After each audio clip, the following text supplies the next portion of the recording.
Shaping the future of industries, societies, and economies across the entire world. Over the next 2 days, we're going to be engaging in conversations that will explore the dynamic forces that are driving India's rise on the global stage, while also tackling the key challenges and the opportunities that lie ahead for the entire nation. Bharat is on the cusp of a very, very remarkable transformation. And it's one that's fueled by innovation, technological advancements, and the unwavering spirit of our people. The discussions that we're going to have here are going to play a pivotal role in shaping the path forward, whether it's in areas like sustainability, business, technology, governance, or social impact. So, thank you for being a part of the journey we're about to embark on. Let's get started and let's all make these next 2 days count. Welcome to Rising Bharat. Before we begin and go any further, we're going to have to take a moment. We're going to thank all of our sponsors. We're going to appreciate and express our gratitude to our esteemed partners who've made the Rising Bharat Summit a reality.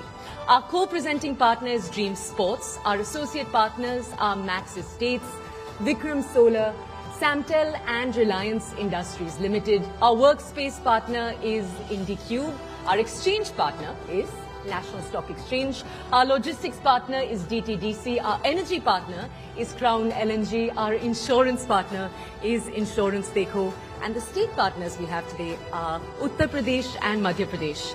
Partners, your collaboration, your cooperation is crucial to the success of this event over the next 2 days. So, first up, what do we have?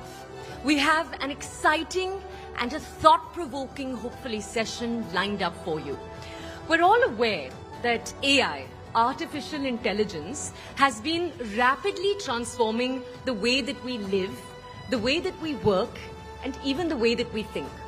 Right from self-driving cars to smart assistants, the rise of AI is undeniably already shaping our future. But the real question is, are we ready for the change that's going to be coming? So, let's get ready in the next few minutes to engage, to think critically, and maybe even challenge some of our pre-existing assumptions around this. The future's here, and it's powered already by artificial intelligence. Let's see if we're ready for what's next. Joining us for this discussion that we're going to have in a few seconds from now is Rajan Anandan. He's the MD of Peak XP Partners. We're also going to have with us on stage Satya Chakravarti. He's the founder, the CEO and CTO of the ePlane Co. He's also a professor of aerospace engineering at IIT Madras. They're going to be joining us in a second, and with them on stage is going to be Chandra Srikanth. Chandra, the floor is all yours.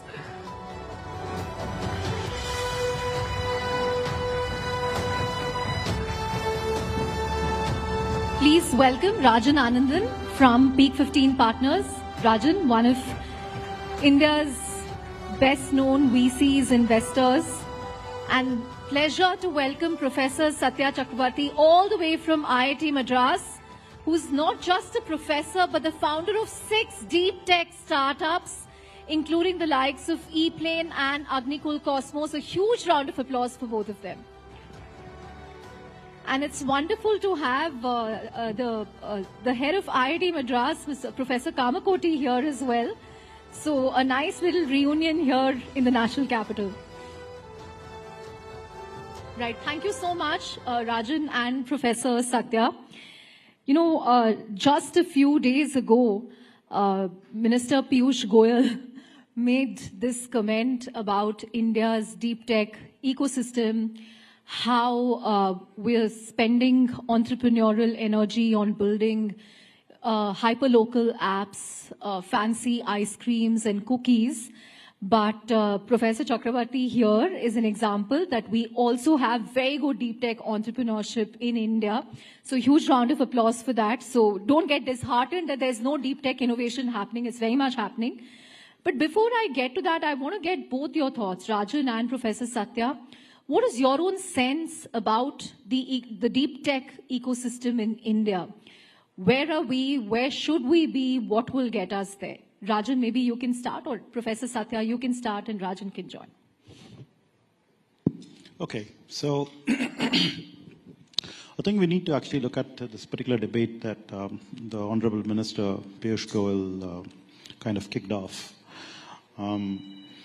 Two things. One, I think, judging by just the number of messages that I get on my LinkedIn asking me to mentor students in different colleges to do their deep tech entrepreneurship, which I used to actually very effectively do earlier. And in fact, at the NCCRD, the National Center for Combustion R&D that we have at IIT Madras, we have harbored, for example, Nutrace, which was actually a LinkedIn Connect, and we got them to do the hydrogen evolution experiments before they could get funded, and I then positioned them to, I think Peak 15, right, as well as other investors and so on.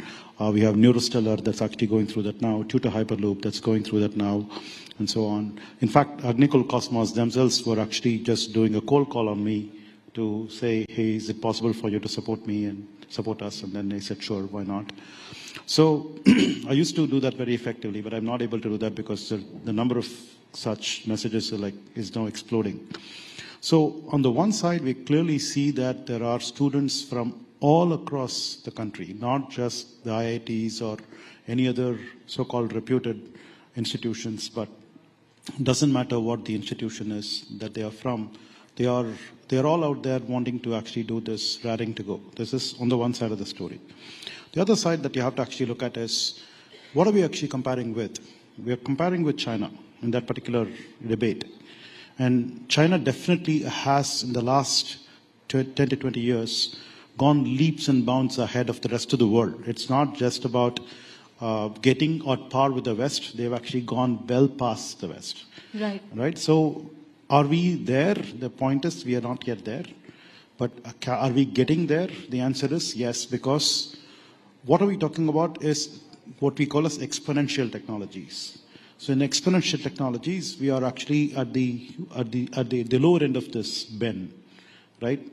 I am particularly optimistic that by the end of this decade, we will actually see for sure that there will be a huge amount of work that happens in deep tech that's a lot more visible, and we will not really have this debate anymore, and we will know that it's actually a matter of time, and it's actually about when rather than if. And I seriously think that that's going to happen in the next 5 to 6 years. That's good to hear that we will get there, and end of this decade is not too far away. It's 5 years, give or take. But Rajan, give us your perspective as an investor. I remember asking Vinod Khosla, who backed OpenAI, about this a couple of years ago. Why are we not seeing so much action around deep tech in India? And he said investors in India have been very cautious because they prioritize revenues over asset creation. They are obsessed with returns and spreadsheets, rather than creating deep tech assets. Do you agree with that? Yeah, let me get to that in a second. I think given the debate the healthy debate that is raging, Chandra, I think it's important to start with India today has an extraordinarily vibrant startup ecosystem, right? And I can confidently say we have the most broad-based innovation ecosystem in the world, right?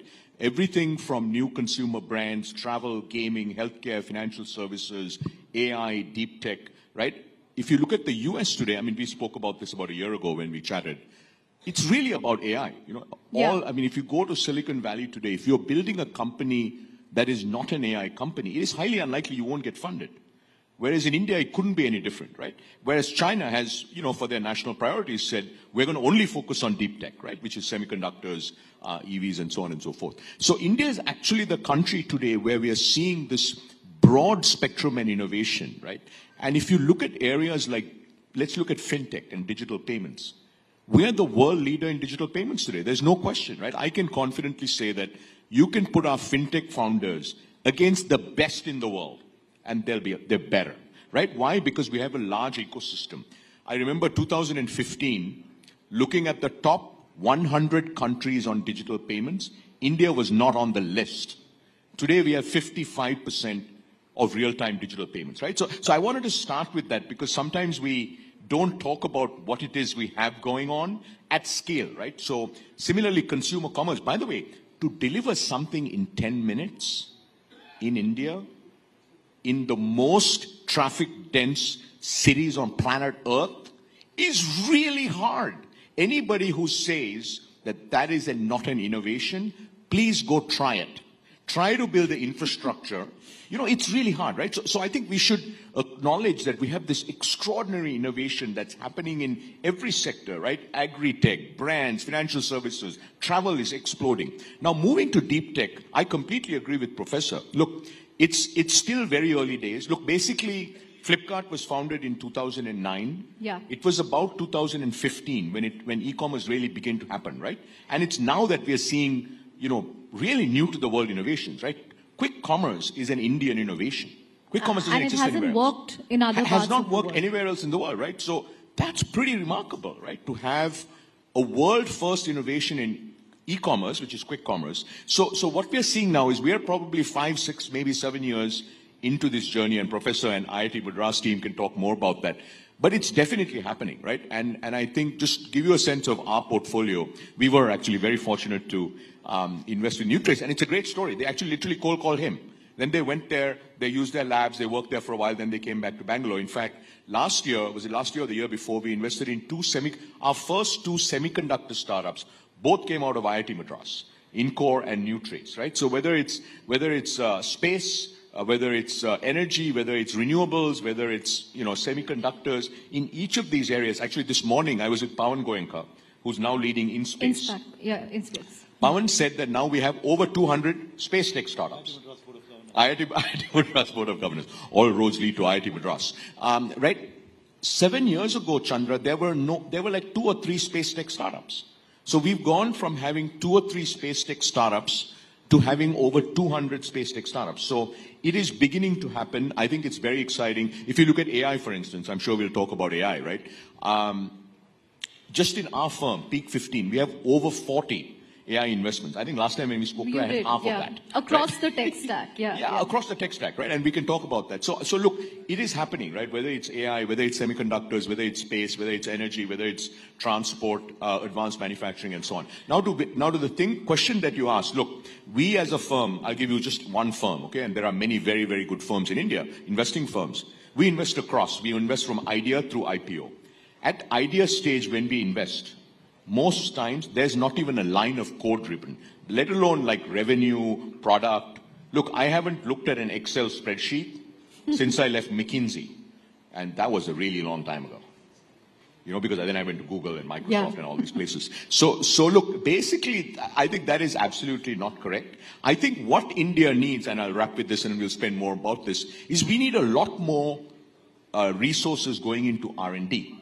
Right? If you look at India's R&D as a percentage of GDP, we're at 0.65%. 0.5, yeah. US is at 3.5%, and China is at 2.5%. Israel, and by the way, both those economies are orders of magnitude larger, right? 17, 18 trillion, 2.5%, do the math. 27 trillion US GDP, 3.5%, do the math. I mean, you're talking about 20, 30, 50 times more resources being spent on R&D. And Israel, a country with 8 million people, spends more on R&D than India. Okay, so just to give you a context of how much more we need to do. So in terms of what needs to happen, many things need to happen. But one thing that needs to happen, we need to invest a lot more private sector R&D. We need to invest a lot more in academia. We need to invest a lot more in our research labs and so on. So that's one. And then second, of course, that will then lead to more ideas, you know, more big ideas that come out. There'll be more capital that come out. I think the 1 lakh crore R&D, private sector R&D corpus that the government has set aside, 20,000 crores of that has been sanctioned to DST. I think these are really interesting moves. So what I would say with deep tech is, look, the train has left the station. For Indian startup ecosystem, this is the final frontier. And we are well on our way. So I'm totally with Professor that, look, over the next 5 years, we'll start seeing the first set of big companies come up. And much like, look, it took us a decade, okay, to go from, in fintech, Chandra, we should keep this in mind. Fintech is no small thing. It took us a decade to go from not being in the top 100 companies in the world to being the undisputed number one. Undisputed. And by the way, we did that. This is really important. We did that with real innovation. UPI is based on open source. There is no other country in the world that has a payment rails, that has zero MDR. And by the way, what you will see in India is our innovators, our entities, right, whether it's large companies, small companies, governments, academia, really come up with very, very different ways to do things because we have to cater to population scale, right? I mean, you'll see this in industry after industry after industry. Right. Just a quick follow-up question, Rajan, and all points, I completely agree that we should kind of zoom out, take the glass half full view, because where we've come in fintech is incredible. We completely leapfrogged from cash to UPI. But, one will still ask, why don't we have a world-beating product or a tech platform from India? Earlier there was this notion that capital is a constraint, but then you have DeepSeek in China saying that they managed to build a foundational model at a fraction of what OpenAI spent, and they managed to give every single foundational model in the valley a run for their money. So when we have the tech talent, the ingredients, why are we not able to execute that? I mean, hopefully we will see that happen because the government is now serious about, picking and funding foundational models from India. Why can't we do that? And why can't we do what a BYD managed to do to Tesla? Again, there I agree, the government heavily supported them with subsidies and so on. But what is stopping us from creating these world-beating products? We often end up with mental models of the West, at least when it comes to consumer apps. No, but I think that is where, Chandra, that is such an outdated statement.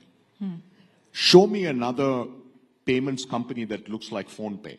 Show me another payments company in the world that looks like Paytm. There are none, because UPI doesn't exist anywhere in the world. But you're right. Why is PhonePe not gone global? Because UPI doesn't exist. As UPI travels around the world, I think we'll begin to see that, right? Show me another company that looks like Blinkit. There is none. So I think this thing about we're copycats, it's such an outdated idea. That was true a decade ago. Maybe it was true 4 or 5 years ago. But today I can point you to dozens of Indian consumer companies that are truly India-first innovations. A company called Sri Mandar. It's extraordinary. Nothing like this, I don't think, will ever exist anywhere else in the world because it's building to India's unique needs, right? Now, in terms of why have we not had, let's say, a DeepSeek, right? Firstly, we should keep in mind we're still very early in the game, okay? IT services, Infosys was founded 1983. Yeah. Right? So we are what? 93, 2003. We're 42 years in. 42 years in after Infosys was founded, 2 of the top 5 IT services companies in the world are Indian, TCS and Infosys, and 5 out of the top 10. Okay, if you look at AI, the ChatGPT moment was 2.5 years ago. Yeah. Right? And we're already saying, how come we don't have the world's best? What I can tell you, by the way, all roads lead to IIT Madras, Sarvam, by the end of this year, or one of the other companies will have the best performant, lowest cost Indic language models by far. That's a guarantee. Because, we are on, so it just takes time, right? We can't wake up and say, hey, how come we haven't had it? China has, the amount of dollars that the Chinese government has invested in mobility, in solar. They are, as large as our economy, right? Over a period of 20 years, they have invested more dollars than the size of the Indian economy in some of these critical sectors. And they can do that because they have an economy that's 17 trillion and we're, soon going to be 4 trillion. So what I would say is, look, we should keep in mind that we have extraordinary talent. We have shown in sector after sector. By the way, I don't know how many of you tried to use a mobile phone in New York City. It's very hard to get data connections, right? Everybody has great mobile connections in India, right? So you can go on sector after sector. We are basically, I always have this saying, right? We won't be the first, we won't be the second, we may not be the third, but we will be the best. And that is New India. We will absolutely be the best. Right. Plays into the Rising Bharat theme that we have. But Professor Satya, what I want to know is, what is it about IIT Madras?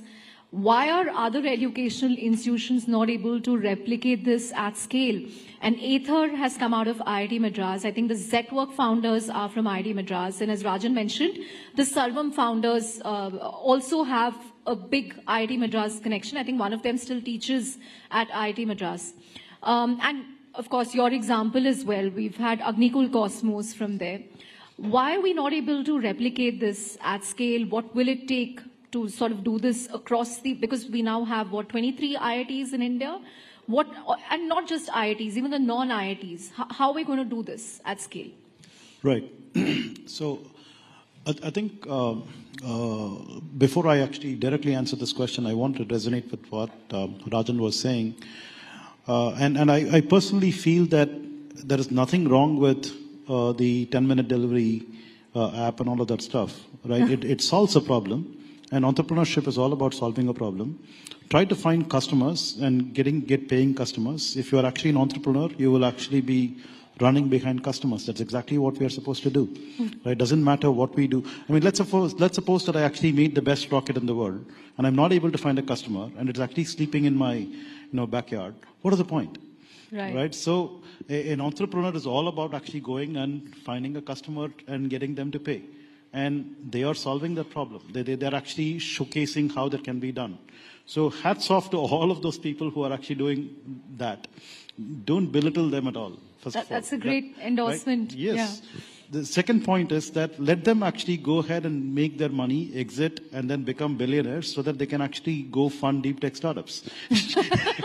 Otherwise, how am I going to get Okay, now we know why you're all for quick commerce, because you want them to get a good exit and fund. So you look at a typical, IIT, and okay, since you actually said that IIT Madras is different, okay, let's look at all the other IITs where these people are actually going out and making these 10-minute, apps and all of that stuff, and then making their money and becoming zillionaires, right? In their next avatar, they would be like, oh, is that all there is? What am I going to do with this money? Let me go chase this professor who, right? Okay.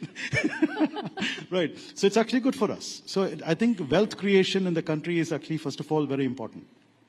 Okay, we are in this phase where we need to first of all create wealth for everyone, and then we will think about whether we are actually doing deep tech and is it deep enough and all those kinds of quibbles. That is, and we're kind of somehow assuming that if you just do deep tech, India is actually going to be very proud about it and all those things. But finally, is it actually going to really do something to the GDP, right? And is it going to actually do something to the well-being of the average, Joe on the street?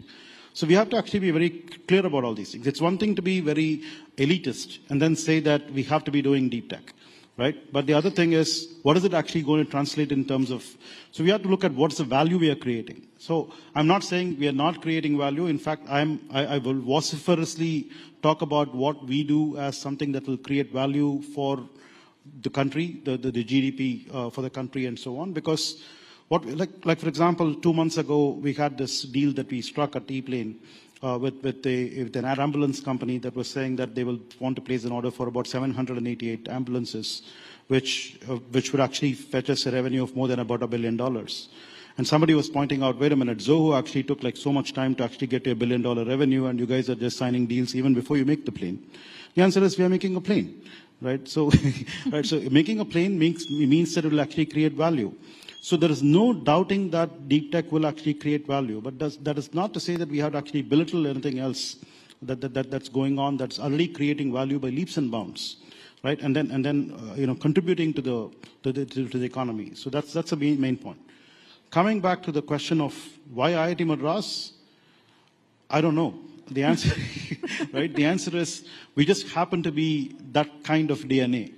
So we have a DNA at IIT Madras. So go back. I have to tell you this interesting anecdote. So I was speaking to a founder from IIT Madras who's, built a factory and he's manufacturing components for the aerospace industry. And I told him, so you never thought about doing a consumer app? He said, I'm from IIT Madras. I'm not going to build a delivery app. So he said it very matter of fact. So that's the kind of environment that we have, right? So let me actually flip the coin. For a long time at IIT Madras, we used to actually be wondering, why are we not actually getting the JEE #1 to actually come to IIT Madras? Why are they going to Bombay? So every opening ranker of every branch that at IIT Madras was actually less when compared to somebody who was going. And we used to say we have to actually do some more publicity. We have to, figure out how to get them, and all that stuff. Well, if you go to some other place, you're actually in an environment, you probably do something else. But no matter what's your rank, you actually come over here, you end up actually being in this particular DNA setting where you end up doing deep tech. Right? And I think there were students who used to say, oh, IIT Madras is so nerdy. They will actually make you do assignments. It's actually difficult to get grades and all that stuff. Yeah, look at what's happened. Right, yeah, so we need to, unless you actually study, right, so, there's always some balance between perception and what actually finally you get. Yeah, so that's what we are. Right, on that note, when can we expect the e-planes to sort of, be commercialized? What kind of timelines are you working with? Oh, thanks for asking. The flying taxis. So we're expecting to have our first prototype out by June or July this year, in the next 2-3 months. That's what we are working hard on. And the next prototype at the end of this year, and the third prototype early next year. So with 3 prototypes, we want to actually go do testing and get ourselves certified to commercialize by the end of next year. So that's about 2 years from now. Great. Hopefully Rajan will write a bigger check for you then. Yeah, please. I'm going to use it in Delhi because today I was almost late, Professor, because there was a VIP movement all coming to this conference. You can give him one of your e-planes for our next event. So what we can do is to be fashionably late and say, look, that's why we need... He's converting everything to a pitch opportunity today. But Rajan, I remember last year around when we spoke to you in Gurugram at our AI event, you spoke to us about how in the Bay Area, Silicon Valley, the focus is all on AGI or artificial general intelligence. But in India, when it comes to AI, we should look at making the lives of 1.4 billion people better. Whether it's in education, whether it's in healthcare, energy, sanitation, how can we use AI to solve real world problems? And people have often said that, India will become the use case capital. So from last year to now, where are we in terms of the AI ecosystem in India? Is it booming? In which areas is it booming? Where are you seeing more action? If you can give us a sense of that. Yeah, I'd say, look, so if you look at the AI stack, right, you have the compute, the GPU, the infra layer, the compute stack, then you have the frontier models or foundation models, then you have sort of tooling, and then you have the applications, right? So last time when we spoke, we were seeing we were beginning to see very interesting startups in the application layer. So I'd say first thing that has happened is we have takeoff. Right, as a nation, we have takeoff at the application layer. The kind of companies that are being built. In fact, there's a company in Noida, I think I briefly mentioned to you last week. It's called Attentive. They're building these models, vertical models for construction, right? And then they kind of automate certain aspects of US construction, and companies really taking off. So we're seeing a lot of, across finance, retail, healthcare, and so on and so forth, as well as enterprise AI. So on the application stack, we have takeoff. We still don't have the number of companies, let's say, that the US has when it comes to application AI, but we feel very good about the kind of companies that we're seeing. We continue to see very exciting developments at the infra and the tooling layer, right? So these are companies that are actually making either agents interoperate better and so on and so forth.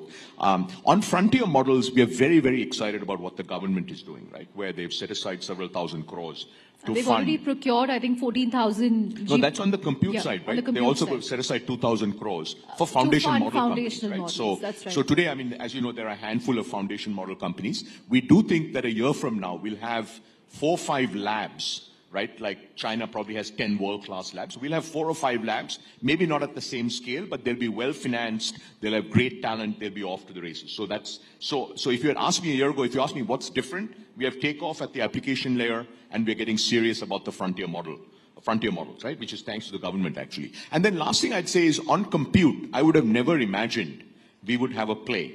But the reason I can't be here tonight is at the compute layer. That's all I'll say. I'm curious to know more about this investment. I know you're always curious, but I can't tell you anymore. Right. As we begin to wrap up, Rajan, so are you seeing a lot of supply to invest in? Because some VCs we speak to say, hey, all the actions happening in the US and they're investing billions of dollars. But in India, we're not seeing that supply of AI startups. Do you agree, disagree? Yeah, in the venture capital business, Chandra, it's nearly not about volume. It's about quality. Value. No, it's about quality, right? Like Google was one company, right? There are $5 trillion companies in the world, only 5. Humanity is thousands of years. We're thousands of years into humanity. So what we're really looking for, very high quality founders who are solving problems where AI can help them build 10x better products or 10x better outcomes. And that we're seeing. Are we seeing thousands of these companies? Absolutely not, right? But are we seeing dozens or 50 or 100? Absolutely. So look, we are actually feeling much, much better about the application layer, as I said, in India today. Right. Professor Satya, one thing that we notice in, among deep tech startups is there's a lot of enthusiasm at the college level where students love to tinker with, all kinds of use cases, problems. Many of them take this till concept and, they manage to get seed funding in Series A. But, then they kind of tend to hit a wall. Either it doesn't scale or they're not able to find a market or the subsequent rounds of funding become difficult. What do you think can plug that gap? I mean, government R&D spending obviously has to go up. We are at a tiny fraction of what the US and China spends. But even corporate R&D budgets, a lot of people are asking, what are IT companies doing with all the cash balances they have? Yes, I believe, for example, we have this thing called the Center for Innovation. And Center for Innovation actually is the one that spawned Ather. So we had this race car team called Raftar, of which the Ather founders were there, and then they got this inspiration from working in that as students tinkering with race cars, and that's how Ather was born. Galaxy, for example, was born from Avishkar Hyperloop, which I am the faculty advisor of, and I'm now a co-founder of Galaxy as well, and so on. So we can clearly see lots of such examples of how founders get inspired to do things from the tinkering labs that they have in their institutions. So it's very important for us to be able to allow students to tinker with things. That's number one. And then there must be a funding that goes with it, which typically alumni does a good job on.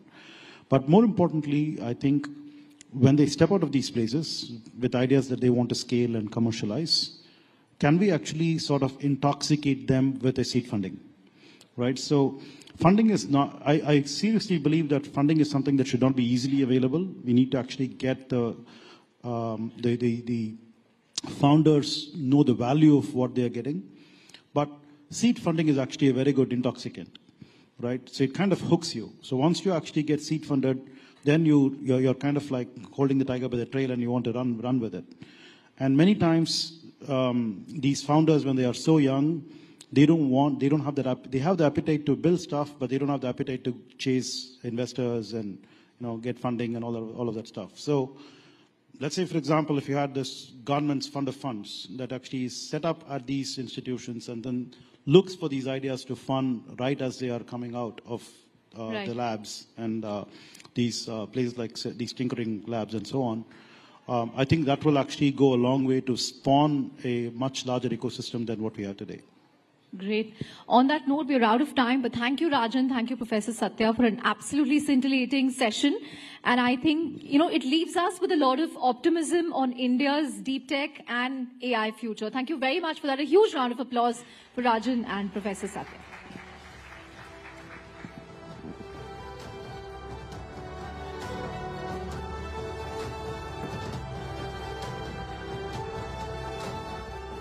Oh, wonderful. We'll just give them a second. Yeah, of course. Thank you.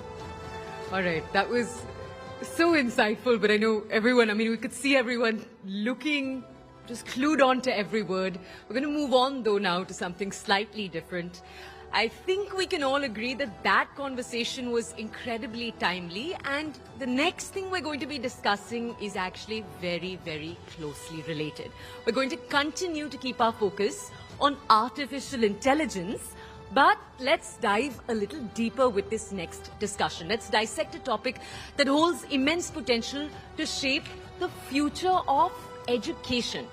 What we're going to be taking a look at in a second is making education possible for all using artificial intelligence. So, in an era where technology is transforming every facet of our lives, education remains one of the most powerful tools for social change and individual empowerment across the entire world. But despite the transformative power of tech, education is still not universally accessible, particularly in underprivileged and remote communities. So, in just a few seconds from now, we're honored to have on this stage a team from IIT Madras. They're going to be presenting a white paper, and this paper aims to bridge the gaps in access, in affordability, and quality, ensuring that education is not just a right, it is a right, rather, and not just a privilege that some can access across the entire country. So, we're going to introduce each of the members who are going to be coming onto the stage in just a second. The professors, I'd just like to encourage them to come to the stage, and they're led right now by the director of IIT Madras, P. Kamakoti. Do come on stage, sir.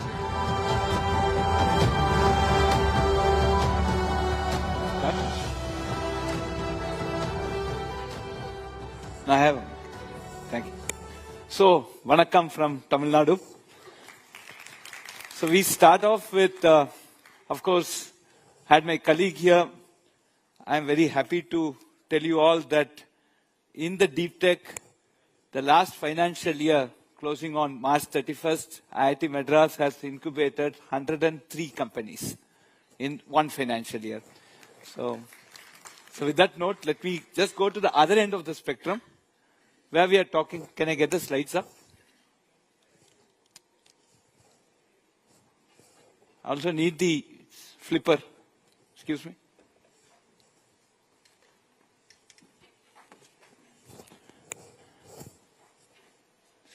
Slides.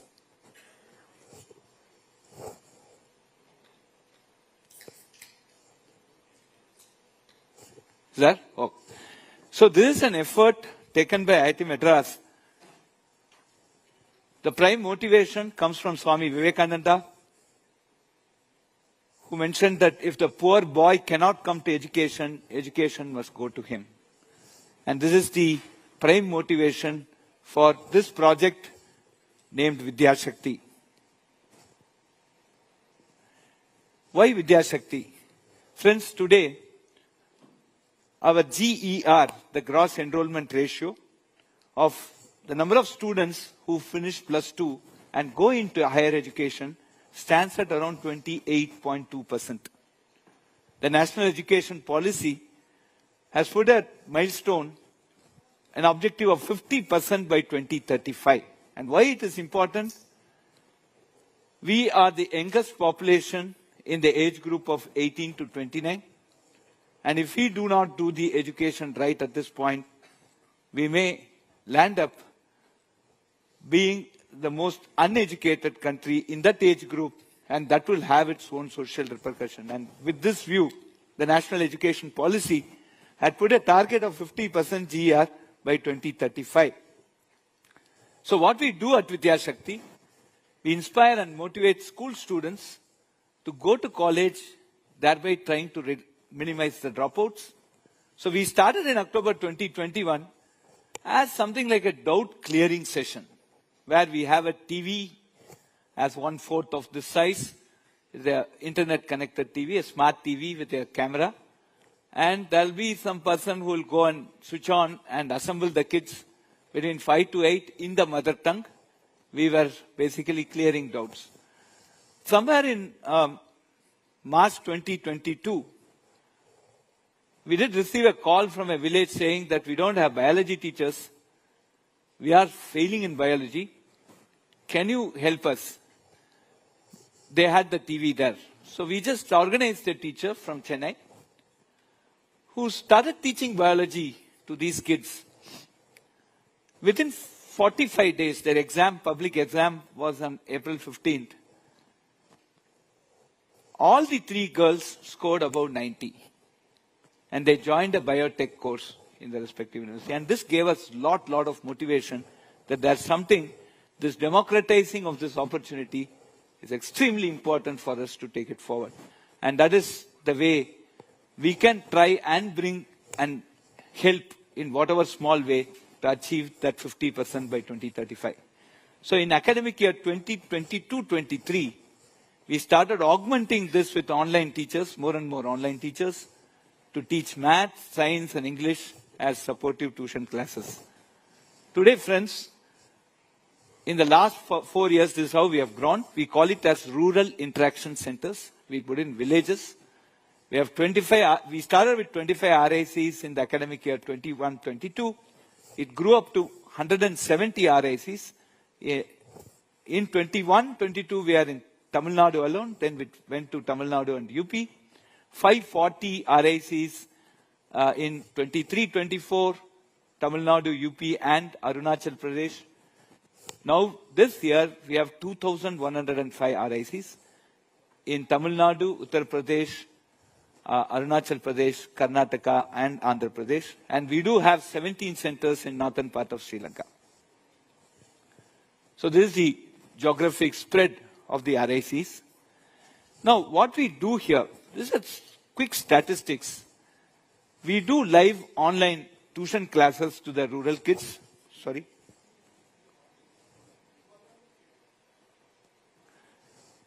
In the 3rd to 12th grade, we have 4 lakh students who have benefited so far from this. And we use the digital medium to create live science experiments and simulation labs. And we have seen a lot more kids getting more inspired to study more using these virtual reality sessions. And we have a continuous engagement through micro-assessment. And then we also do rural women empowerment program to train women in data entry, spoken English and software testing. We have 220 digital DDs already trained, and we have 2 of them here. Can you please stand up? They are from Uttar Pradesh. And one of them is actually a Lakpati DD. So can you just, Nagarajan, I have Nagarajan and Shiva who are doing the grassroots level work. Can you just describe this? Please come on stage and please describe.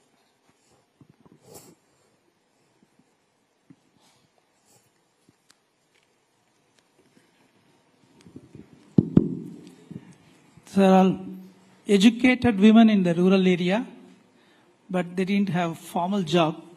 We trained them in digital skills, data entry and designing. Babisha has done digital design. Now she owns a flex designing board company in the village. Bharti Devi has learned data entry.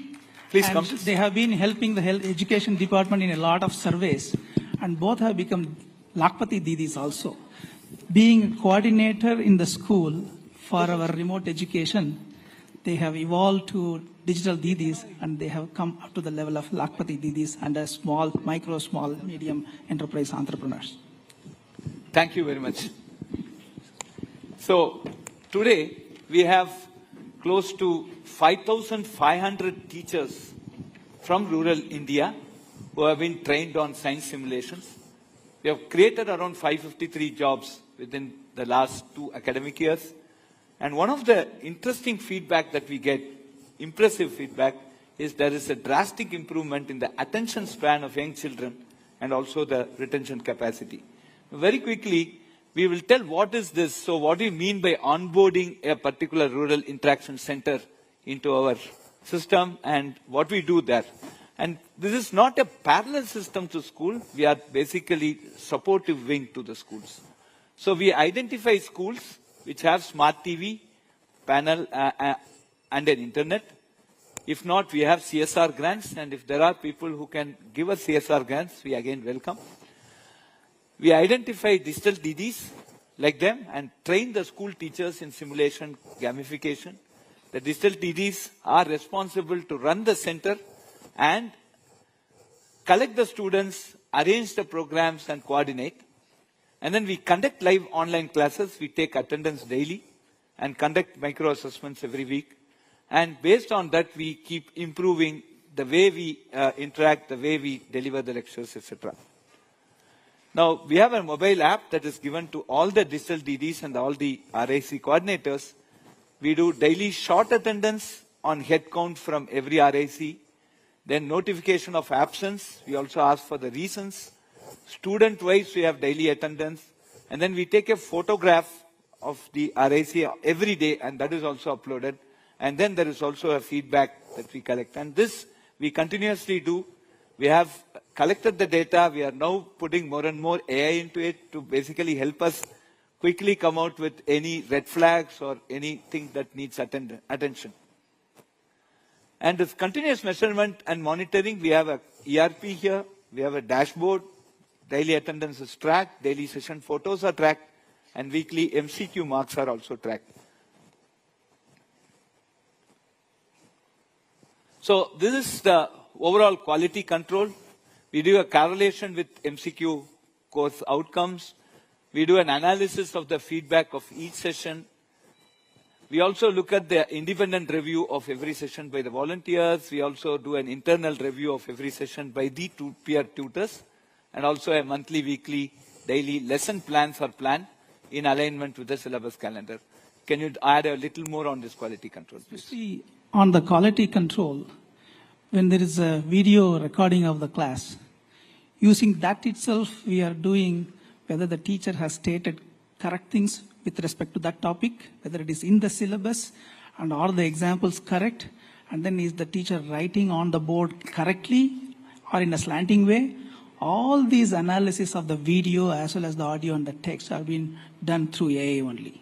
So we have been using that, and this is getting part of our own internal center of excellence of education for our small efforts so far.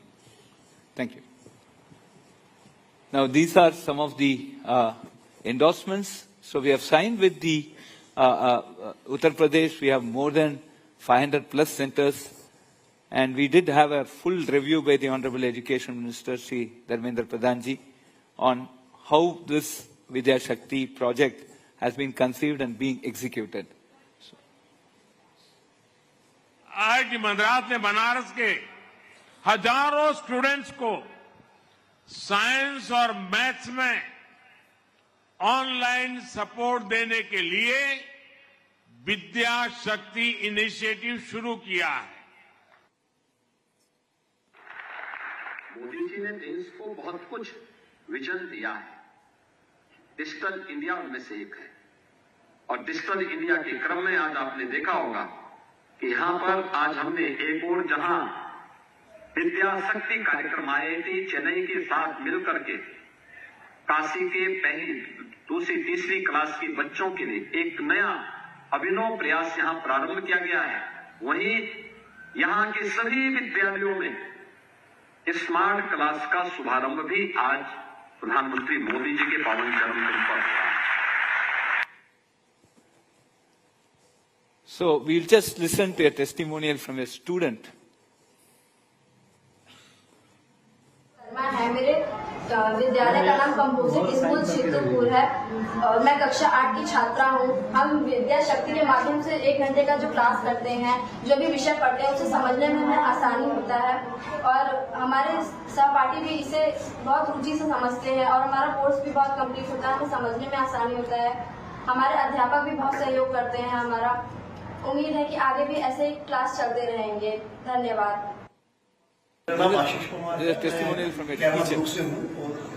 Sir actually हमने जो आज देखा ना sir, virtual lab के बारे में हमने सुना बहुत था सर कि वर्चुअल लैब आज इसलिए एक्सेसिबल है सर, लेकिन आज पता गया कि हाँ ये वास्तव में अच्छी चीज है सर। और जो एजुकेशन है सर, ये कहीं ना कहीं एक बर्डन बनता जा रहा है। मतलब बच्चे प्रैक्टिकलिटी से दूर हैं, लेकिन यहाँ ना हम पढ़ाई के साथ साथ प्रैक्टिकल भी ले रहे हैं सर। और मैंने खुद ये जो गेम खेला है बड़ा अच्छा लगा सर। सर ये बहुत अच्छी पहल है sir, and will definitely support it. Add more. Our Professor Satya has said, use a lot of tinkering labs for the startups.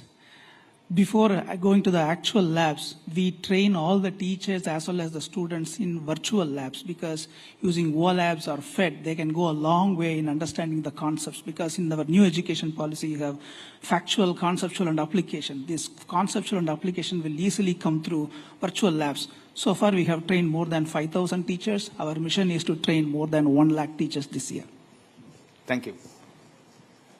So what we believe is Vidya Shakti live online classes will fill the gap of teachers shortage.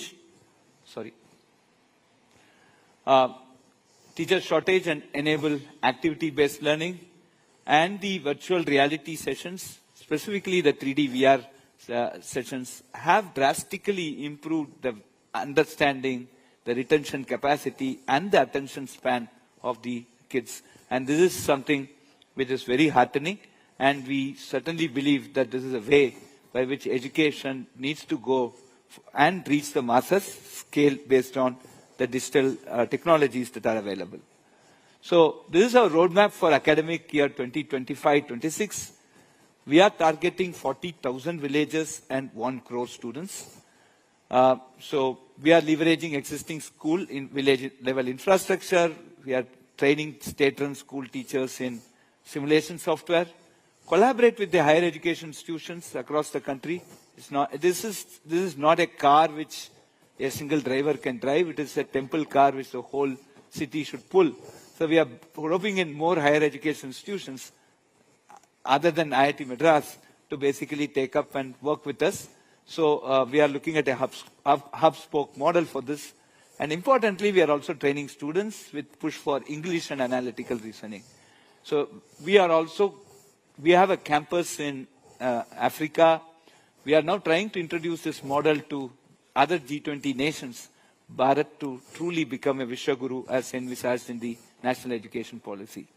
Friends, these are something that we need to understand about rural India.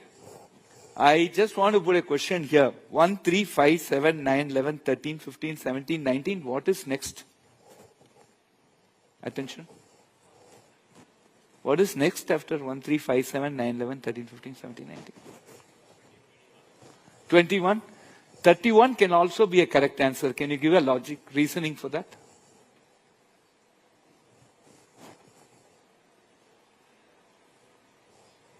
Right? This question had been putting forward in many of the urban schools. I go for many of the school annual days. I do go for the rural schools. The first kid to answer this question was from a rural school. And the answer he came out was, you start making your integer digits using just odd numbers. So 1, 3, 5, 7, 9, 11, 13, 15, 17, 19. You have left out all the other numbers that are made out of even digits. After 19, the next number, integer, that you can make only out of odd digits is 31. So 31 can also be a correct answer, right? So this was done by a kid in a rural school. So friends, we are, by not democratizing this opportunity to rural India, we are missing that part, and I think that is what we are trying to address, and that's what you see here. Out of 10, majority of the students are getting more than 5. In maths, in science, and in English. We have just did a profile in UP for the 6th, 7th, and 8th standard. And this is something which we need to note. And a bit of training, we are very confident to push the bars much higher and much towards your right. And this is something which Vidya Shakti has an objective. And if we get it beyond 8, I'm sure all of them can clear JEE mains for sure. So these are the feedback dashboards we are getting. They asked me to stop, so I'll go very fast now. These are some of the feedbacks, and you see that the feedbacks, the students are now encouraged to tell about the standard of the class, how the class is going on, whether they are able to follow, whether they have understood the session, etc. Now, what works well for us? We try, we fail, we resolve and pass. So spoken English has been amazing. It has been, we have done it for 200 residential schools in Karnataka, and we are going to expand it to all. Simulation and gamification based teaching of science, maths and English is extremely important, and that we are getting a lot of support from teachers. We are engaging educated, unemployed, poor rural women as digital DDs, and this has really boosted their energy, and teachers staying in villages for a short duration to understand the culture. And we are also collaborating with Samagra Shiksha team and the Department of Education of the states to give a scale to reach and implement this technique. So this is all that we do. So we have a Zoom connectivity. There are smart TVs installed at all the rural interaction centers. We do the classes here. It is monitored through the apps. There can be, we also put it on the YouTube digital library, and people can watch. We have a portal for online examinations and MCQs. So this is completely automated, lot of data collected, lot of AI put in, lot of things to analyze how the whole effort is progressing. These are the key responsibilities. The state governments and the sponsors look at infrastructure, identify classroom, identify coordinators, meet local villagers, motivate them. From the Vidya Shakti team, we recruit teachers, we train the coordinators, we schedule classes, conduct classes, we teach, inspire, motivate, and our focus will be on analytical reasoning and spoken English. The key stakeholders, IIT Madras is the academic partner, we are the think tank. IIT Pravatak, which is a Section 8 company, does the program management. We have the Ministry of Education supporting us and the education departments of the different states. We have Open Mentor, from which Nagarajan and Shiva are there. They are the implementation partner. And IIT Madras, Open Mentor and IIT Pravatak are the founding members of this project with Vidya Shakti. So we are also tying up with other institutions like NIT Warangal, IIIT Dharwad, NIT Trichy. They go to the alumni, they identify alumni, they go to the villages around them and basically try to see that more RICs are set up. And we have a very scalable systems. We have scaled from 5 to 2,000 and we'll be very confident to scale it up to 40,000 this academic year. So these are some of the operational challenges which hopefully will get resolved. We have power cuts, internet disruptions. These are some things that we are facing, and we are trying to address that in many remote areas. And currently, we do not have a structured campaign to get more enrollment at the state level. And now we are also trying our best to train more digital DTs and Shiksha Mitras in data entry and PC operations. Take time, as they do not have laptops, we are trying to provide laptops. So anything in this direction that any one of you can help us will be it will go in a big way for this program. Thank you very much. Last but not the least, we have come in dhoti, kurta and angavastra. This is IIT Madras convocation dress code. Thank you. Jai Hind, Jai Bharat. Yes.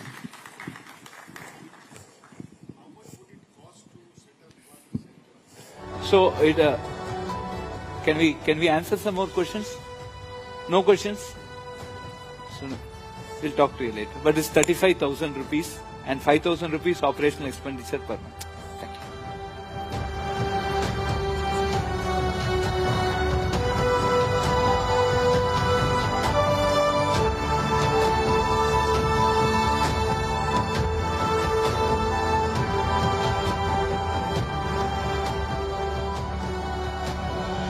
I'm sorry we couldn't do a Q&A there, even though there was clearly a lot of curiosity. Okay, we're going to move on, but thank you so much for that entire presentation that you just gave us. Okay, yeah, let's give them another round of applause. I do think that was very, very... All right. That entire presentation was about the wonderful prospects of AI's possible impact on education. And now we're going to be shifting gears entirely. So we've been looking at AI and the impacts of AI over the last few minutes, but now we're looking at something very different. A phenomenon that the modern world is witnessing today. A topic that is reshaping migration patterns globally. What we're going to be talking about in just a few seconds from now is actually reverse migration. So what does that mean?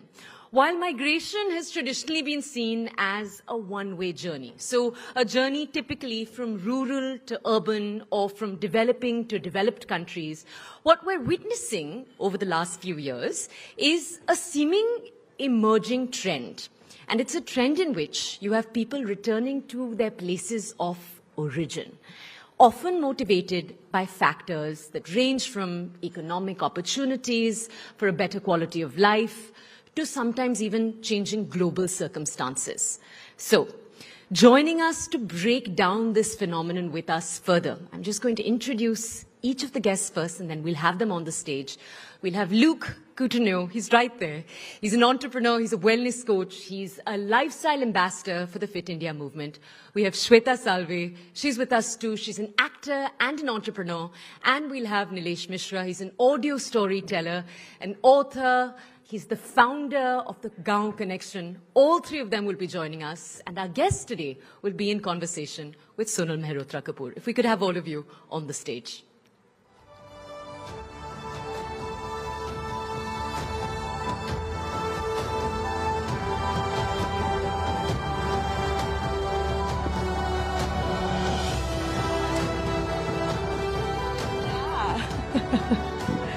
Well, thank you. Thank you, everybody, for being here. Thank you for listening in to these very engaging conversations that we are having. Please sit down, Luke. Thank you so much. All right. Thank you, Toya, for that introduction as well. Now, you know, for years, we have spoken about how Delhi is the land of dreams. Mumbai is the place where we will go and change our life. But of late, a very quiet, different kind of migration is taking place. It's a reverse migration of sorts. These are people who are saying, I don't want to be in a traffic jam for 2 hours of my day. I want to be surrounded by trees. These are people who are saying, I don't want 10-minute delivery food orders. I rather cook my food myself. And these are people who are saying, hello, hustle culture. We are going to say bye-bye to you. So I'm very excited to have 3 people over here who are going to sort of share with us what exactly does it take to live that life, not just for themselves, financially, and for their family. So I'm quite kicked about this. Let me first go straight away to Nilesh Mishra. Inse baat karne ke pehle, I have to sort of get that voice. Thankfully, my throat is sort of helping me in that one, but goes down slow a little bit. Nilesh started Gaon Connection and wanted to sort of go back and leave the city life, leave a very, very thriving career to get a more quiet environment around him. I really want to understand what made you make that move. Was it a burnout point? Or was there a moment when you said, ab bahut ho gaya? As a journalist, I had extensively covered rural India with both its challenges and its achievement, and always used to wonder why isn't this documented. And my parents had already spent close to 40 years then running a school in a village, so my Gaon connection had been there since a very early childhood. And when I started Gaon Connection, I used to live in Bombay, and my team, the word startup was not in vogue in India at that time. This was 2009-10. I didn't know how to raise funds, so I sold my house. I'm still as foolish about these things. But I realized that it was a farce, that I would be living in Bombay and trying to create a voice for rural India. And one day I asked my wife, my wife asked me, where is home? And I still tell her, like, tum bhai ek sentence mat bola karo, duniya ulat palat ho jati hai. And that really led to us taking this decision that, okay, if that is where work is, then that is where home is. And then in 2018, of course, well into the Gaon Connection journey, we created a home there in our village, and my daughter, who was then 3 years old, and my wife asked me, signboard kya lagana hai? And I said, let's call it what we feel when we are here. Let's call it slow. So my home is called Slow. And then the slow interview started, and then this whole conversation around a slow life started, in my life. And then I realized that when I left Bombay, I thought that I've been content. I've never sought fame. I never thought I would get fame, but it happened, and then I was fairly content going back. And I thought कि एक highway है और वहां से एक पगडंडी जा रही है और मैं ये कैसे हो जाता है नीलेश कैसे आप कंटेंट हो जाते हैं अपनी लाइफ से I really want to understand the magic behind it I really want to understand at how do you sort of take that turn which is why I see Luke also smiling there, because Luke and I have had so many conversations earlier where I've asked him, is it even possible, the philosophy, Luke, that you talk about all the time, of living intentionally, living slow, as what Nilesh calls it, is it even possible in today's day and age, in, say, in a place like Delhi? It's possible, and it's also mandatory. Because today most of my patients are sick because of chronic stress, sleep deprivation. So if we're not going to slow down, our bodies are going to slow us down. Disease is going to slow us down. Now, while it may be absolutely fantastic to move back to the village life, better air, connected to nature, which is what most people need, which is why we find ourselves running away from cities, weekend breaks, holidays. It's a natural sign that as human beings, we want to be connected deeper with nature. The moment we start separating ourselves from nature, that's what you term as disease. That's what you term as mental health issues and emotional health issues. People struggle to fall asleep in a city. But you go back to a village, you sleep automatically, you wake up in fewer hours, more fresher. So it is possible. It depends on our choices. And like you beautifully started off with dreams. What are our dreams? Are our dreams fueled by what we see on Instagram, venture capitalists, the world out there, or is it really fueled on what we really want as individuals? And all of us go through that. I moved out of Goa, a village, to the city to chase a dream, which were other people's dreams. But eventually you find out that we all have to go back to nature, and the sooner that we do, the better it is. Some people manage within a city life beautifully. They learn to relax, they learn to de-stress, they learn to calm down. But we can't separate ourselves from nature. We can't and we shouldn't. I think that's rightly put. But Shweta, how did you do this?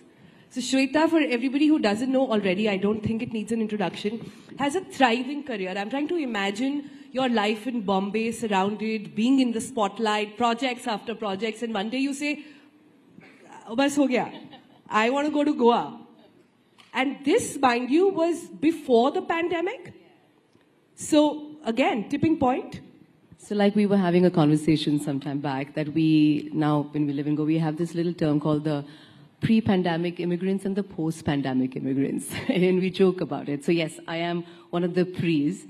Well, I've spent most of my life in Mumbai, yes. I came from the film entertainment industry where everything revolved around that chaos and the thriving energy of the big city, you know, going to auditions and screen tests and the anxiety of whether did I book the job or did I not book the job. So all that kind of was something that I lived with. And something in me about 10 years ago shifted. And to be honest, I think it was very natural and organic. I was becoming a mum. And I wanted to choose a different kind of life, you know, a life which had more space, a life with more pauses, and possibilities to redefine success on my own terms, you know. So Goa happened, and it was wonderful. You know, from literally, this was supposed to be a sabbatical, which very quickly turned into reinvention. You know, being in front of the camera all the time, I started building things literally from ground up. And I'm very lucky to have a wonderful husband who supported. And with my business partner, we started a restaurant. I started a salon, curated a couple of pop-up markets, turned my creative energy towards being a creator on social media, where that became a voice. So basically experimented with new ideas just so that this could bloom into a more quieter, intentional setting. So, you know, it wasn't easy, but I felt it just came very organically. And I guess that shift was, जब आप माँ बनते हो, आप सोचना शुरू करते कि अच्छा ये आपकी जिंदगी थी, क्या आपको आपके बच्चे को भी यही जिंदगी देनी है? So you want to do those little changes, and hopefully things turn different. You know, in that quiet, I feel I found a louder voice. I feel. Yeah, I think it's absolutely true. When you're bringing up a child, it sort of has a different threshold. I think more and more doctors and people in Delhi today will know this, are recommending that you leave the capital. If you want your kid to have better lungs, I can give prescription today. I can tell you to put air purifiers in your room or wear a 3M mask if required, but that's not life. If you want it to get better, leave. More and more doctors are saying this, but how many of us actually manage to do that? And, you know, something beautiful about what Shweta said and what Luke was also pointing out, that moving back, or this reverse migration in a way, makes you reset your mind about what success is, about what happiness means to you. If today I were to ask you about a change, Nilesh, कि पहले आप क्या सोचते थे और अब आपके ज़हन में क्या जाता है, the idea of success, how has that changed, staying in a remote village where you get to drop Vedahi to school every day without traffic jams? I don't have Blinkit. I didn't have Amazon. By force, the footprint expanded to me, but I'm very happy I don't have any of those. No, I think that this is absolutely a personality type. But this is not a fringe personality type, let me tell you.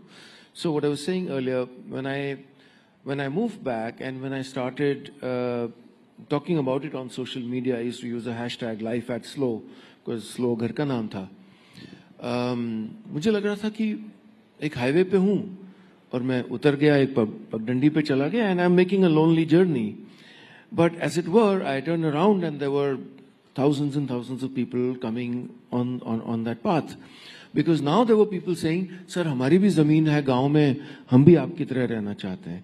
Sir, हम भी move back कर गए. Sir, जैसा चूल्हा आपका है, वैसा चूल्हा हमें भी चाहिए.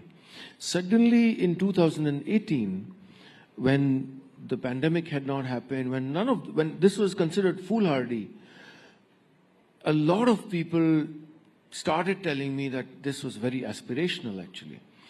A lot of my creative colleagues started saying, Sanjay Mishra आए स्लो इंटरव्यू में, बोले यार अगली बार मैंने अपना स्लो बना लिया है.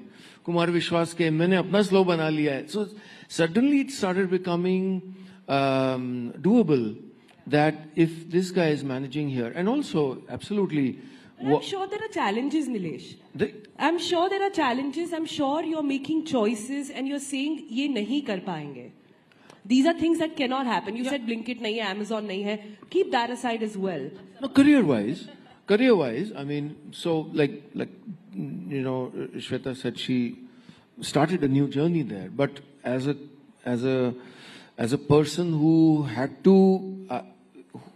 plucked himself out of say Mumbai, where I was writing songs for 50 Bollywood films or the world of storytelling, or it could have be seen as harakiri.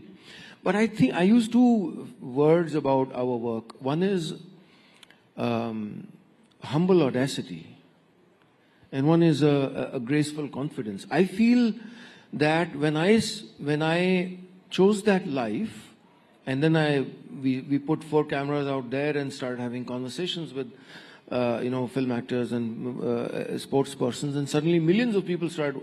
We realized that, hey, there are millions of people for whom this is aspirational, because we were talking about that life. We were not talking about what is your next film, hey, tell me some good gossip. Those were not the conversations.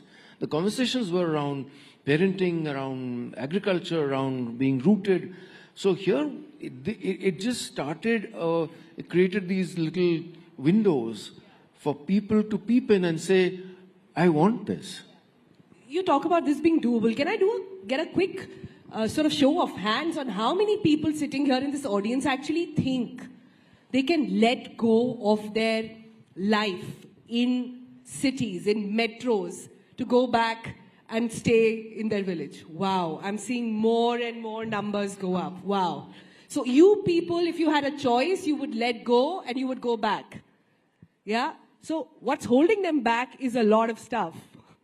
Is perhaps not knowing where my child will go to school, is perhaps not knowing what my source of income will be, is perhaps having to wait, not get 5G network maybe, and perhaps having to not, get like instant deliveries and all of that. But look, why is it so important? What I'm hearing from this is that there is a craving, but it is so hard to let go. See, I think there are 2 kinds of cravings. Cravings by our conscious mind, like material things that we want in the world. And then there's an unconscious craving which our soul has. And if you look, everyone's gravitating more towards nature. Most people they crave nature because we're part of it. We're not separate from nature, like I said. So most people have that idea that they want to go back. A lot of people say, like I think in Mumbai, they have this saying that I'm resilient. I love Mumbai, which is great. But you have the same amount of people complaining about the quality of air and infrastructure and everything else. So somewhere we like to fool ourselves as human beings. To Delhi. Whoever is complaining about No, Mumbai, we're a little bit better to right Delhi. now, so we'll keep Mumbai right now. No, but I want to go back to the point that you actually spoke about.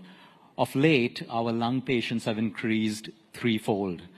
And we actually prescribe people to change where they live. Because there is no solution. The steroids don't work anymore. And we are actually prescribing that people, if they have the ability to move out, they move out. And a lot of our lung cancer patients in Delhi and Mumbai actually move to hill stations, they move to Goa, and their recovery is so much better because they have the right environment. So it's extremely important for us to understand that most of us are craving nature in different ways. That's why we're constantly looking at holidays, and that's why you can go to New York, you can go to Paris, you can go for a city holiday, and people come back and say, oh, I need a holiday to recover from this holiday. But you go to a place where there's nature, and you just want to keep going back there over and over again. So, is this a cyclical sort of a trend? We did see this happen during the pandemic, right? Everybody not able to pay rents, etc., went back, but so many of them did come back to the city. So what happened? I think some companies wanted people to come back. A lot of people quit their jobs and stayed on. Because as our tech infrastructure improves in villages, like when I had to move back for the pandemic, I couldn't see patients face to face. But thanks to Zoom, everything moved online. So you could have almost everything continue. And it's a choice. Some people love the city life. And I think at different ages, you have those different feelings. But I see a lot of the youth now growing up and they crave nature and they don't want to come to cities. And that's why I hope the infrastructure improves so people have the ability to create the same success within cities from their villages as well. Where I'm coming at also from why this is cyclical in nature and why a lot of people perhaps had to come back is that many find this conversation, I don't know if there's a nice way of saying it, a little privileged. Many would say that only those who are privileged enough to work from, say, a remote area can do so. So how does one tackle that? Shweta, I'll come to you. Well, before that, I want to say that the fact that you say why people are coming back to cities, I feel sometimes, and especially out of friends that I know who've come, tried, and living in a smaller town, but then going back home, I guess it's that fear of being irrelevant or that fear of falling behind. यार ये slow paced life मुझे जमेगा कि नहीं जमेगा वो जो डर है, that fear I guess is what pulls them back to the big cities. But when then they go back, they realize the quality was so much different then. Anyway, coming to that question that you asked, I honestly, can you just say that again? I was just kind of going to... I was trying to say that not everybody can afford. Correct. To... It's not true, Sonal. You can. It's, success does not mean sitting in a boardroom and 16 hours of work. That's not how I feel. I feel you can make it.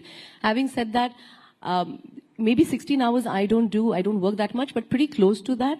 But I still find the time to come home. To have a meal with my mom, my husband, my daughter. When Arya says, Mama, I have this project and I want to do it, I find that time to sit with her, cut those papers and pictures and stick and do that home assignment. That joy, despite of working those 14, 15 hours, even in Goa, even in a smaller town, I still manage to find that time, which I used to find difficult to do back in this big city. I mean, when I was in the big city, I wasn't a mom, I didn't have a daughter, but I still would be exhausted. Like Luke said, people need a holiday after a holiday. Is because when you're working in a big city with everything around, I used to be so exhausted, I had no time for anything. Here in Goa, I run multiple things. I have a salon, I have a restaurant, I do pop-up markets, I am creating content on social media. I am also doing a project. I'm also still acting. I haven't completely given up on that dream because at the end of the day, that is who I am. So I'm not going to let go of that. But juggling all these balls in the air, I've still managed to kind of not drop any. That joy is what never will pull me back to a big city, and I hope I never do. That's very well said, Shweta. But I want to come to Nilesh on this point. Another challenge that comes to mind, and I'm just thinking of somebody who's listening to this conversation saying, you know what, it's been lurking behind, ये idea बहुत दिनों से आ रहा है, बहुत सोचने करने की कोशिश कर रहे हैं पर कर नहीं पा रहे हैं. Because how do you manage financially, number one? And I want to go around to ask you guys this question again. For those with families, today so much of the decisions we make are for our kids. What about education? What about access for them? What about exposure? These are words everybody throws at, right? So how are you managing with your kid? So after I moved back to my village 3 years ago, I also moved to Goa. And I now divide time between those two villages. And I moved to Goa not for regular reasons. I moved for my daughter, for her growing up, for a growing up which did not have a, birthday party at the Hyatt. And why did you choose Goa? I evaluated everything, all the aspects, not just schooling, but the living conditions, the fact that it was a more cosmopolitan existence, the fact that, because she's grown up in a village with goats and cows. She has no sense of class. She has her friends are from the next village who gift her a radish when, they come. And suddenly in Lucknow, there were birthday parties at the Hyatt, and there were return gifts, and there were, what brand is your shoe, and that's why, of course, neither the same people. This is not even Delhi. This is Lucknow. This is Lucknow, which was too much for you. That's not even Delhi. And I wanted, I can't protect her from this for forever, but I felt that can I insulate her, and is there a beautiful place here, which it is, where I can still be in a village, I can still have a slow life, and of course I divide time in both places. So I made this choice for my daughter, for her. I'm not escaping pollution. this is an aspirational embracing of a slower life, and I'm living what I talk about on social. I'm taking a very, tangible step in my life, moving 1,800 kilometers away for that. So, my wife and daughter are thrilled. I just travel a lot, so I'm... Shweta, how are you managing? You don't have FOMO for IB board now? No, not at all. I'm a person who lives in JOMO. I love the joy of missing out on things, to be honest. It's not FOMO for me. And strangely, we were just talking, and I've just realized that you've got all three of us who have Goa connection. This has got nothing to do really with Goa. Not intentional at all. Not intentional at all, but yeah, go ahead. So like you asked him, why Goa? To be honest with me, I'll be honest, actually it all started with my mom and dad. This was 2014, and 2012 I got married. I bought my first home with my husband in Goa. And my mom would say, yaar, tum shaadi ke baad ya to tum Bandra mein rehti ho, ya you're traveling and you're doing events and you're away. I hardly get to see you. So I said, Mama, Dada, you know what? There's nothing really left in the city. Why don't you and Dad, and they're retired. I said, move to Goa, and I had already bought a home. So I'd already seen what it is like. I made them move first. And I said, you'll see me more, because she said, ya to tum kaam kar rahe ho, ya to tum Goa bhag jati ho. So I said, now you'll see me more. Then when I got pregnant in 2015, I was like, as a girl, I wanted to have the baby with my mom around. So I said, Mama ke saath, I'll be there, I'll pop the baby and then get back to the city. And I always say ki Arya chose her destiny. My daughter's name is Arya. And I said, she chose it because she's a Goa baby. She was born there. And we never came back. One thing led to another organically. We found the space. We started the restaurant, everything just kind of flowed. So it's not Goa, like you asked. It could have been any other place. It just happened to be there because I made my parents move. And I just feel that sometimes, like I said, success does not have to be the way we think it is, Success does not mean you have to wear a suit and sit in a boardroom. She can sometimes wear chappals, run a cafe by the beach, and redefine success on her own terms. And beautiful. I think, like I said before, in this quiet, in this slow-mo-ness, I found a slightly clearer and louder voice. And I hope I can pass this on to Arya, and I guess a lot of people over here can probably take some things out of that. Well, hope so too, not so much. Bosses are here, everybody's watching, so let's be very mindful of that. But Luke, closing comments for those who are wondering, कि पहले भी तो लोग जाते थे. मतलब, I'm just trying to think of the time when I was growing up, a typical millennial. The dream was to be in Delhi. The dream was to get out of your town, make a name for yourself. How has it happened that in one generation, the whole thing has flipped? In just one generation, people are saying, you know what, this hustle culture is simply not worth it. Yeah, because the hustle culture is unnatural. Anything that's unnatural, we start to resist. Anything that we resist brings stress in our life. So going back, I'll give you an example of Goa. I studied in Goa, passed out of Goa, no foreign education. I believe I've done pretty well for myself. At the end of the day, every parent has a choice. Some parents want IB schools, international schools, and that's their choice. But finally in life it comes down to it doesn't matter what you have or how much you have. What matters is what you do with what you have. So I think, finally, going back to what you spoke about, a privilege. While many people think it's a privilege to choose where you want to live, but health is also a privilege. Family time is a privilege. Nature is a privilege. Life is a privilege. So people define privileges as maybe that, okay, I'll have a fancy car, fancy job, and people get to choose, because at the end of the day, the bitter, ugly truth is everyone has one life. How we choose to live it, wherever we choose to stay, is finally up to us. Bravo, bravo. Very, very well said. Closing comments. I have to ask from Shweta and Nilesh. Shweta, we'll start with you first. One thing you love about living remotely and one thing you hate about it. One thing I love living remotely is I do it on my own terms. I'm not following anybody's directions. It's me. I'm paving my own path. What do I not love about living remote? To be honest, like I said, nothing, because I'm a person who lives in Jomo. I have zero FOMO, so I love living remote. Nilesh? What I love is that a slow life, or slow is not a physical place for me, it's a state of mind. I'm asocial, I'm content, generally, I don't like humans.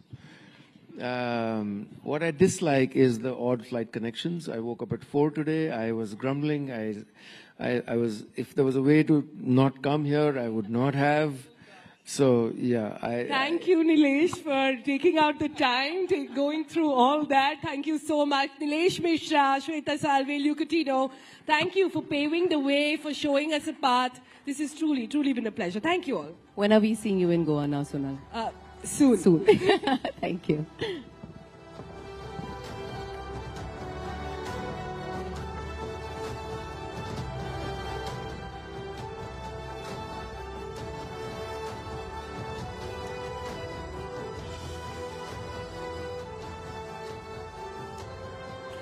Thank you.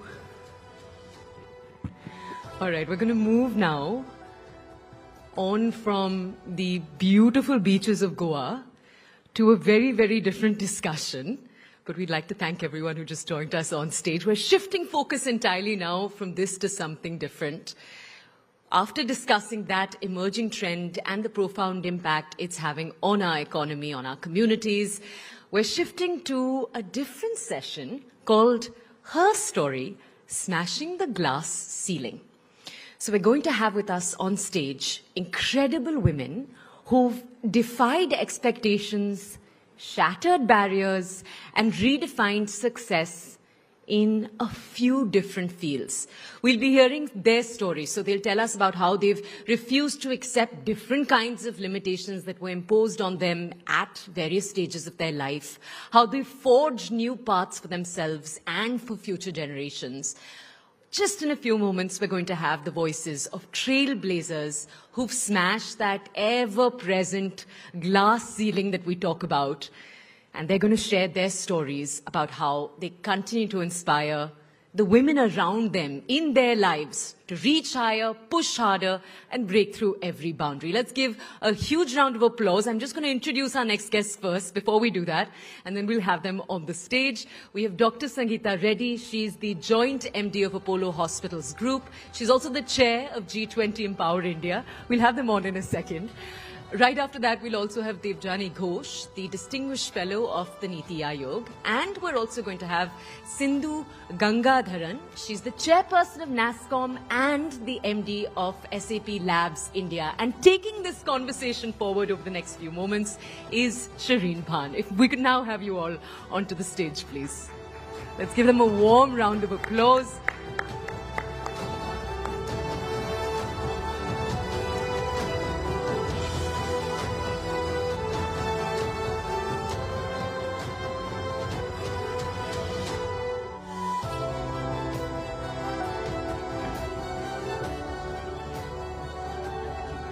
Ladies and gentlemen, good afternoon. It's a pleasure to join you here at the Rising Bharat Summit as we talk about something that is very, very close to my heart. But at the outset, I want to tell you something that is again very close to my heart. I've made a promise to myself over a decade ago that when I have a conversation with women, it's not just going to be a conversation about women for women. It is going to be a conversation that women will drive about what needs to change for the country, what women can do. So that is what we're attempting to do here with my fabulous panel this afternoon. So thank you very, very much, Sangeeta Sindhu and Debjani, for joining us here this afternoon. Let's get the elephant out of the room first. And Sangeeta, let me start by talking to you about, the fact that we're still having a conversation about why it makes sense to have more women in the workforce, why it makes sense to bet on women, why it makes sense to prioritize the women's agenda as well. Let's get that out of the way before we talk about what India needs to do and get the women's perspective on that. So, good afternoon and thank you, Shireen. Why it makes sense? I think the main question is, everybody knows it makes sense. Why are we taking so long to get it done? Yeah. So I think that's really the reality of the issue. But if you take the numbers, this is an economic channel. It is, a world. 483 million women in the working age group. Their contribution to GDP is about 18%. Are they sitting at home? Are they having a good time? Are they relaxing while the husband goes to work? No, they're not. 343 million women are actually working, but in the unorganized sector, significant one of them. So I think the first and important thing is that we do not recognize and acknowledge the care economy, the work that women do at home, and therefore we've created these numbers which say 18% of GDP comes from women. What if you just quantified that and said if they had a nanny, what would they pay? And if they had a cook, what would they pay? So that's point number one. The second thing is that it is clearly identified that if these women had equal opportunity, equal pay, and an equal ability, the contribution to GDP would be over 770 billion. So there's a big enough reason for us to be sitting in this room, to be on this channel, to say we have to do more, even though your panelists were wondering why we're in this room and not in that room, Shireen. So let me be honest with you. Only a scheduling issue, nothing more to it. Thank you. So, but just coming back to the main point, this is serious. I've sat across the table, kitchen table from housewives who make household snacks but didn't get a bank loan to take their business over 5 lakhs. Yeah. I've spoken to women, who have done garment businesses and grocery businesses and, so the entrepreneurial spirit, the need to make money, the need to be relevant is all translating now into this. It is this beautiful moment in time when we can take it to the next level.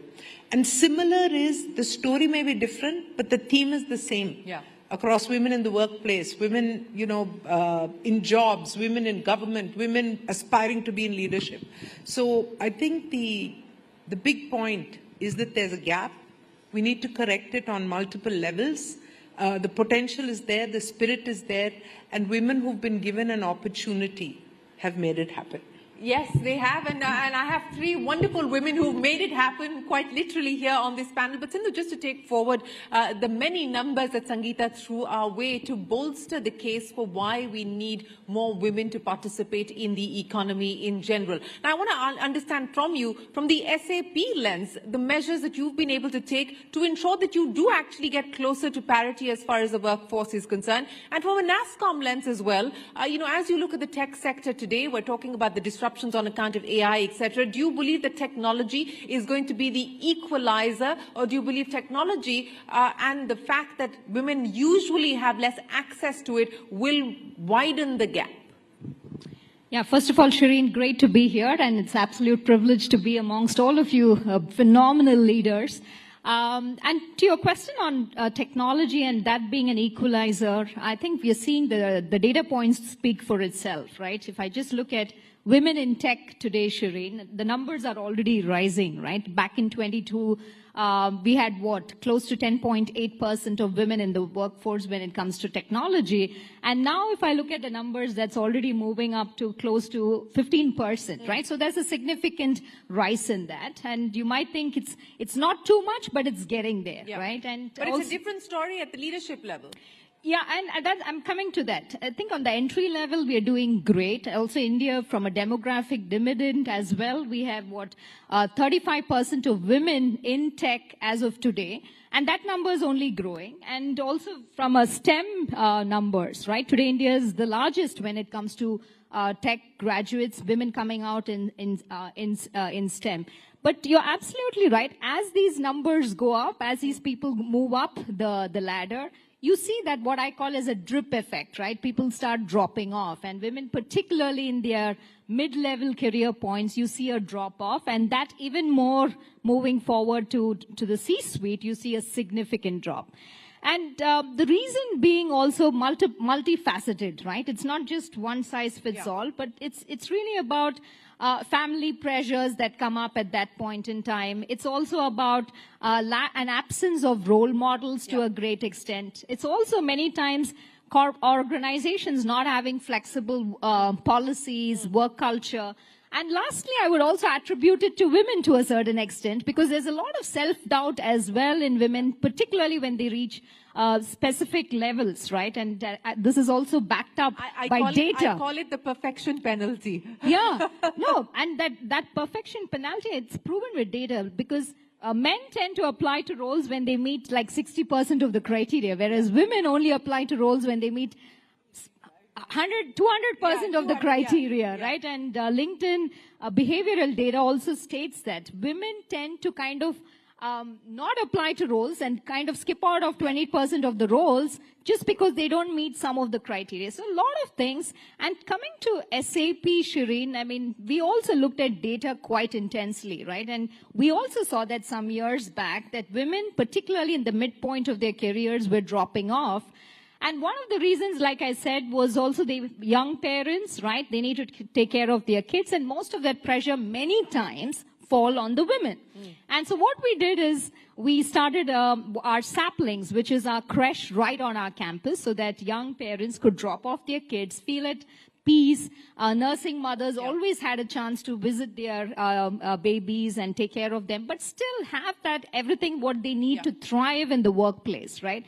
And this is one of the many things that we did. And today, if you just look at our numbers as well, we are shining through in terms of getting to that 50% target of women in the workforce. That's something that we are very much focused on. Also, if you look at our accelerator programs with startups, it's not just about our own women in our workforce. We're also making sure we have dedicated programs where we bring in women entrepreneurs, give them access to our technology, give them access to leaders whom they can emulate, role model. And we have a very intentional focus on also calling out and talking about women leaders in the organization. Because on one hand, you can have the greatest of policies, but if people don't have role models to look up to, that also has a challenge, right? So quite some things happening to get there, and technology, no doubt, is an equalizer. Is an equalizer. But, you know, that's such an important point that you made there, Sindhu, about showcasing role models.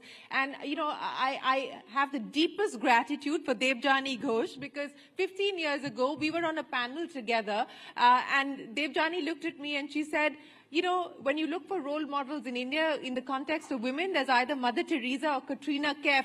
We have nothing in the middle. And that set me on a path to actually find women, showcase women across different sectors, across different industries. And that resulted in our first show called What Women Really Want. And that resulted in our big campaign, Future Female Forward. So Debjani, eternally grateful for you know, really showing us the mirror. Shireen, you need a round of applause for doing that. No. It's really thanks to. But it also means we've been talking the same thing for 15 years. Exactly, we have been. But Debjani, as you look at where we are today, I mean, as you pointed out, you know, so much has changed, but yet so little has changed as well. From a point of view of where India finds itself in the world, from a point of view of this backlash globally against now what is being sort of, you know, thrown under the bus as diversity and inclusion, do you worry that there is going to be a further setback to the cause of more women participating in the workforce? No. And that's completely my personal point of view. But I honestly think diversity and the whole focus on diversity didn't do much for the cause of women. I think if anything, it will start beginning to hurt the cause of women. we were almost being treated as someone who deserves that seat because of our gender and not because of our capabilities. And I've always fought against that. I've always stood against that. I think having a more inclusive charter to say that talent will thrive. Yeah. And if you have the talent, you have the capabilities, then we are not going to look at anything else. It's the best thing that can happen for women. Because what I'm convinced about is, given the opportunity to the right quality education, women will thrive. Women have the mindset, they have the hunger, and the hunger is just growing. The next generations don't even need support. They are hungry, they want to make a point. Yeah. The hunger is growing. So I think we have to figure out how to move the blinkers, how to move those filters, that legacy, you know, the baggage of legacy that we carry, that mindset of judging someone based on, are you, especially at a leadership level. The reason why we don't have a lot of leaders in leadership positions is because the CEOs are all men, or mostly men, with a few exceptions that we have. And when they hire, they want to hire people who are just like them. Exactly. So immediately gender filter comes up. So these are real problems that need to be looked at. But I have never been a big fan of the whole diversity agenda. I've been a much bigger fan of inclusion. No, you're absolutely right. And I'm glad that you point that out. And I think that once you start to create a culture of inclusion, and that it includes much more than just gender, it truly talks about diversity in the workforce, you can achieve many of the outcomes that we are discussing. But I want to talk about where India finds... Just one thing I want to add to that, it should be merit-based inclusion. Yes, of course, of course. I want to now talk about where India finds itself, and I want to get the women's perspective and the leaders' perspective on this. It's a tumultuous world. It's a volatile world where every minute there's a tweet or there's a comment that is shaking global markets.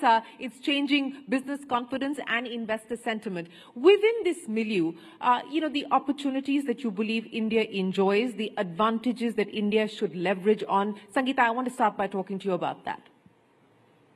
What do you believe India can do? What do you believe India should do? How should we position ourselves in this global environment? So I think as an opening, I would say we need to continue on some of the good things we've been doing. On the women agenda, just the phrasing of the terminology of women-led development versus just women development itself was a game changer, because it showcased the ideology that women can lead society. But going on to a broader canvas, I think, like you rightly said, all of us are seeing from stock market to tariffs to a changing impact of AI, the world changing. It's very critical for us to really start thinking about what is the world we want to shape in the next 3 to 5 years. India's been playing a catch-up game. We need highways like this, we need technology like China, we need manufacturing like here, we need jobs like this. It's a beautiful time to just say, what is the new world going to look like? What are we uniquely positioned to be, to become, to shape? And that positioning is where we need to collectively go. So there's clearly self-reliance, there's clearly quality of life, there's clearly agriculture, environment and all these. But what is the future of manufacturing?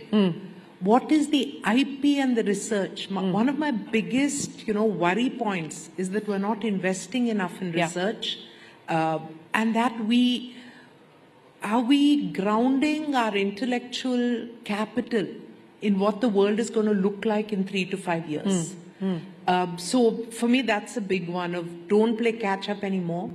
Highlight the big ones. And then I must talk about healthcare, because very often we don't celebrate enough what we have. The big wins on the healthcare front. Big wins. The fact that, we were a health-seeking nation with people going abroad. People are coming from other countries, receiving care at 1/10 of global prices. 140 countries come to India. Are we celebrating it? Are we growing it? Are we talking about it? No, we're highlighting the fact that this costs more and, this thing. The way for every Indian to get affordable healthcare is the powerful insurance which is rolling out, is to enhance manufacturing. We have pharma on one side, which is the pharmacy of the world. Next, we need to do medical device manufacturing, bring down the cost of medical devices, grow the number of doctors. We're on a path. So let's celebrate this and use this global capability that we have, enhance it and make it a revenue earner, so that then we can play Robin Hood to the many who need care, which we do. We're doing already. No, you're absolutely right. And very often this is an area that is underappreciated. It's a job creator, it's a revenue earner, and it is clearly an area, a position of strength for India, which we must leverage. The numbers are doing the talking as you speak. But Sangeeta, I want to, Devjani, come to you with what Sangeeta just said there. We need to stop playing catch up. And it comes back to this, again, this angst over R&D investment. The private sector says, we don't have the capital to do R&D investment. The government says, we're giving you the tax breaks, we've given you everything. Now you better pick up the pieces and start doing R&D investments. You've got the Commerce Minister saying that, look, stop doing food delivery and so on and so forth. Start focusing on innovation and deep tech and so on. I mean, what are we really talking about, Devjani? And how do we bridge this R&D investment conundrum? So let's move away from the current noise. There's a lot of noise in all different waters, right? Because this is a way bigger problem. So let's move away from the current noise. Now, in my current role in Niti Aayog, my fun job, is to figure out the future. Not predict, but actually create the future, work towards a goal and then make sure it happens, right? And when we think about India's future, and I have a 10-year horizon that I look at, when I look at India at 2035, there are a few things that are going to be super disruptive, not just for India, but for the whole world. One, the entire tech game is changing. It's no more about what's going to happen in AI, what's going to happen in quantum, blah, blah, blah. We are entering the era of great convergence. This is where technologies are now coming together with science. So the biggest impact we are going to see is AI plus biology, AI plus physics, AI plus maths. What this convergence is doing, not going to do, but is doing, is it's completely changing the rules of the game. So we are in a position where we pretty much can figure out how do we want to play this game in the future. Because the race is just beginning. Right. The race is just beginning, and it's an infinite race. There is no end point. There is no goalpost. It'll continue to evolve. So one, there's complete disruption going on, which will impact every sector, every government, every citizen in how we live. In fact, there's nothing that it will not touch. So how do we leverage that? Two, the focus globally, if you look at geopolitics, the focus is now changing from regulation to control. So, and I think the AI Action Summit gave out a very, very clear signal, right? It's no more about regulation. It's all about who will control supply chains, tech supply chains. So you're going to see a lot of different play in export controls. US is already doing it, the US AI Diffusion Act, etc., which is most probably going to become a rule in less than a month, which is going to control who gets GPUs or not. It's already happening, right? And how much of the supply chain do you control is what's going to decide your ability, your leadership position in geopolitics. And how will that supply chain control come about? And that's the third story, which is the China story. Because China is now completely rewriting the rules of the game in terms of who controls the supply chain and how. They have decided they are not going to play catch up. They have decided they are going to completely disrupt. Look at semiconductor, where US has pretty much gone after China with respect to every single export control you can think of. You will not get access to ASML, you will not get access to NVIDIA, latest chips, blah, blah, blah, blah, blah. What is China doing? Last month, Peking University came out with a completely new material developed on a 2D material, completely new material for semiconductor manufacturing, not using silicon. It's based on bismuth. And it basically 40%, if it's true, the claims are true, it's 40% faster than the fastest mainstream chip today and 10% more energy efficient. They've come out with a completely new ultraviolet mechanism which says that we don't need ASML anymore. Right. So they are disrupting, and to do this has to be the India story. We have to leverage the disruptions in tech. We have to go after the supply chain control. And the only way we can improve our position in the supply chain control is to focus on disruption and not catch up. And none of this is going to be possible with our current R&D mindset. And I'm saying mindset. I'm not even saying investment. Because even with the current R&D mindset, if you pump in billions of dollars, we will still not show outcome. No, so this is what I want to get into, this R&D mindset that you speak of. And Sindhu, let me bring you into the conversation as well. Because, you know, one of the big positives of the India story over the last decade has been the global capability centers, the GCCs. Everybody's talking about them, whether it's Microsoft or any company at this point in time. You know, the largest base outside of their home bases are sitting here in India, and it's actually IP that is being done here in India, so it is being developed in India. So there's not an intellectual capital perspective. Then what is the issue? If we seem to have the R&D mindset to do GCCs, why don't we have the R&D mindset to do India-driven IP? Yeah, I think I love what Debjani said, right, in terms of focus. But I think the thought process, Shireen, is how do we bring this mindset right into education systems? Because yes, we are all able to do it. I mean, just take SAP as an example. 25% of the patents that come out of SAP globally come out of India, right? Now, so which means the people are able to do it, generate IP. And to your point, Debjani, on how China comes in and comes up with this very unique ways in developing technology, I think there's also a time for us to reflect upon our education system. How are we training the young minds to go out there, become the problem solvers of the future? Design thinking, problem solving, not looking at how do we apply technology to a problem, right? And it's not just about who's the best Python programmer or who can be a full stack developer. All that is important. Technology is important. But how do you step back, look at problems? How do you design for scale? And this is the mindset that we are trying to change, and we have to change if we get to solve all, if we want to drive that kind of IP creation at scale, not just for the world, but for solving the problems in India. And this is also why that strong collaboration between the industry, between the government, between the education needs to be fostered much, much more. We need to go to the schools, look at how are we applying technology for real world problems and make them understand what it is when we talk about business problems.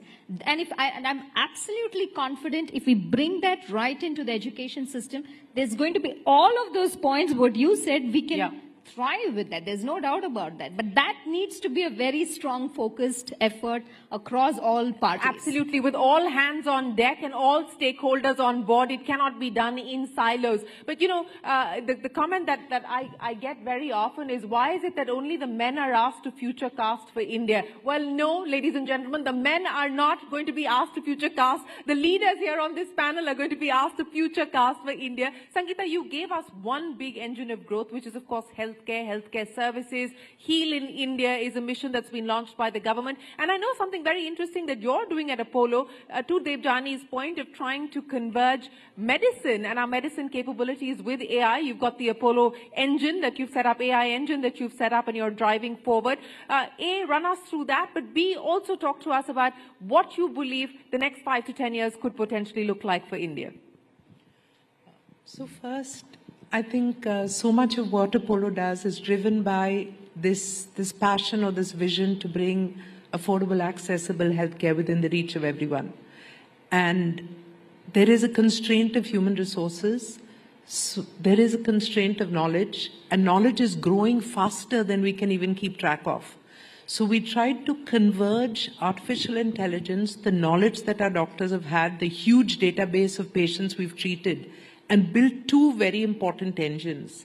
The first one is Ask Apollo, so that a public who is inundated with things from Instagram, you know, eat cinnamon, do this, do that, this works, Ackermansia, all kinds of stuff.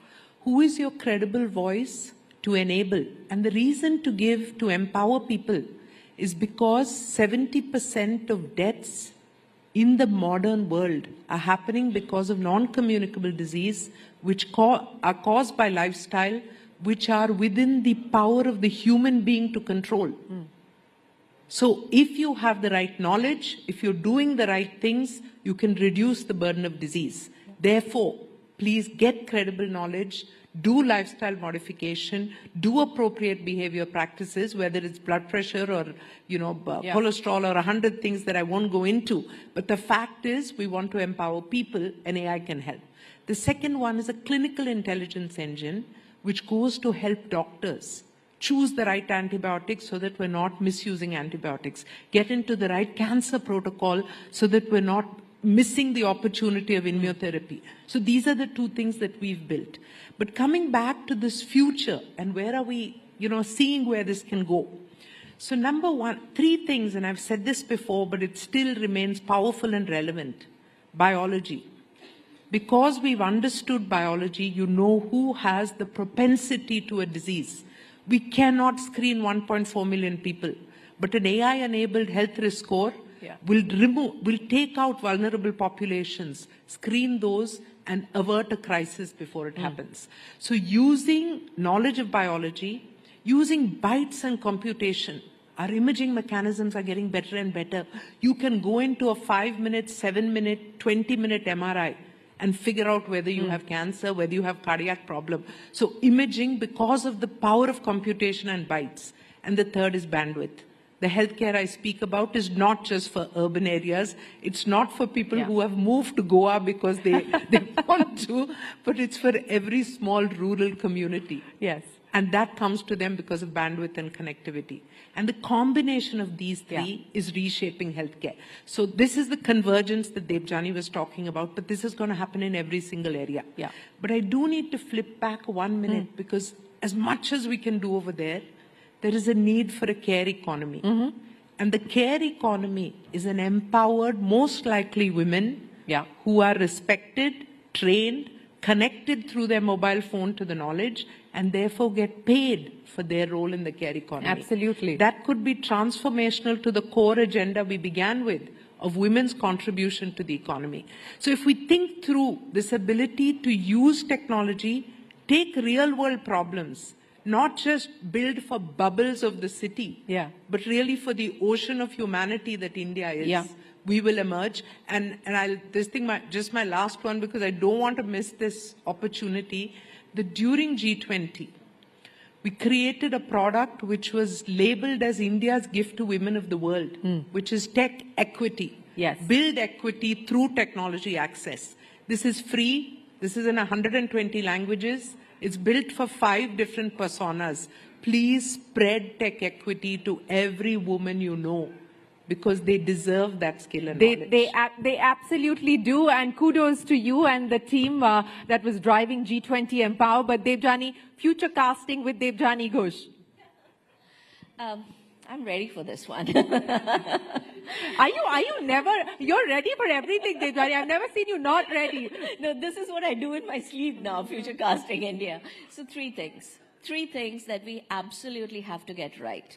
First, we have to figure out our R&D play so that we can lead in this AI plus era of convergence.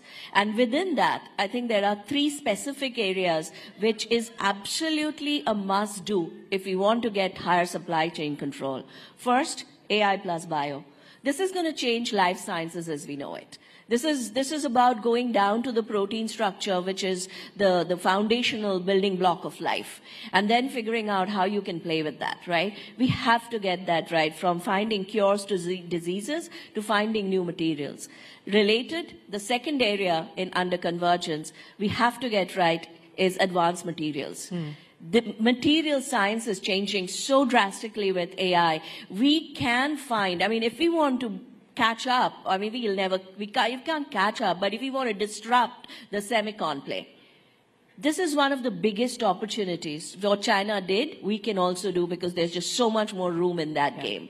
And the third area is quantum, where we are going to have so much impact from a security perspective, national security perspective. We cannot be at the receiving end of that. We have to be the innovators. So these are the 3 focus areas under convergence. The second area, renewable energy. Energy is going to be the only thing that will limit the efficiency of export controls. Because today's technology is so energy hungry, so you can put all the export controls you want, but if you don't have the energy, you will not be able to contain it. So if we can build and I think we are in a strong position there. If we can build energy, renewable energy connected to the grid, and be a leader there and make it the most cost affordable solution in the world. And that's one thing we should take away from China. We really should go after that. In fact, we have our next panelist is going to talk exactly about that. He's going to talk exactly about that. That's a big one. And the third one is a little different. But I do believe that the current tech model is majorly messed up. What we've done is, within the tech framework, we've put AI or technology at the center of the framework. So it's all about increasing its power, going after AGI. Somebody's screaming. I hope he agrees with me. But, it's going after AGI, and everything that happens, it's a side effect. If it kills human, okay, let's figure out the regulation so it can't. We have to now change the model, and we have to take technology from the center and put the humans back in the center. So that whatever you do with technology, you do it only if it's good for humans. And I strongly believe this is the one place where there's no country better place than India to drive this new narrative and new model. So those are my three things. And those are very powerful three things. And how many times have we been in rooms where the men are still trying to talk over us, and nothing is very different here. But Sindhu, I'll give you the final say. Future casting with Sindhu Gangadharan. Well, I think to add to everything what Debjani said, I would say, first of all of us in this room have a role to play, right, in taking everything what Debjani said forward. So, and that goes back to our first point, what we said, make sure that we build an inclusive environment. Because for us to thrive, we have to make sure everybody in the system can move forward, right? I mean, if you want to solve the problems of tomorrow with technology, just make sure that each one of you in your individual roles has, when you're sitting here, it's already a big thing, right? And give the opportunity for people who can move forward. The second thing I'll go back to is definitely strengthening education, because I think if you're looking at the future of India and the future of the world, it all boils down to how we raise and bring up our young talent. And I think that is front and center for me, and I think it has to be for all of us, to make sure that we bring in the bright minds, educate them in the right way, in a very inclusive way, so that we don't have to sit in panels like this to talk about inclusion and why it is important and why diverse minds are needed to build some of the phenomenal products that serve very diverse consumers out there. And last but not least, I'd say the power of technology, right? I mean, let's not forget it. There are so many challenges that we are, even going back to the question that you started off with, how do we ensure that women are at the table? Today, we can use technology to really illuminate, build the transparency. You have AI to crunch through completely complex data sets to come up with those data points. So use technology to your advantage. Don't sit there and say, I don't know what's going on, but use technology. There's tons of technology out there, but use it in the right way to address, be aware, and drive change. Well, ladies, yes, go ahead, Sangeeta. So I'm just going to add, one thing to this, that all these are critical. There's technology, there's research, there's environment, there's this thing. The one thing that India continues to hold is this superpower of being good. There's somewhere this thing, we were never an aggressor, we are an acceptable denominator across. In a way, I think we're the Switzerland of the modern world. So we need to hold on to that, because we enhance our value system. I'm really trying to talk over this guy, because the voice of the power of value is sometimes getting lost. Yes. And it's not just in a highly materialistic world. People are committing suicide over the stock market, but they're not committing suicide over the loss of value system. And even if they do, people are not putting it in their headlines. So I think the importance to protect a value system in the world is as important as everything else we're talking about. I couldn't have asked for a more appropriate closing here. Ladies and gentlemen, as is very, very evident, the future is ours to take. And as Sindhu, Sangeeta Reddy and Devjani pointed out, if you want a seat at the table, then perhaps we just have to build a longer table. Ladies, many, many thanks for joining us here on the program. Thank you very, very much for joining us here at the Rising Bharat Summit. It's always a pleasure to have you join us. Thank you very much indeed.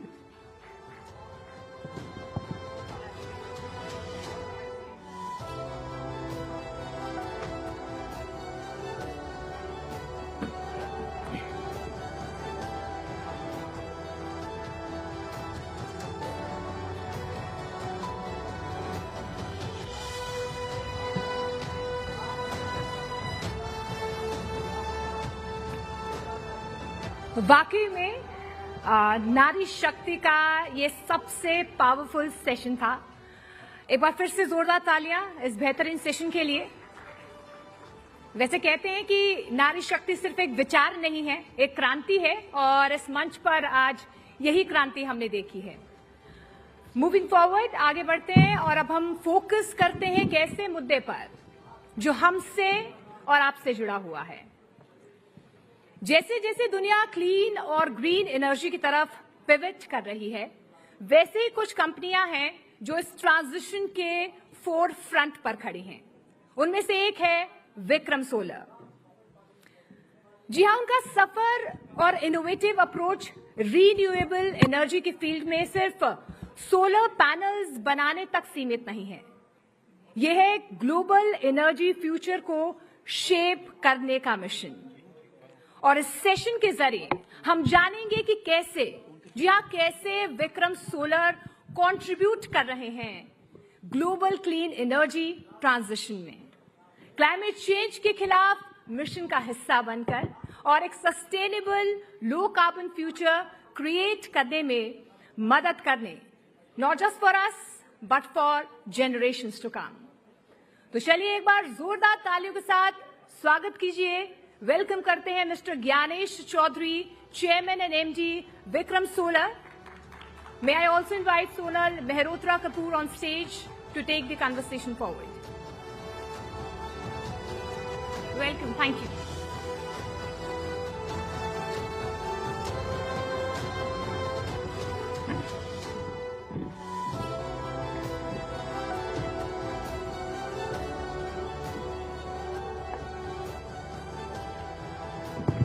Hi, good afternoon, everyone. I know this is the last one before lunch and everybody wants to sort of rush in, grab a bite, but I promise to make it engaging.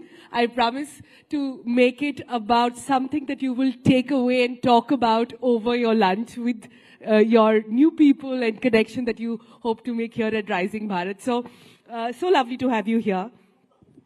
I think when we talk about solar energy in India, the past couple of years, the past decade itself has seen a transformative journey. Our understanding of solar, our capacity for solar, our adoption of solar has grown to potential, really great heights. And if I'm quoting the UN climate chief there, he's called India a solar powerhouse. What does this mean for the future of the industry today? Thank you, Sonal, for having me today. I think for me personally, I've lived solar for the last over 2 decades. It's been a passion project. All the other stuff, the success, the industry taking a significant shape happened much later. I think what solar means for India is far too many things. Apart from it being at the center stage and the heart and mind of our Honorable Prime Minister, right from the days when he was the Chief Minister of Gujarat, to bringing all of that to central policies and initiatives. What we've seen is 5 things. I'll give you 5 numbers, so to speak. India was the first country, one of the first countries to sign the Paris Climate Accord. Number 2, India now has 2x of nuclear energy than it had 1 decade ago. Number 3, India is the 3rd largest deployer of solar energy. Number 4, India is the 4th largest deployer of wind energy. Number 5, India is the 5th largest deployer of hydro energy. So just taking all the top spots globally and being where we are in India and knowing the appetite, it seems like we're just getting started. It's lovely that you've quoted the top 5 points. India scoring so well there. So it's a good time for me to sort of bring in what's perhaps not going so well, which is battery storage, which is about understanding how critical it's become not just to generate solar power, but to store it. What do you think is standing in our way today? Actually, nothing. I think energy storage, battery energy storage is where solar was probably a couple of decades ago. The technology has matured, costs have come down significantly. Why battery storage is important? I think the sun doesn't stay where it is throughout the day. So typically we look at solar as supplement load. When we incorporate energy storage in a significant way onto the grid, we see that we can do so much more with renewable energy than we would previously be able to do. And that's why energy storage is so much more important today, knowing that India has phenomenal ambitions to deploy renewable energy onto the grid. As far as energy storage is concerned, the technology has taken leaps and bounds of transformation. Now we have, generally...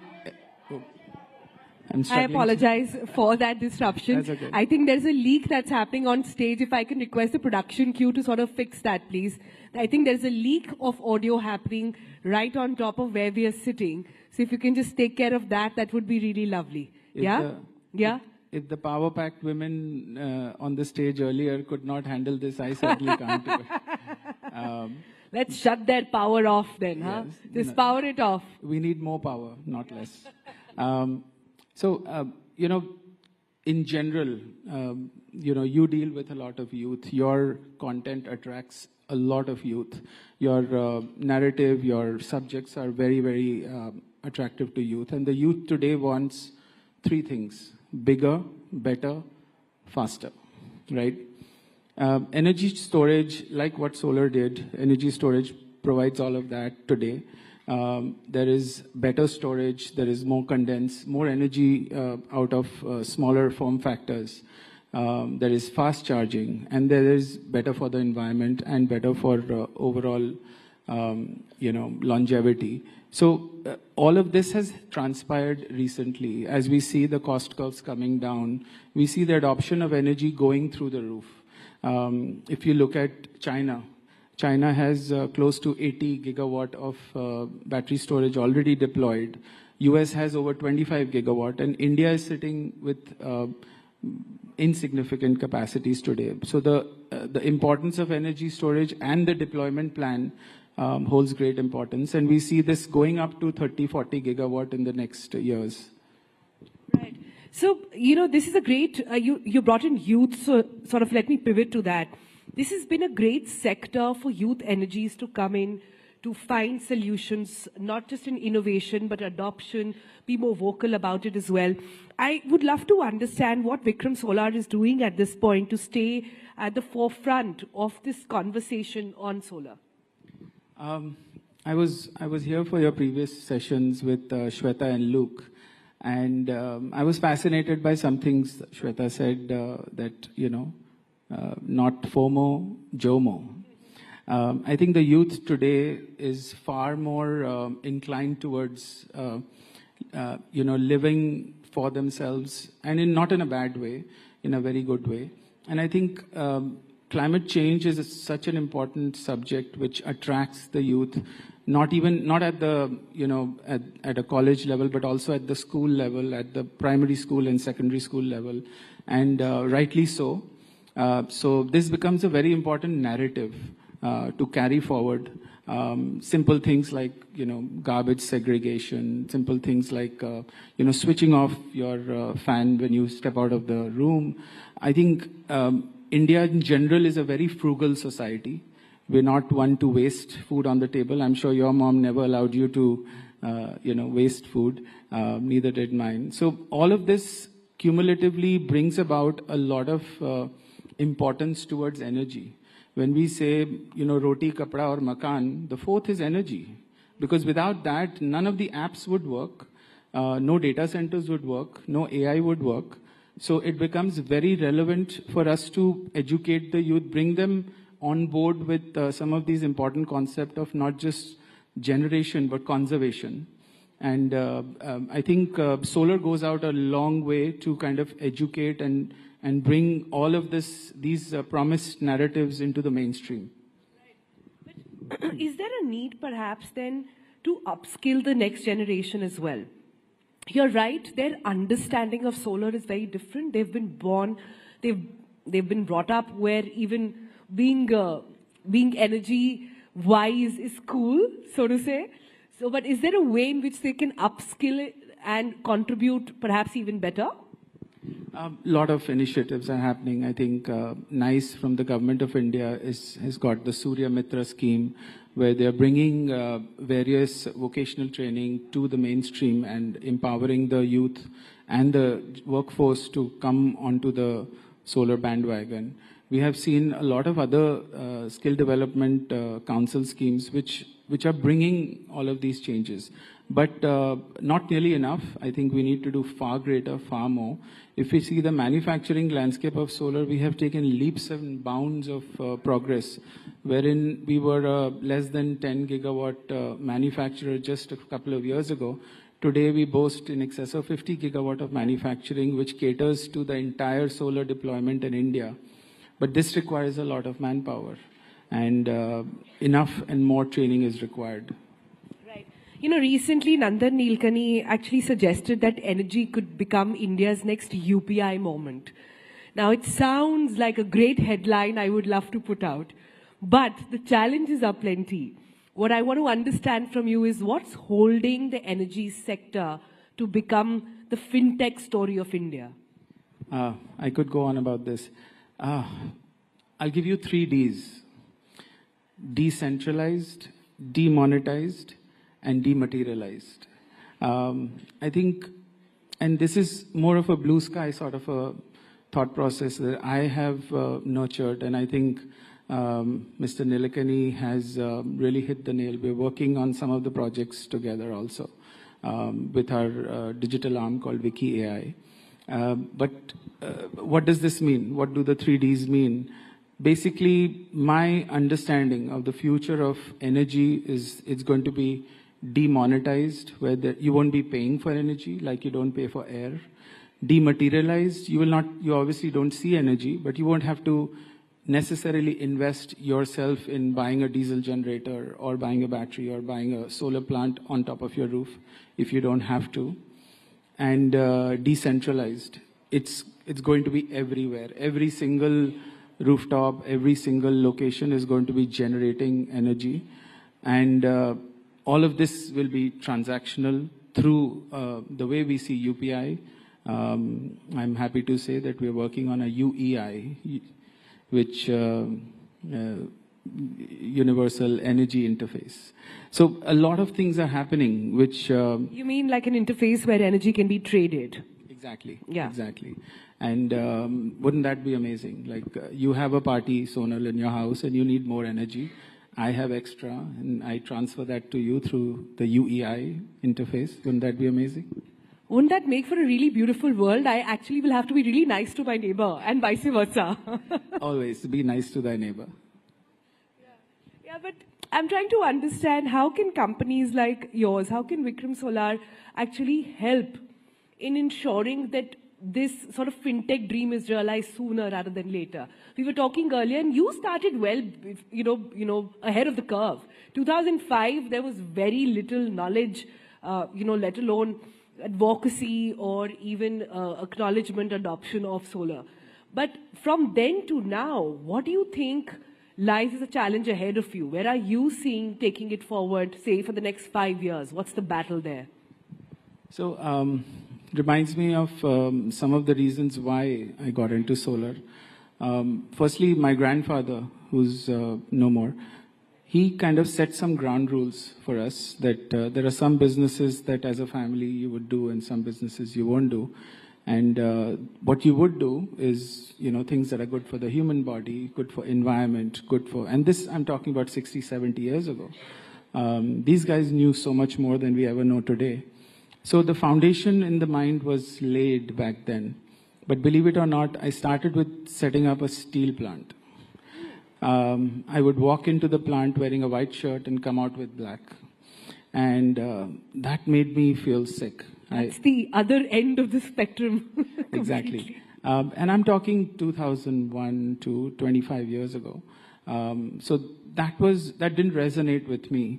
And soon I started researching and figuring out. And my father was a very big driver for this to be much ahead of the times.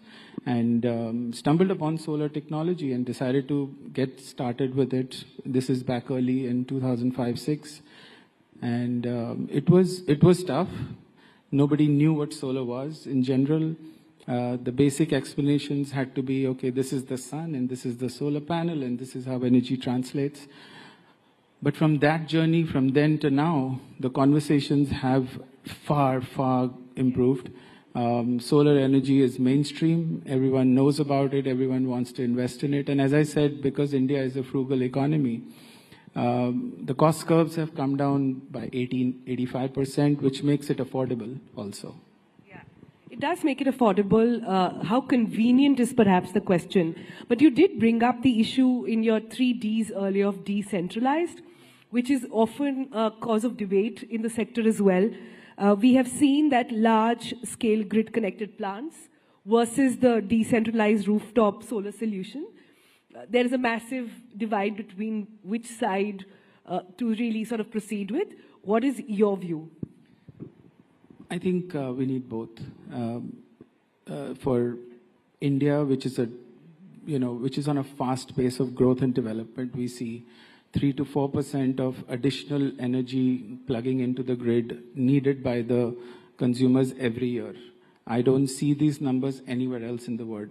And that goes out to say that India is a fast-paced growing nation which needs all this energy. To expect all of it to come from solar or purely renewable sources would not be possible, not at the moment. But certainly we are aiming to be at least 50% of the overall India energy requirement. Right, so you're saying somewhere of a balance is what is required. Before I wrap this up, I have to ask you, I think the problem at a macro level with India at the moment, and since Rising Bharat this year is about youthful aspirations, let me sort of plug that in. Everybody wants to do right. Everybody wants to ensure that they have that solar power. They are conscious about the environment, want to do the right thing. It's a question of not what they want to do, but how. Is there a tip that you can share with industry leaders, people, etc., on how to actually bridge that gap? Today, I believe that if you were to, that's why UPI is such an exciting example, because if you did give people that tool in their hand, they would use it. But what's keeping us from that, and perhaps what can be done to ensure that that gap is bridged?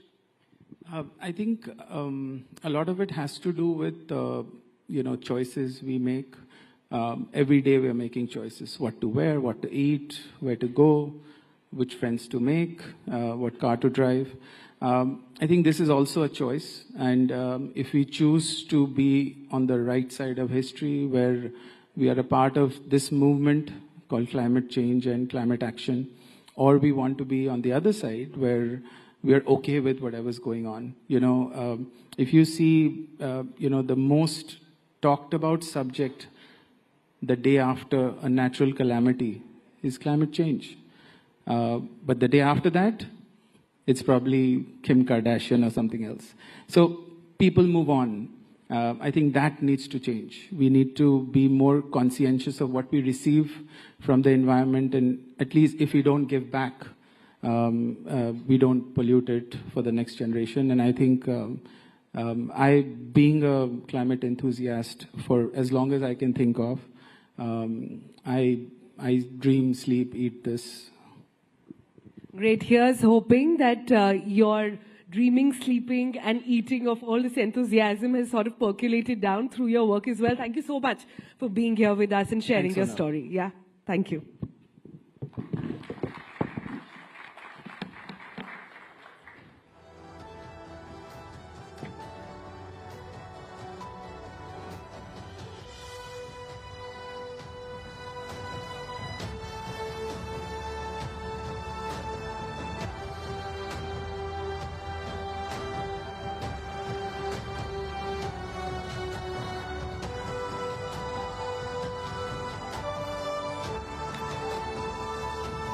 वाकई में climate change, green energy हमारे लिए एक बहुत ही संवेदनशील मुद्दा है. इस पर चर्चा की. Thank you so much mister Chaudhary and Sonal for such an enlightening session. वक्त एक छोटे से विराम का है, एक ब्रेक का है. हमारा फर्स्ट सेशन जो है समिट का वो खत्म हो गया है. यहाँ पर एक छोटे से ब्रेक के लिए हम रुकेंगे.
Hello, good afternoon.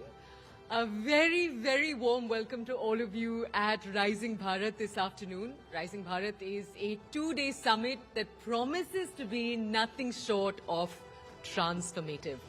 It's an absolute honor to have you all here as we embark on an exciting journey of dialogue, of innovation, and of collaboration. Joining us for this discussion that we're going to have in a few seconds from now is Rajana Nandan. He's the MD of Peak XP Partners.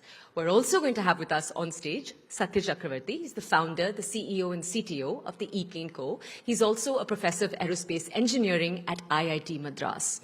They're going to be joining us in a second, and with them on stage is going to be Chandra Srikanth. Chandra, the floor is all yours.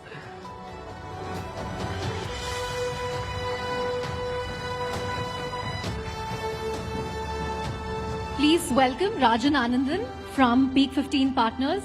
Rajan, one of India's best-known VCs, investors. And pleasure to welcome Professor Satya Chakravarti all the way from IIT Madras, who's not just a professor but the founder of 6 deep tech startups, including the likes of ePlane and Agnikul Cosmos. A huge round of applause for both of them. And it's wonderful to have the head of IIT Madras, Mr. Professor Kamakoti, here as well. So a nice little reunion here in the national capital. Right, thank you so much, Rajan and Professor Satya.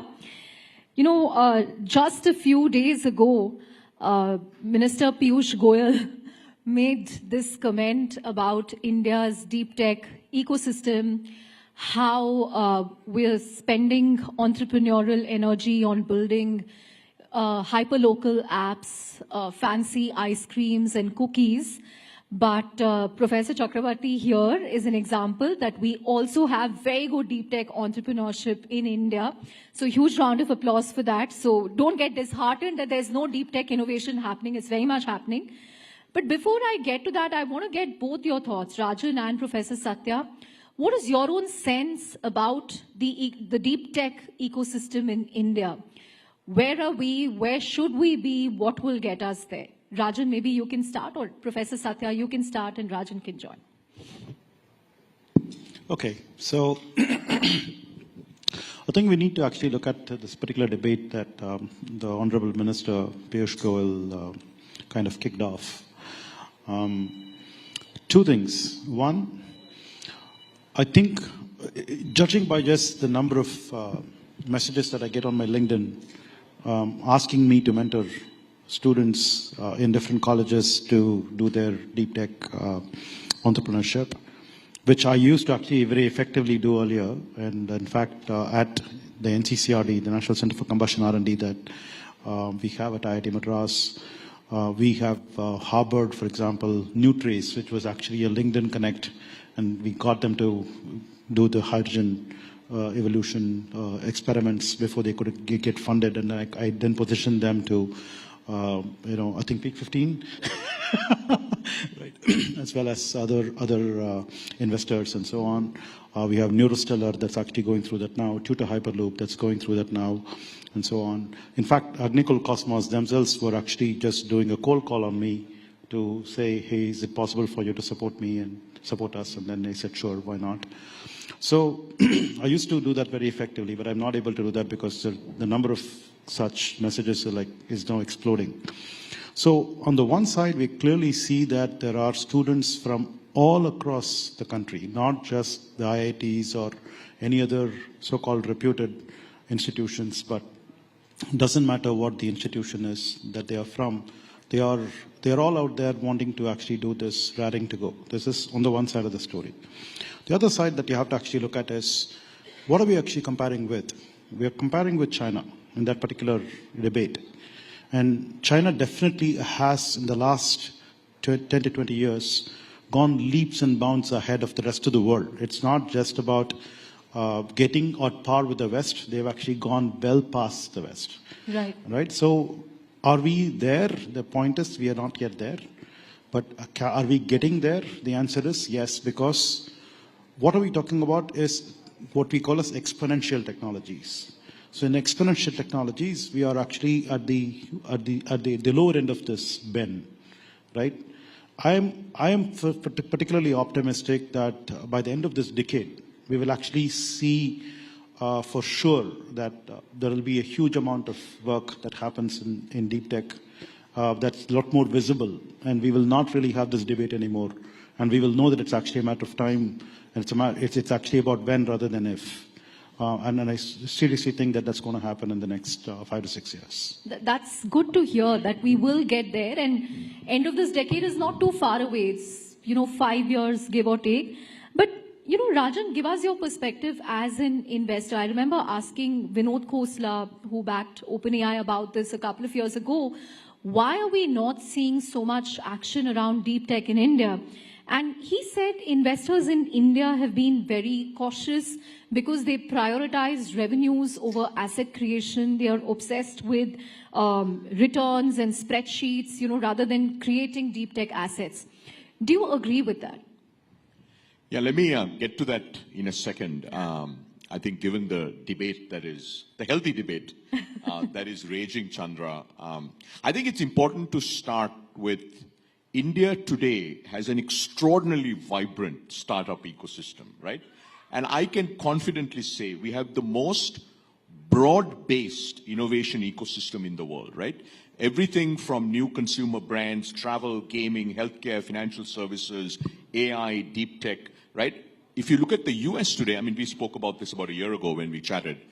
It's really about AI. I mean, if you go to Silicon Valley today, if you're building a company that is not an AI company, it is highly unlikely you won't get funded. Whereas in India, it couldn't be any different, right? Whereas China has, for their national priorities said, we're going to only focus on deep tech, right? Which is semiconductors, EVs, and so on and so forth. So India is actually the country today where we are seeing this broad spectrum and innovation, right? And if you look at areas like, let's look at fintech and digital payments. We're the world leader in digital payments today. There's no question, right? I can confidently say that you can put our fintech founders against the best in the world, and they're better, right? Why? Because we have a large ecosystem. I remember 2015, looking at the top 100 countries on digital payments, India was not on the list. Today, we have 55% of real-time digital payments, right? So I wanted to start with that because sometimes we don't talk about what it is we have going on at scale, right? So similarly, consumer commerce, by the way, to deliver something in 10 minutes in India, in the most traffic-dense cities on planet Earth, is really hard. Anybody who says that that is not an innovation, please go try it. Try to build the infrastructure. It's really hard, right? So I think we should acknowledge that we have this extraordinary innovation that's happening in every sector, right? Agri-tech, brands, financial services, travel is exploding. Now, moving to deep tech, I completely agree with Professor. Look, it's still very early days. Look, basically, Flipkart was founded in 2009. Yeah. It was about 2015 when e-commerce really began to happen, right? And it's now that we are seeing, really new to the world innovations, right? Quick commerce is an Indian innovation. Quick commerce doesn't exist anywhere else. And it hasn't worked in other parts has not of the worked world. anywhere else in the world, right? So that's pretty remarkable, right? To have a world-first innovation in e-commerce, which is quick commerce. So what we're seeing now is we are probably 5, 6, maybe 7 years into this journey, and Professor and IIT Madras team can talk more about that. But it's definitely happening, right? And I think just give you a sense of our portfolio, we were actually very fortunate to invest in Nutrace, and it's a great story. They actually literally cold called him. Then they went there, they used their labs, they worked there for a while, then they came back to Bangalore. In fact, last year, was it last year or the year before, we invested in our first two semiconductor startups. Both came out of IIT Madras, Incore and Nutrace, right? So whether it's space, whether it's energy, whether it's renewables, whether it's semiconductors, in each of these areas. Actually, this morning I was with Pawan Goenka, who's now leading InSpace. InSpace. Pawan said that now we have over 200 space tech startups. IIT Madras Board of Governors. All roads lead to IIT Madras. Right? 7 years ago, Chandra, there were like 2 or 3 space tech startups. So we've gone from having 2 or 3 space tech startups to having over 200 space tech startups. So it is beginning to happen. I think it's very exciting. If you look at AI, for instance, I'm sure we'll talk about AI, right? Just in our firm, Peak 15, we have over 40 AI investments. I think last time when we spoke, I had half of that. Across right? the tech stack, Across the tech stack, right? And we can talk about that. So look, it is happening, right? Whether it's AI, whether it's semiconductors, whether it's space, whether it's energy, whether it's transport, advanced manufacturing, and so on. Now to the question that you asked. Look, we as a firm, I'll give you just one firm, okay? And there are many very, very good firms in India, investing firms. We invest across. We invest from idea through IPO. At idea stage, when we invest, most times there's not even a line of code written, let alone like revenue, product. Look, I haven't looked at an Excel spreadsheet since I left McKinsey, and that was a really long time ago. You know, because then I went to Google and Microsoft and all these places. So look, basically, I think that is absolutely not correct. I think what India needs, and I'll wrap with this and we'll spend more about this, is we need a lot more resources going into R&D. Right? If you look at India's R&D as a percentage of GDP, we're at 0.65%. 0.5, yeah. US is at 3.5%, and China is at 2.5%. Israel, and by the way, both those economies are orders of magnitude larger, right? 17, 18 trillion, 2.5%, do the math. 27 trillion US GDP, 3.5%, do the math. I mean, you're talking about 20, 30, 50 times more resources being spent on R&D. And Israel, a country with 8 million people, spends more on R&D than India. Okay, so just to give you a context of how much more we need to do. So in terms of what needs to happen, many things need to happen.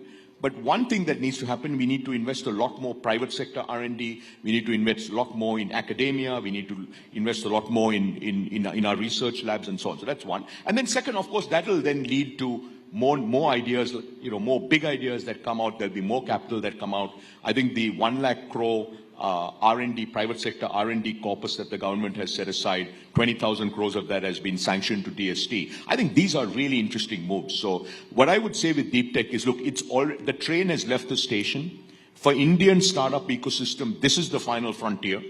And we are well on our way. So I'm totally with Professor that, look, over the next 5 years, we'll start seeing the first set of big companies come up. And much like, look, it took us a decade, okay, to go from, in fintech, Chandra, we should keep this in mind. Fintech is no small thing. It took us a decade to go from not being in the top 100 companies in the world to being the undisputed number one. Undisputed. And by the way, we did that. This is really important. We did that with real innovation. UPI is based on open source. There is no other country in the world that has a payment rails that has zero MDR. And by the way, what you will see in India is our innovators, our entities, right, whether it's large companies, small companies, governments, academia, really come up with very, very different ways to do things because we have to cater to population scale, right? I mean, you'll see this in industry after industry after industry. Right. Just a quick follow-up question, Rajan, and all points, I completely agree that we should kind of zoom out, take the glass half full view, because where we've come in fintech is incredible. We completely leapfrogged from cash to UPI.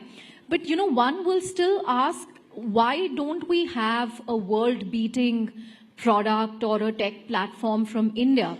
Earlier there was this notion that capital is a constraint, but then you have DeepSeek in China saying that they managed to build a foundational model at a fraction of what OpenAI spent, and they managed to give every single foundational model in the valley a run for their money.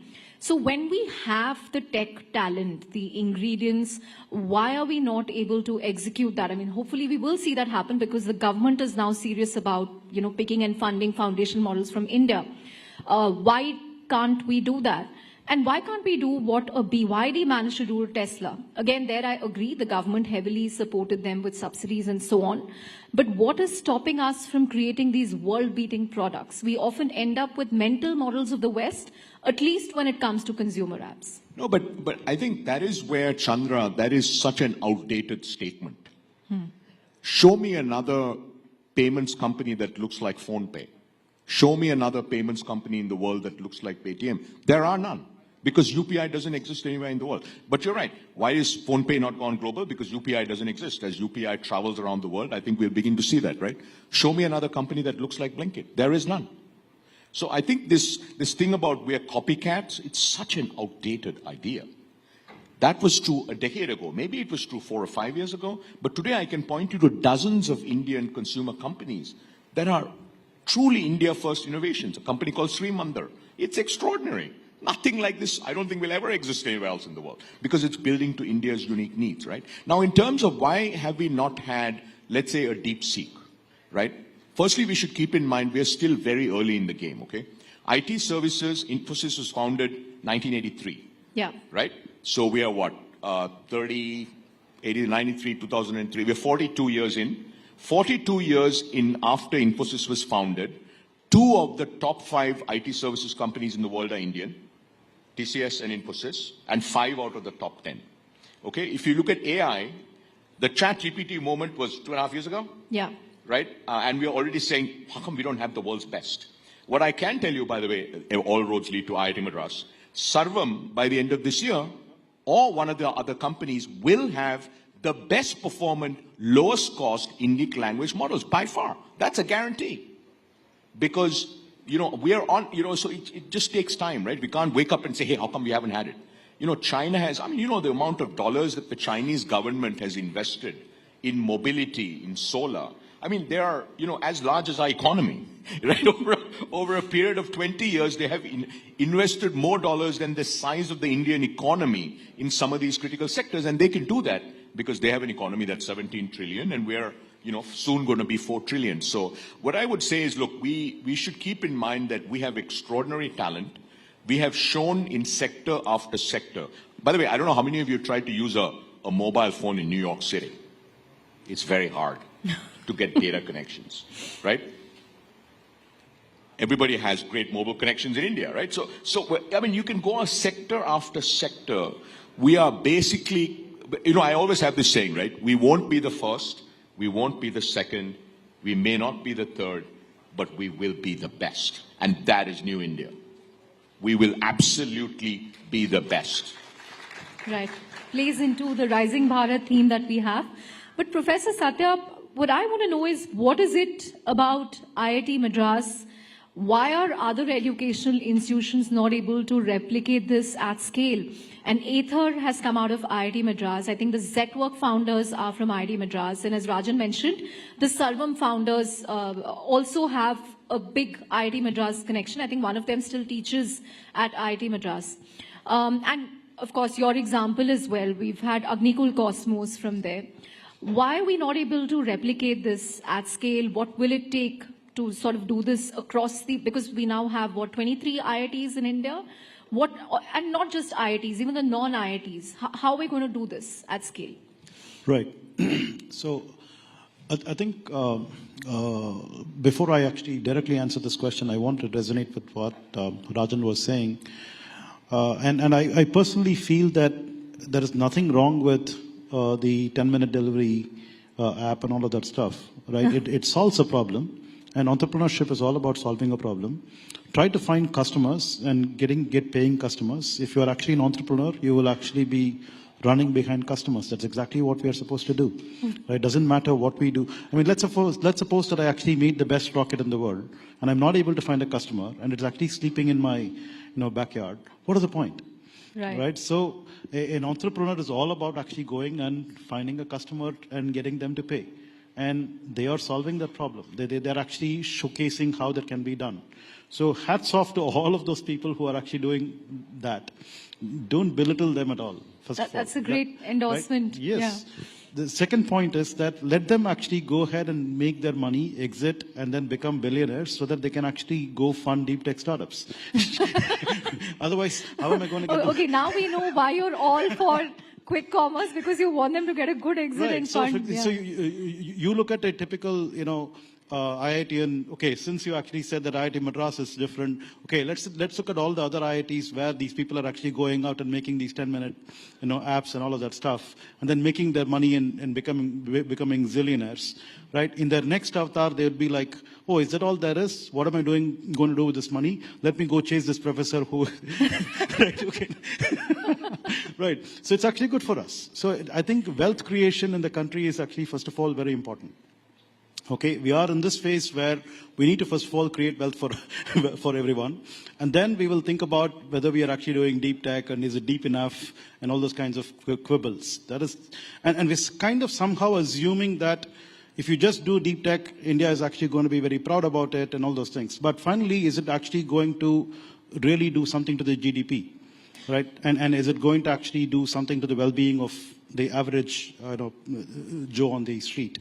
So we have to actually be very clear about all these things. It's one thing to be very elitist and then say that we have to be doing deep tech, right? But the other thing is, what is it actually going to translate in terms of, so we have to look at what's the value we are creating. So I'm not saying we are not creating value. In fact, I will vociferously talk about what we do as something that will create value for the country, the GDP for the country and so on, because like for example, 2 months ago, we had this deal that we struck at E-Plane with an ambulance company that was saying that they will want to place an order for about 788 ambulances, which would actually fetch us a revenue of more than about $1 billion.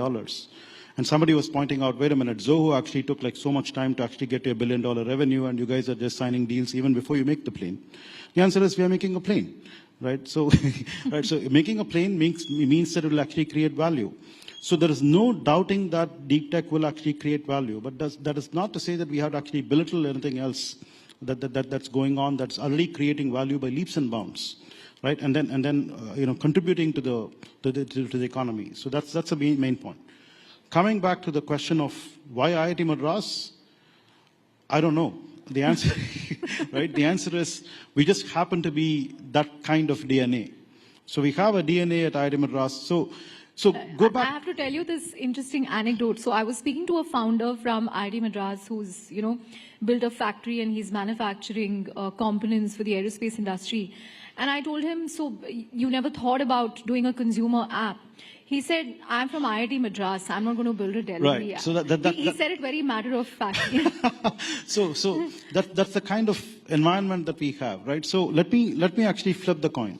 For a long time at IIT Madras, we used to actually be wondering, why are we not actually getting the JEE #1 to actually come to IIT Madras? Why are they going to Bombay? So every opening ranker of every branch that at IIT Madras was actually less when compared to somebody who was going. And we used to say we have to actually do some more publicity. We have to figure out how to get them and all that stuff.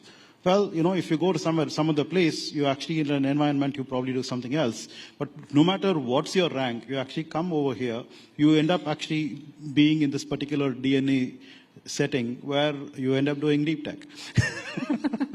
Right? And I think there were students who used to say, oh, IIT Madras is so nerdy.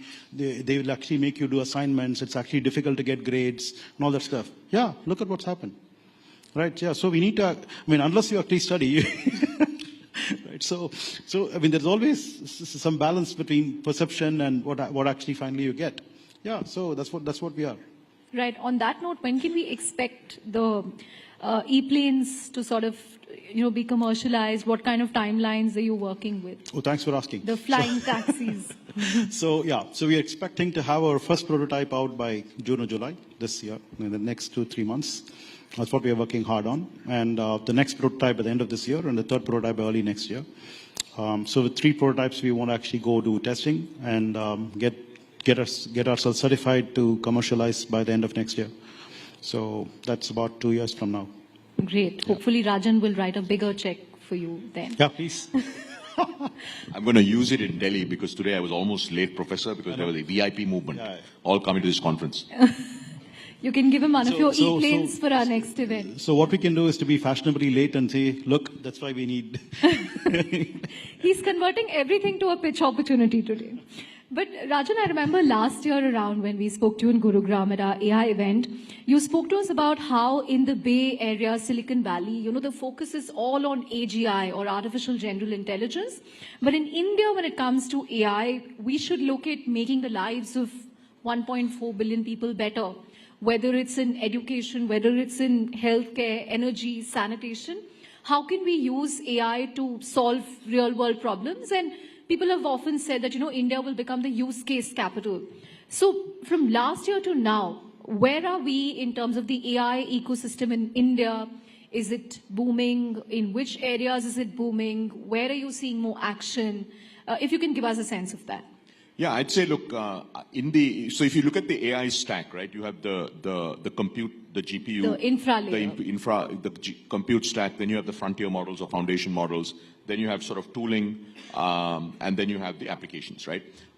So last time when we spoke, we were seeing we were beginning to see very interesting startups in the application layer. So I'd say first thing that has happened is we have takeoff. Right, as a nation, we have takeoff at the application layer. I mean, the kind of companies that are being built.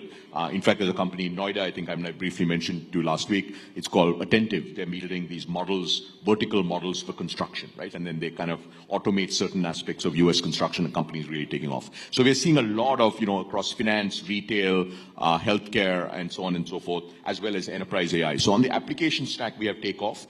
We still don't have the number of companies, let's say, that the US has when it comes to application AI, but we feel very good about the kind of companies that we're seeing. We continue to see very exciting developments at the infra and the tooling layer, right? So these are companies that are actually making either agents interoperate better and so on and so forth. On frontier models, we are very, very excited about what the government is doing, right? Where they've set aside several thousand crores to They've fund. already procured, I think, 14,000. No, that's on the compute side, right? They also set aside 2,000 crores for foundation model companies, right? Models, that's right. So today, I mean, as you know, there are a handful of foundation model companies. We do think that a year from now, we'll have 4 or 5 labs, right? Like China probably has 10 world-class labs. We'll have 4 or 5 labs, maybe not at the same scale, but they'll be well-financed. They'll have great talent. They'll be off to the races. So so if you had asked me a year ago, if you asked me what's different, we have takeoff at the application layer, and we're getting serious about the frontier models, right? Which is thanks to the government, actually. And then last thing I'd say is on compute, I would have never imagined we would have a play. But the reason I can't be here tonight is at the compute layer. That's all I'll say. I'm curious to know more about this investment. I know you're always curious, but I can't tell you anymore. Right. As we begin to wrap up, Rajan, so are you seeing a lot of supply to invest in? Because some VCs we speak to say, hey, all the actions happening in the US and they're investing billions of dollars. But in India, we're not seeing that supply of AI startups. Do you agree, disagree? Yeah, in the venture capital business, Chandra, it's nearly not about volume. It's about quality. No, it's about quality, right? Like Google was one company, right? There are $5 trillion companies in the world, only 5. Humanity is thousands of years. We're thousands of years into humanity. So what we're really looking for, very high quality founders who are solving problems where AI can help them build 10x better products or 10x better outcomes. And that we're seeing. Are we seeing thousands of these companies? Absolutely not, right? But are we seeing dozens or 50 or 100? Absolutely. So look, we are actually feeling much, much better about the application layer, as I said, in India today. Right. Professor Satya, one thing that we notice in, among deep tech startups is there's a lot of enthusiasm at the college level where students love to tinker with, all kinds of use cases, problems. Many of them take this till concept and, they manage to get seed funding in Series A. But, then they kind of tend to hit a wall. Either it doesn't scale or they're not able to find a market or the subsequent rounds of funding become difficult. What do you think can plug that gap? I mean, government R&D spending obviously has to go up. We are at a tiny fraction of what the US and China spends. But even corporate R&D budgets, a lot of people are asking, what are IT companies doing with all the cash balances they have? Yes, I believe, for example, we have this thing called the Center for Innovation. And Center for Innovation actually is the one that spawned Aether. So we had this race car team called Raftar, of which the Aether founders were there. And then they got this inspiration from working in that as students tinkering with race cars. And that's how Aether was born. Galaxy, for example, was born from Avishkar Hyperloop, which I'm the faculty advisor of. And I'm now a co-founder of Galaxy as well, and so on. So we can clearly see lots of such examples of how founders get inspired to do things from the tinkering labs that they have in their institutions. So it's very important for us to be able to allow students to tinker with things. That's number one. And then there must be a funding that goes with it, which typically alumni does a good job on. But more importantly, I think when they step out of these places with ideas that they want to scale and commercialize, can we actually sort of intoxicate them with a seed funding, right? So funding is not, I seriously believe that funding is something that should not be easily available. We need to actually get the founders know the value of what they are getting. But seed funding is actually a very good intoxicant, right? So it kind of hooks you. So once you actually get seed funded, then you're kind of like holding the tiger by the tail and you want to run with it. And many times, these founders, when they are so young, they have the appetite to build stuff, but they don't have the appetite to chase investors and get funding and all of that stuff. So let's say, for example, if you had this government's fund of funds that actually is set up at these institutions and then looks for these ideas to fund right as they are coming out of the labs and these places like these tinkering labs and so on, I think that will actually go a long way to spawn a much larger ecosystem than what we have today. Great. On that note, we're out of time, but thank you, Rajan. Thank you, Professor Satya, for an absolutely scintillating session. And I think, it leaves us with a lot of optimism on India's deep tech and AI future. Thank you very much for that. A huge round of applause for Rajan and Professor Satya.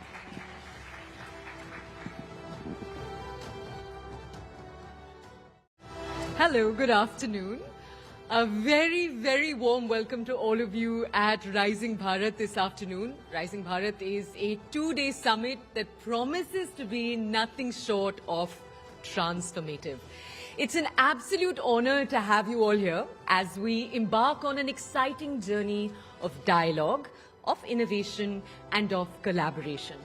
Joining us for this discussion that we're going to have in a few seconds from now is Rajan Anandan. He's the MD of Peak XP Partners. We're also going to have with us on stage Satya Chakravarti. He's the founder, the CEO and CTO of the eClean Co. He's also a professor of aerospace engineering at IIT Madras.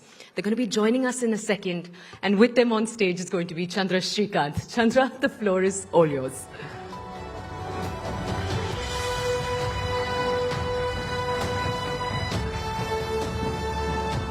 Please welcome Rajan Anandan from Peak 15 Partners.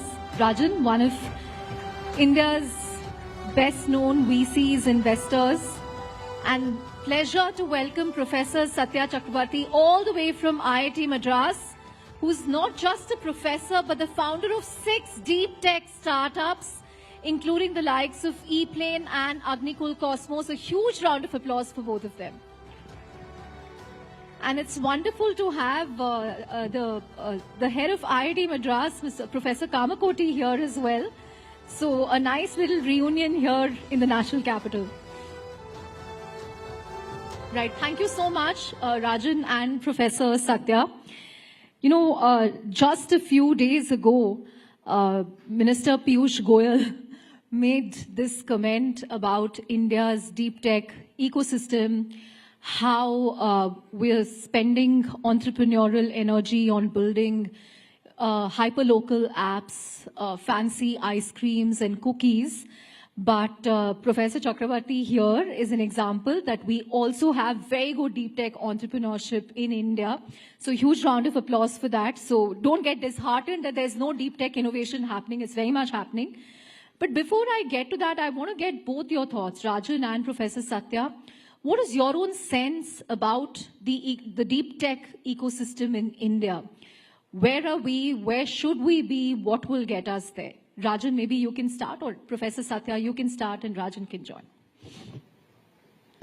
Okay, so I think we need to actually look at this particular debate that the Honorable Minister Piyush Goyal kind of kicked off.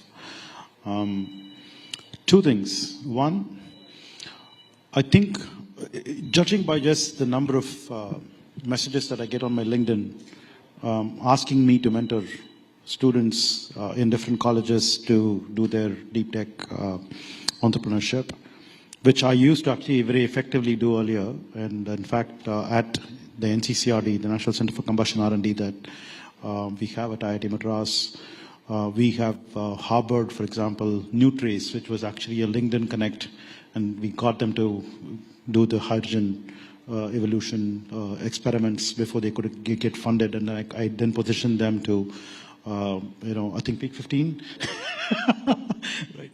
As well as other investors and so on. We have Neurostellar that's actually going through that now, Tutor Hyperloop that's going through that now, and so on. In fact, Agnikul Cosmos themselves were actually just doing a cold call on me to say, hey, is it possible for you to support me and support us? And then they said, sure, why not? So I used to do that very effectively, but I'm not able to do that because the number of such messages is now exploding. So on the one side, we clearly see that there are students from all across the country, not just the IITs or any other so-called reputed institutions, but it doesn't matter what the institution is that they are from. They are all out there wanting to actually do this, raring to go. This is on the one side of the story. The other side that you have to actually look at is, what are we actually comparing with? We are comparing with China in that particular debate. And China definitely has, in the last 10 to 20 years, gone leaps and bounds ahead of the rest of the world. It's not just about getting on par with the West. They've actually gone well past the West. Right. Right? So are we there? The point is, we are not yet there. But are we getting there? The answer is yes, because what are we talking about is what we call as exponential technologies. So in exponential technologies, we are actually at the lower end of this bend, right? I am particularly optimistic that by the end of this decade, we will actually see for sure that there will be a huge amount of work that happens in deep tech that's a lot more visible, and we will not really have this debate anymore. And we will know that it's actually a matter of time, and it's actually about when rather than if. And I seriously think that that's going to happen in the next 5 to 6 years. That's good to hear that we will get there, and end of this decade is not too far away. It's 5 years, give or take. But Rajan, give us your perspective as an investor. I remember asking Vinod Khosla, who backed OpenAI, about this a couple of years ago.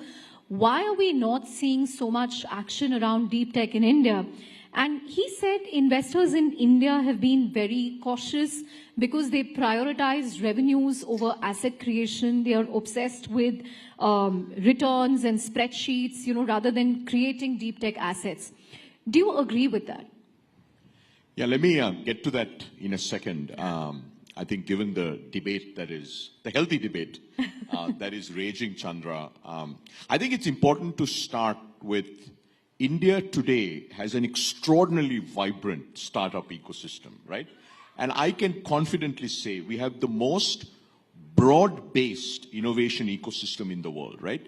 Everything from new consumer brands, travel, gaming, healthcare, financial services, AI, deep tech, right? If you look at the US today, I mean, we spoke about this about a year ago when we chatted.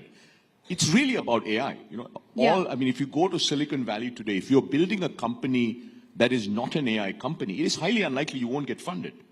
Whereas in India, it couldn't be any different, right? Whereas China has, for their national priorities said, we're going to only focus on deep tech, right? Which is semiconductors, EVs, and so on and so forth. So India is actually the country today where we are seeing this broad spectrum and innovation, right? And if you look at areas like, let's look at fintech and digital payments. We're the world leader in digital payments today. There's no question, right? I can confidently say that you can put our fintech founders against the best in the world, and they're better, right? Why? Because we have a large ecosystem. I remember 2015, looking at the top 100 countries on digital payments, India was not on the list. Today, we have 55% of real-time digital payments, right? So I wanted to start with that because sometimes we don't talk about what it is we have going on at scale, right? So similarly, consumer commerce, by the way, to deliver something in 10 minutes in India, in the most traffic-dense cities on planet Earth, is really hard. Anybody who says that is not an innovation, please go try it. Try to build the infrastructure. It's really hard, right? So I think we should acknowledge that we have the... I hope you all are recharged over lunch. जिस जोश के साथ हमने पहला session खत्म किया है, उसी जोश और उमंग के साथ हम आगे बढ़ेंगे, क्योंकि पहला समिट यानी कि जो पहला हाफ था वो वाकई जबरदस्त था, इंसाइटफुल था. ट्रेल ब्लेजिंग थॉट्स और प्रेजेंटेशन ने भारत को बिग लीग की तरफ प्रोपेल करने का काम किया है, और यह हमारा वादा है कि जैसे हमारा पहला सेशन था वैसा ही एक्साइटिंग और इंसाइटफुल हमारा दूसरा सेशन रहने वाला है।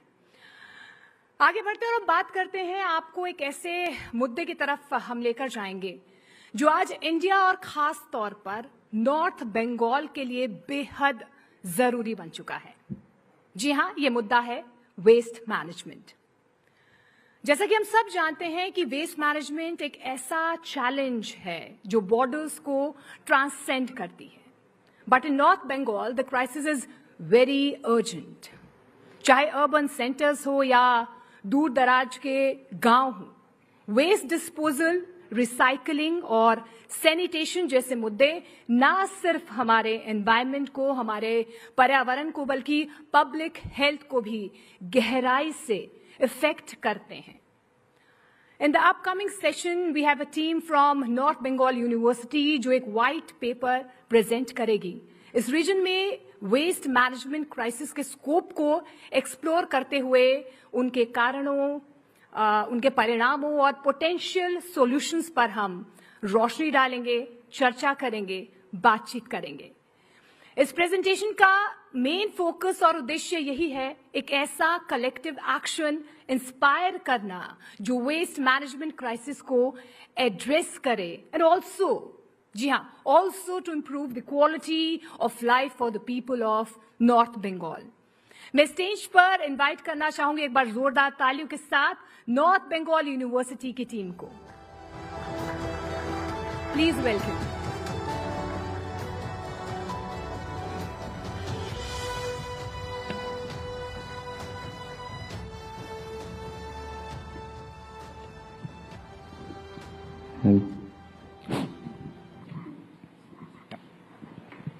A very good afternoon to one and all present here. My name is Gayatri Rai and I am representing University of North Bengal in this Zero Waste Andolan. Good afternoon everyone. My name is Manav Rai and today I am representing Sonada Degree College in this Zero Waste Andolan. Namaste everyone. My name is Utsav and I am representing TD in this Zero Waste Andolan.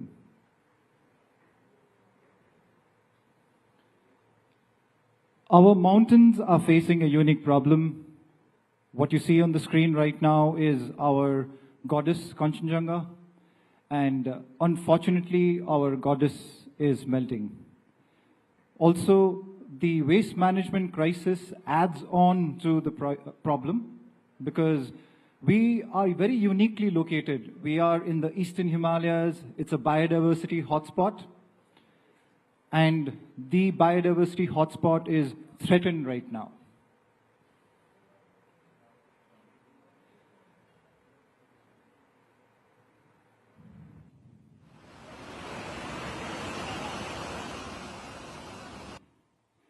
What you just saw on the screen was a very unique, non-natural phenomenon. It's called GLOF. Not many of you would have heard the term even. It got reported as a cloud burst when it happened. But it's called a glacial lake outburst flood. And when Kanchenjunga is melting, these are the kind of situations that we are facing. The mountain region also has a very unique topography. So with that, what you see on the screen right now, what might look like those long winding roads, that's why we say the mountains are calling. And it also poses a unique challenge for us. Like when you talk about waste, the transportation of waste is a big problem in this kind of topography. And on the other side, the mountain folks, our folks are very simple. All they want is a tiny home in a mountain hamlet like this with lots and lots of flowers outside. So we tried to bridge all of these unique features of our region, and we tried to come up with a solution that would take into account the unique challenges as well as the unique characteristics of our place. So now let me show you a visual of our beautiful mountains. Our beautiful mountains, not so beautiful anymore. What you see on the screen is what we call a dumping chute. In the plains, when we can build mountains out of waste, in the mountains, we can't build any more mountains, so we dump it down. All the waste becomes quite an eyesore, and also it kind of continues to pollute. These are visuals that you might not notice because it's not probably Instagram worthy, not reel worthy, but I think these are visuals that we need to know because unless and until we address the problem, honestly, we don't have much time. So let's pause for a bit and let's try and understand what are the challenges and why is it so important for our entire country, our Bharat, to stand up and hear the voices from the mountains. You know, as you see, we are very uniquely located in the Himalayas, and the Himalayas also serve as the roof of India. So do not think that what affects us does not affect the rest of India. If the glaciers are melting, if what we call the third pole is melting, then it would affect the entire floodplains of India.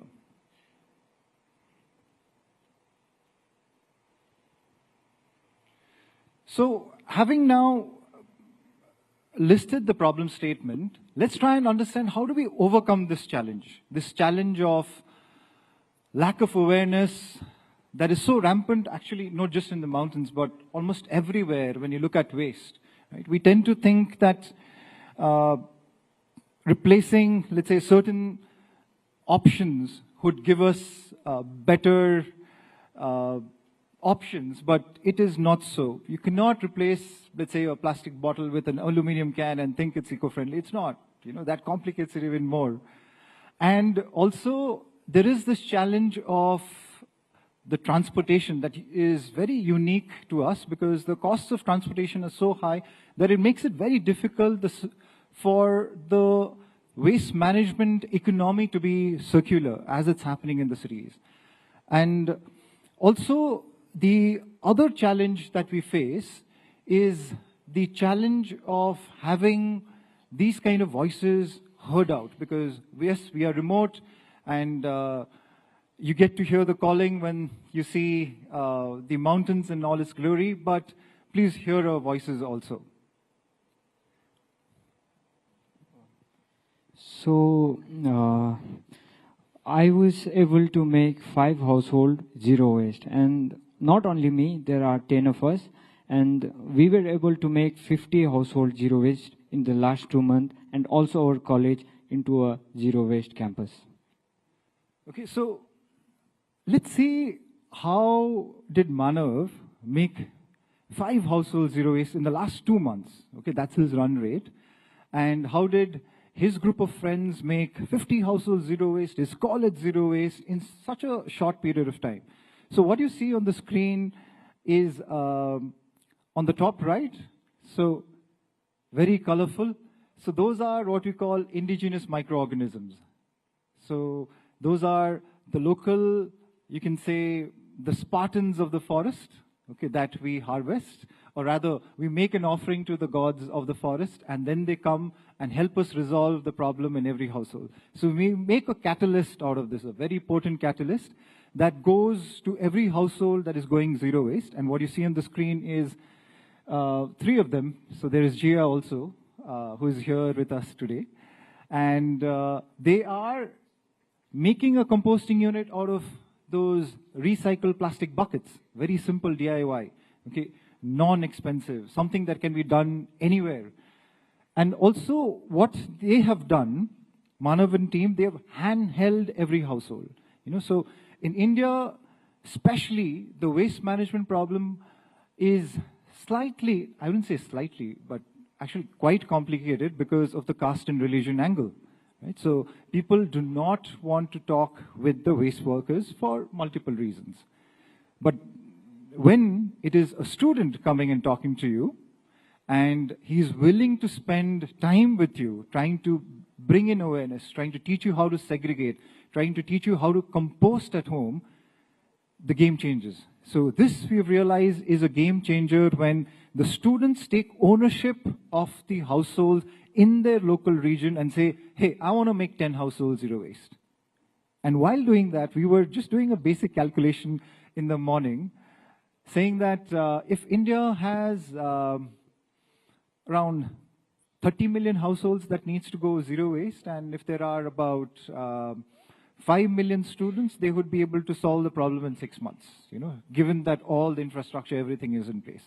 So that is how revolutionary the solution is with regards to this zero waste Andolan. And we call it an Andolan because that's the kind of movement that is required, a youth-led revolutionary movement to overcome this challenge of waste.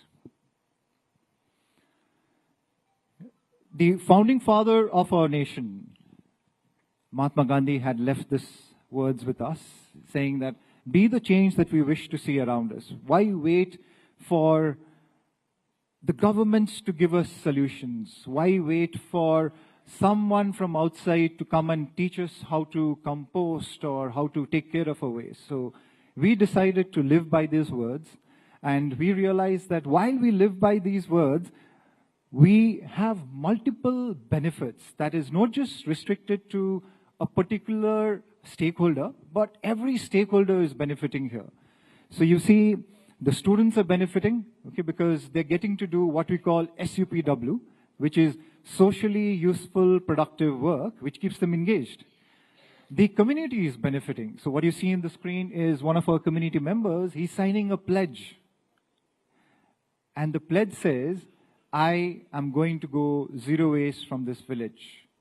I promise to abide by all the terms and conditions that the students are asking me to abide by. I promise not to burn my waste. I promise not to dump my waste. And also, I think the benefit, the biggest benefit is of Mother Nature.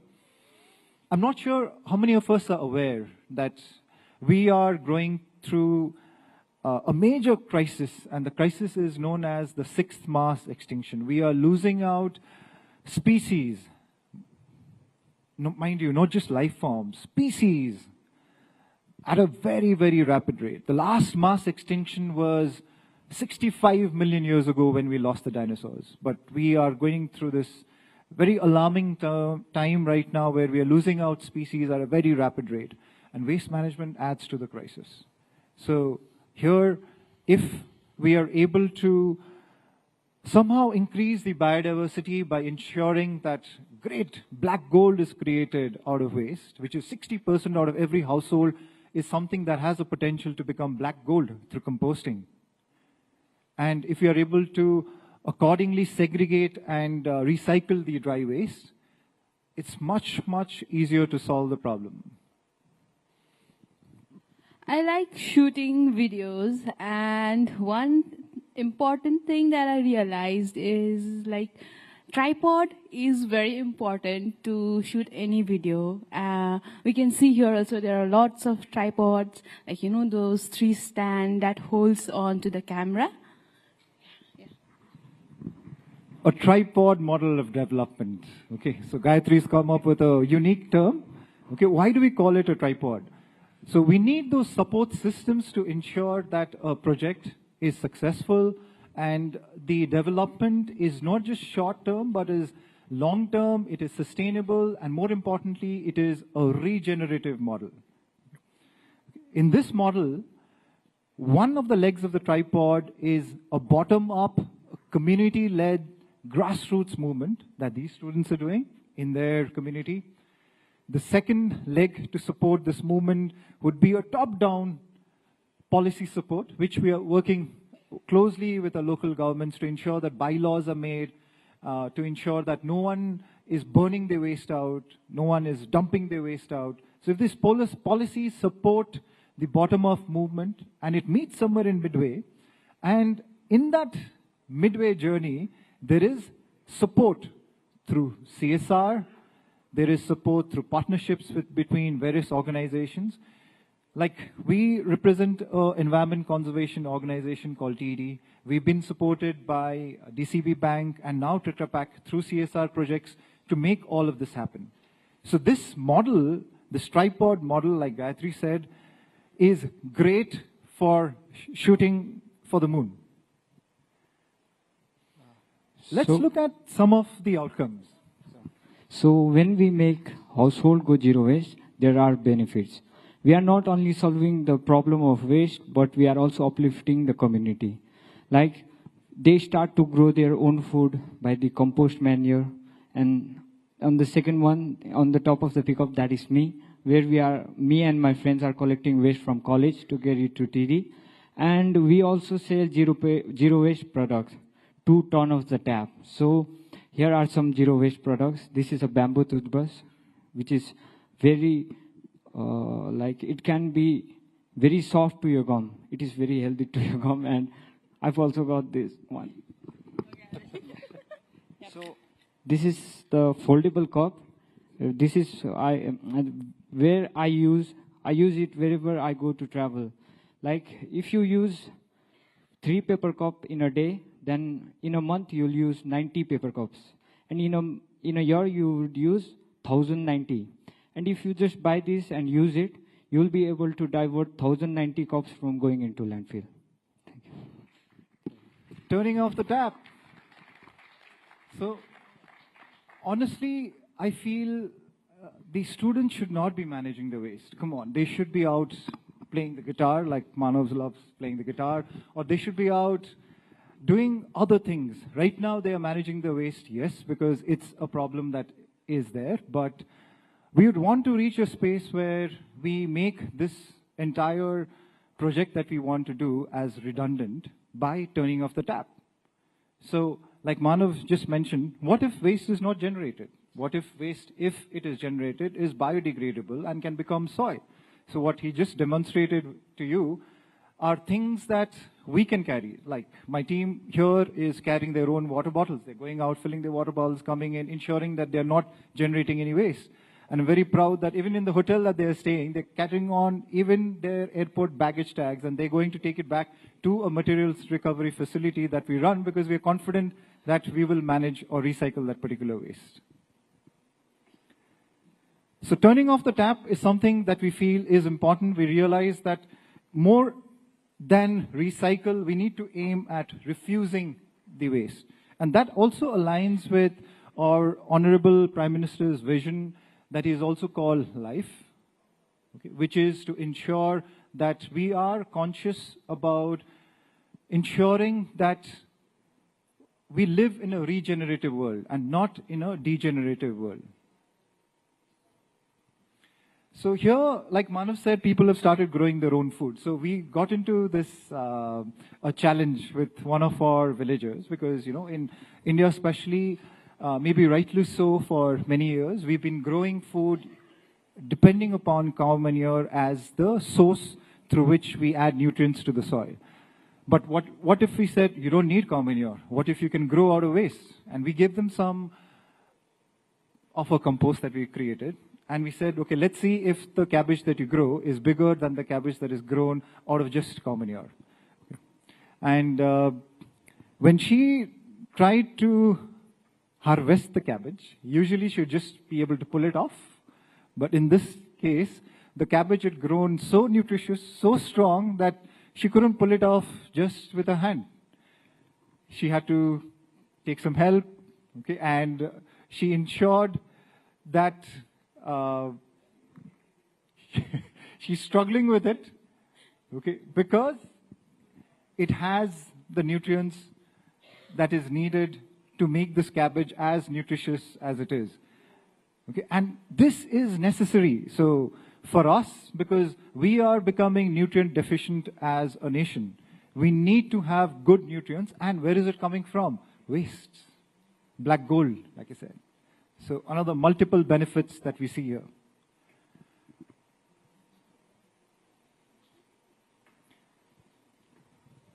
So yeah, this is my college where I'm pursuing my education. So this is Manav's college, Sunada Degree College, that you will find in a very remote region in Darjeeling. And they have joined us in this Zero Waste Andolan. Can we increase the volume in this? We can see the tremendous development and growth have been seen in our students within these days. We can see their community engagement skills, their teamwork spirit and marketing skills, leadership qualities, which have been greatly improved within them. So that's a feedback from Ragini ma'am, who is the teacher in charge in Sonada Degree College. And we have witnessed tremendous transformation, not just in case of waste, but also in human beings. The Manav here, who is standing with you, okay, is confident in front of you in his traditional attire, okay, with this experience of knowing that if I can make 5 households zero waste, what does it take for me to stand in front of national TV and just give the speech? Yeah, so this is my university where I studied for 2 years, and I recently passed out from this university and I have joined TD. So we have tied up with North Bengal University, and the larger goal is to make the campus itself zero waste. There are 53 colleges associated with North Bengal University, and if one college, Sonada Degree College, can go zero waste, why not all the other colleges?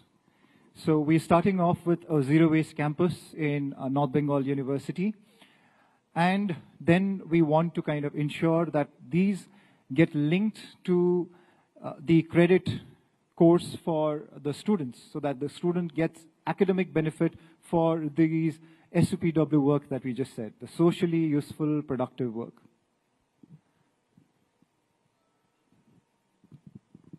Yeah, so he's my professor, Dr. Vinayak Sundas. So yes, Professor Vinayak Sundas has been our ardent supporter for this zero waste campaign in the university, and also we are working together to ensure that his vision of a zero waste campus is implemented soon, and not just in the university campus, but also in the campus of all the other colleges. Now, if you can read on the screen, so this was a message that was sent to us a few days ago by one of the school principals, who is our partner and who has worked with us to make this her school zero waste. It's a Montessori school, 250 students. And if the school, any education institution goes zero waste, and they've started to practice what they preach in the school, now imagine the ripple effect that is created, where she's saying that the school is now taking responsibility for making 300 more homes zero waste. One school. So these are the kind of ripple effects that we are talking about when we involve the youth in overcoming the problem and the challenges of waste. So to conclude, I would say that if we are able to link this with the NAC accreditation that is already there as a policy of the government, and the new education policy, and then we would be able to accelerate the kind of transformational change that we are looking forward to. Because, you know, the biggest problem I think is that we think that we have time to solve the problem of waste. Honestly, we don't. Especially in the mountains, we don't. We need to solve this as of yesterday.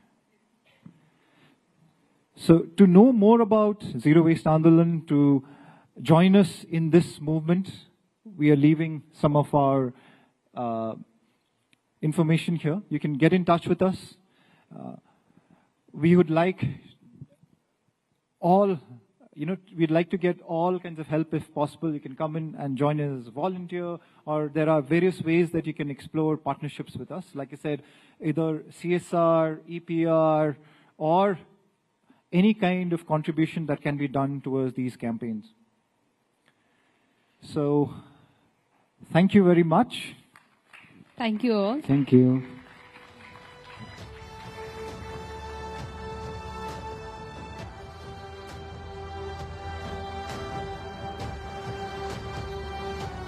एक बार जोरदार तालियां north Bengal university की team के लिए इतने insightful enlightening presentation के लिए। जीरो वेस्ट आंदोलन सिर्फ पहाड़ों की जिम्मेदारी नहीं है, हम सबकी जिम्मेदारी है और कलेक्टिवली अगर हम इस पर काम करेंगे तो I believe that we see the light at the end of the tunnel. एक बार जोरदार तालियां हमारी टीम के लिए। और जैसे कि हमने कहा है कि हमारे आगे के सेशंस और ज्यादा पावरफुल होंगे, एक इसी से जुड़ा हुआ अगला सेशन जिसके बारे में मैं आपको बताने वाली हूं, हम फोकस करने वाले हैं जो काफी वक्त से एक मुख्य मुद्दा भी रहा है। वो मुद्दा है यमुना रिवर की रेस्टोरेशन का। यमुना, जी हाँ, यमुना एक वक्त पर एक रिच जीवनदायिनी नदी थी जो आज अपने अस्तित्व के लिए संघर्ष कर रही है, स्ट्रगल कर रही है।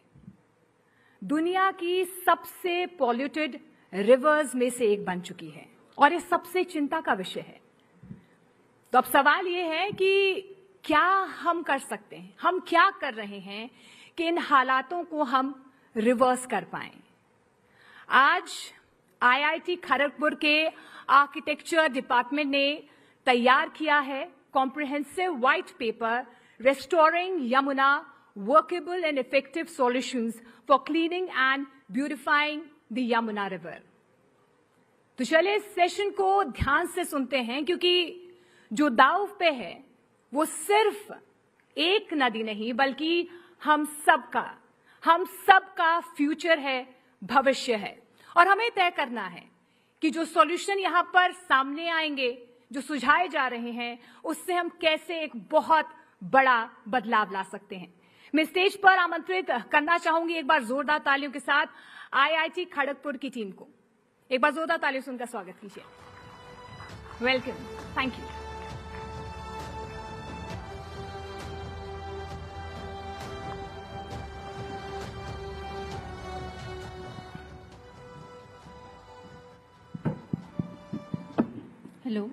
Hello.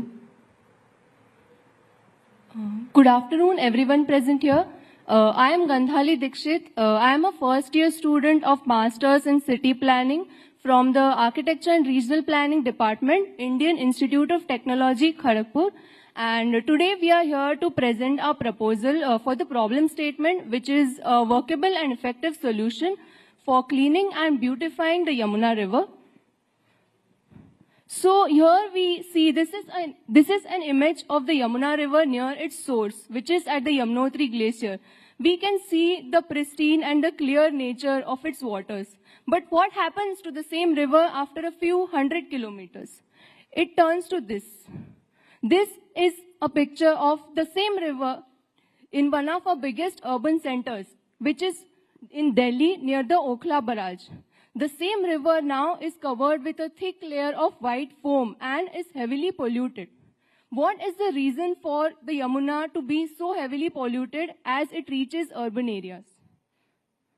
So the major causes of the pollution of the river Yamuna are human activities, which include untreated sewage, which is let onto the river, industrial effluents which contain toxic chemicals, then agricultural runoff with inorganic pesticides and fertilizers, and also solid waste which is being dumped into the river.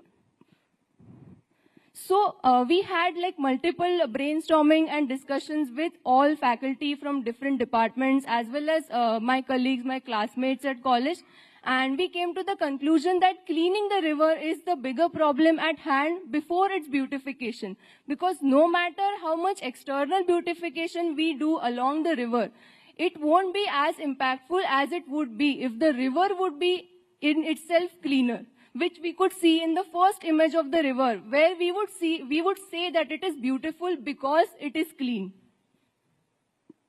So we came across different solutions, different ideas, different case studies during our project, and this was one of the case studies which was quite impactful. We can see one of the most striking images from the case study report, where we see a very distinct visual difference in the water quality before and after the solution application.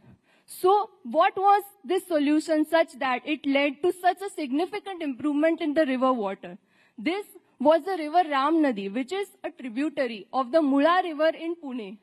This river has been heavily polluted, and this solution was applied as a pilot project in one of its stretches.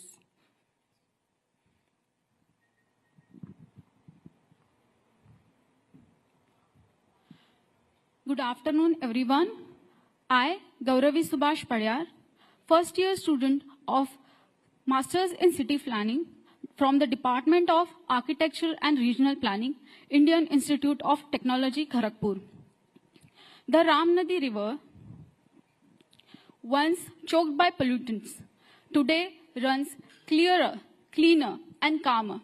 We are not just focusing on the physical properties of the water or physical clarity of the water. We are also focusing on the impacts, which are measurable, which are backed by the hard data and real ecological recoveries. The impacts are biochemical oxygen demand, which decreased to 90%. It restored oxygen, which is essential for aquatic life. Chemical oxygen demand, it dropped significantly from 564.6 to 55.78 milligrams per liter.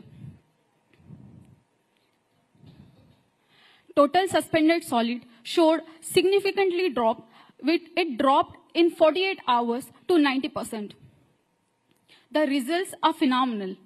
Adding more to that, turbidity, which is an indicator of water toxicity, it also reduced to 90%.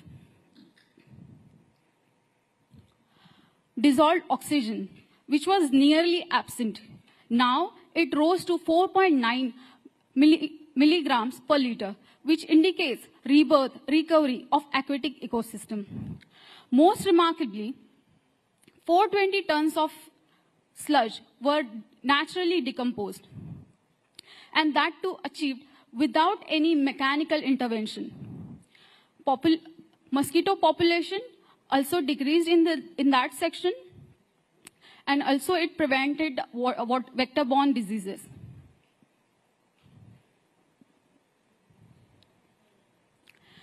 Beyond the water, air quality also improved. Carcinogenic organic pollutants like benzene and benzoapyrene also decreased their levels within below detectable limits. Inorganic pollutants like carbon monoxide, ammonia, and hydrogen sulfide, their also limits dropped below safer limits. All this, from the results, we understand one thing, is that river cleaning is not just about the water, it's also about the air, health, and life. If Ramnadi could heal, if Ramnadi could begin to heal in 21 days, then just imagine what's possible for Yamuna.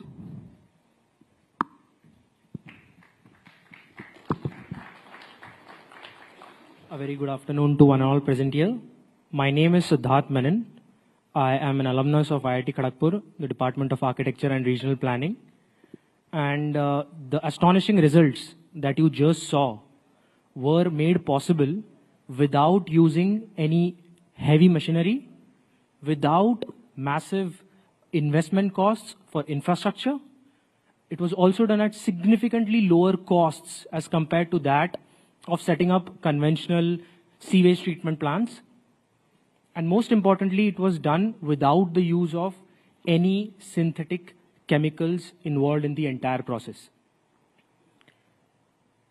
Now, allow me to introduce you to that magical solution, or that miraculous solution, which not just cleaned the Ramnadi, as you just saw, which will not just purify, restore, and rejuvenate the Yamuna, but which also holds the potential to position Bharat as the global leader for sustainable river restoration strategies.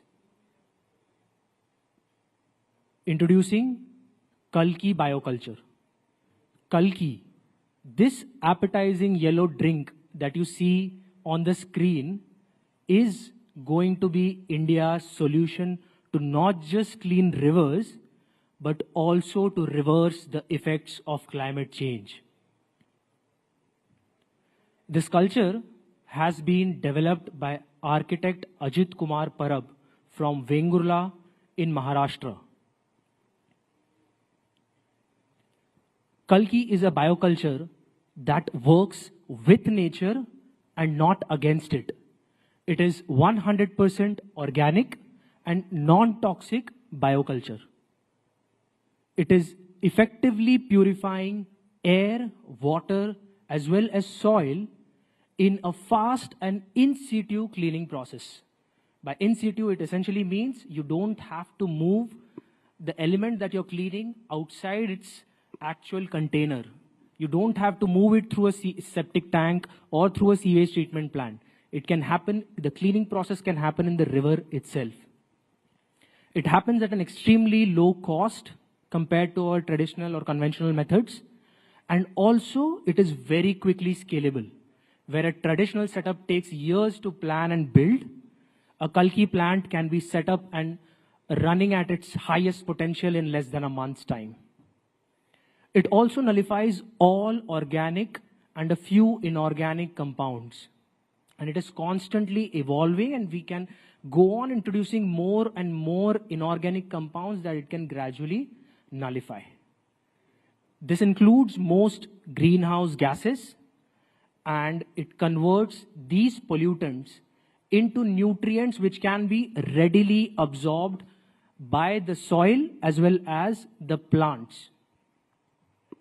This is a 100% made in Bharat product, and it is a patent. We have applied for a patent for the same. And like I said, it is developed by architect Ajit Kumar Parab in India. Now, through this national platform, the students and the contingent of IIT Kharagpur wants to propose to the Honorable Prime Minister of Bharat, Shri Narendra Modi ji, to apply Kolki to the Yamuna as per the following roadmap. It will be done in a three-phased manner. The first phase would include the pilot implementation, which will happen in 2025 and 2026, in which we will be identifying high impact zones, especially at the source of the river, where it still remains in its pristine state, and where we can strengthen its self-healing and self-purifying abilities. This will also be supported by artificial intelligence-based air, water, and soil quality monitoring. In the second phase, we will be scaling this process through 2027 and 2028 across other regions where the Yamuna flows through. And we'll also include major parts of Delhi NCR, integrating Kolki with the existing STPs into their primary clarification and the aeration process, such that we can reduce the quantum of sludge that we have. And in the third phase, in the long-term sustainability phase in 2029 and 2030, we will be establishing a self-sustaining river management system where Kolki will be used as a preventive measure primarily at the source of the river.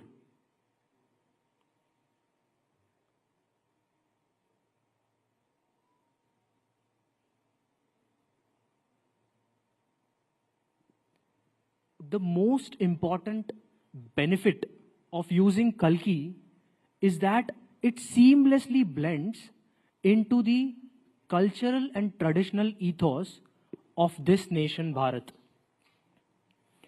We plan to use the nature's inherent intelligence to guide us through its vision and use the strength of technology that IIT Kharagpur possesses to validate the results.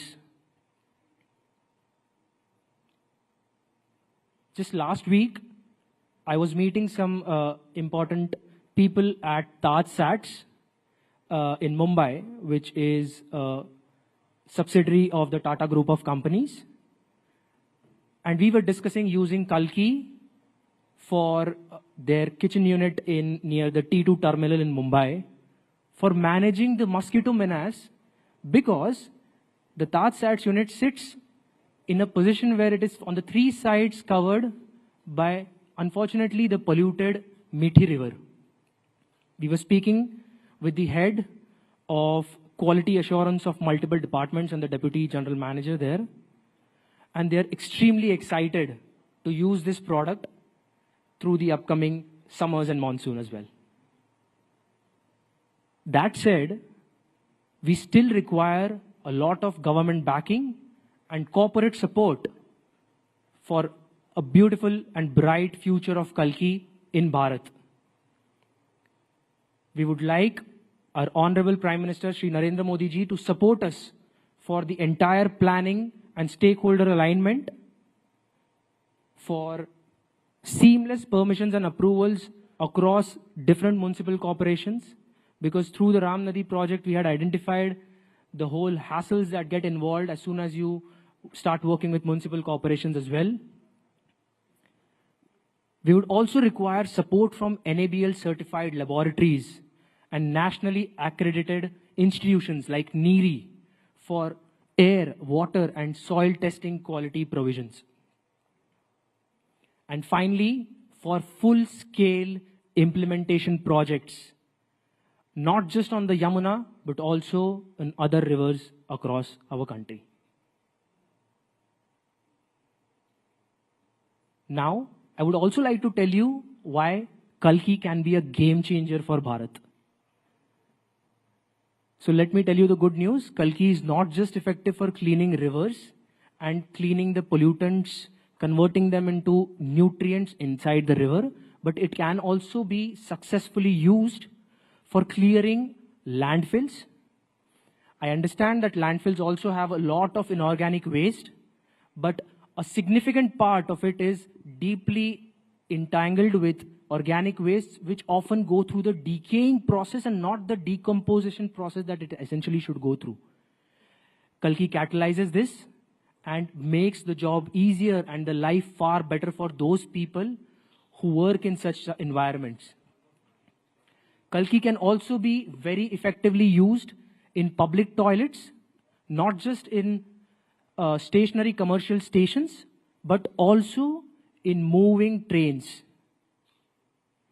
It can also be very effectively used in situations of oil spills, which can be catastrophic for the aquatic life.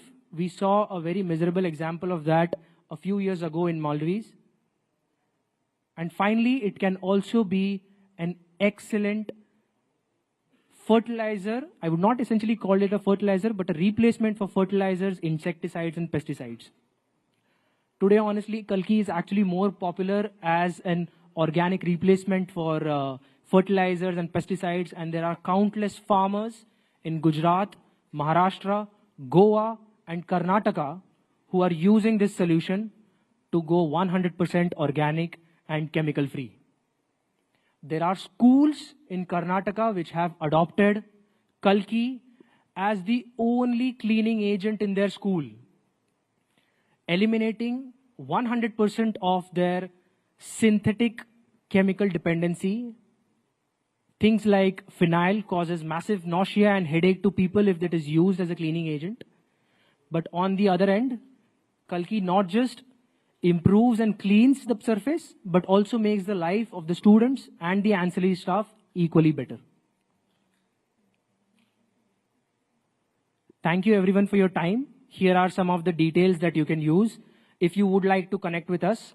And I would like to also urge to all the viewers who are sitting at home and watching us today, if any one of you wants to partner with us, you're most welcome. And like I said, this is a 100% organic and non-toxic product. I'm sure there will not be a single pest control individual or promoter in this company or in this country basically who will have the confidence of forget holding something like this close to his body, but also considering taking a sip of it. This is 100% non-toxic. You can trust it. So you don't need any other definition or any other proof to understand that this is an absolutely non-toxic product. Thank you so much for your time, everyone.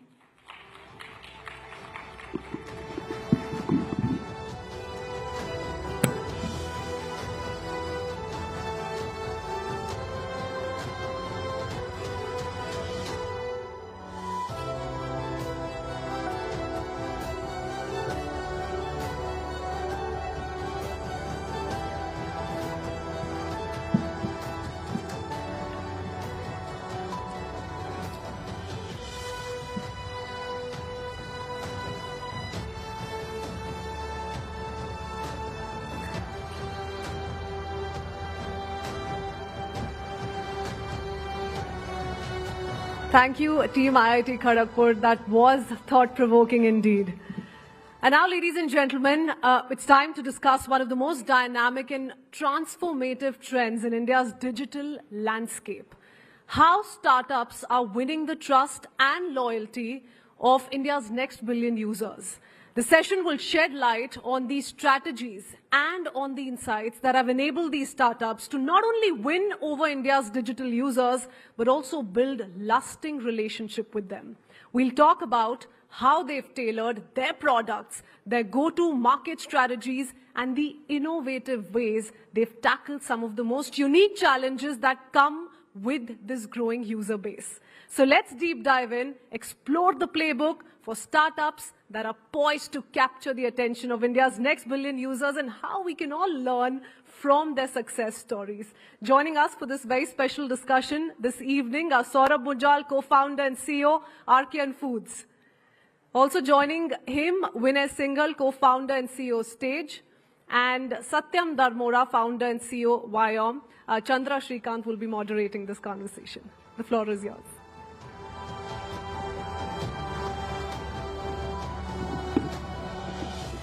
Thank you, everyone. Let's have a huge round of applause for all three founders on stage. The event is Rising Bharat, and we have three founders on stage who are literally building for Bharat. So, you know, Saurabh was introduced as a co-founder and CEO of RKN Foods. But what you don't know is he makes the brands Lahori, Jeera. How many of you have had Lahori, Jeera in the room? Lahori, Jeera, Lahori, Nimbu, Lahori, Shikanji. So you have a lot of buyers, Saurabh. Then Vinay has created a product that is an OTT for Bharat. So he has, I think you've now had what, Haryanvi, Rajasthani and Bhojpuri in your belt. And Satyam is solving an altogether different problem on how to make internet access more affordable for people in India. So thank you very much, Saurabh, Vinay and Satyam. Very fascinating startup ideas.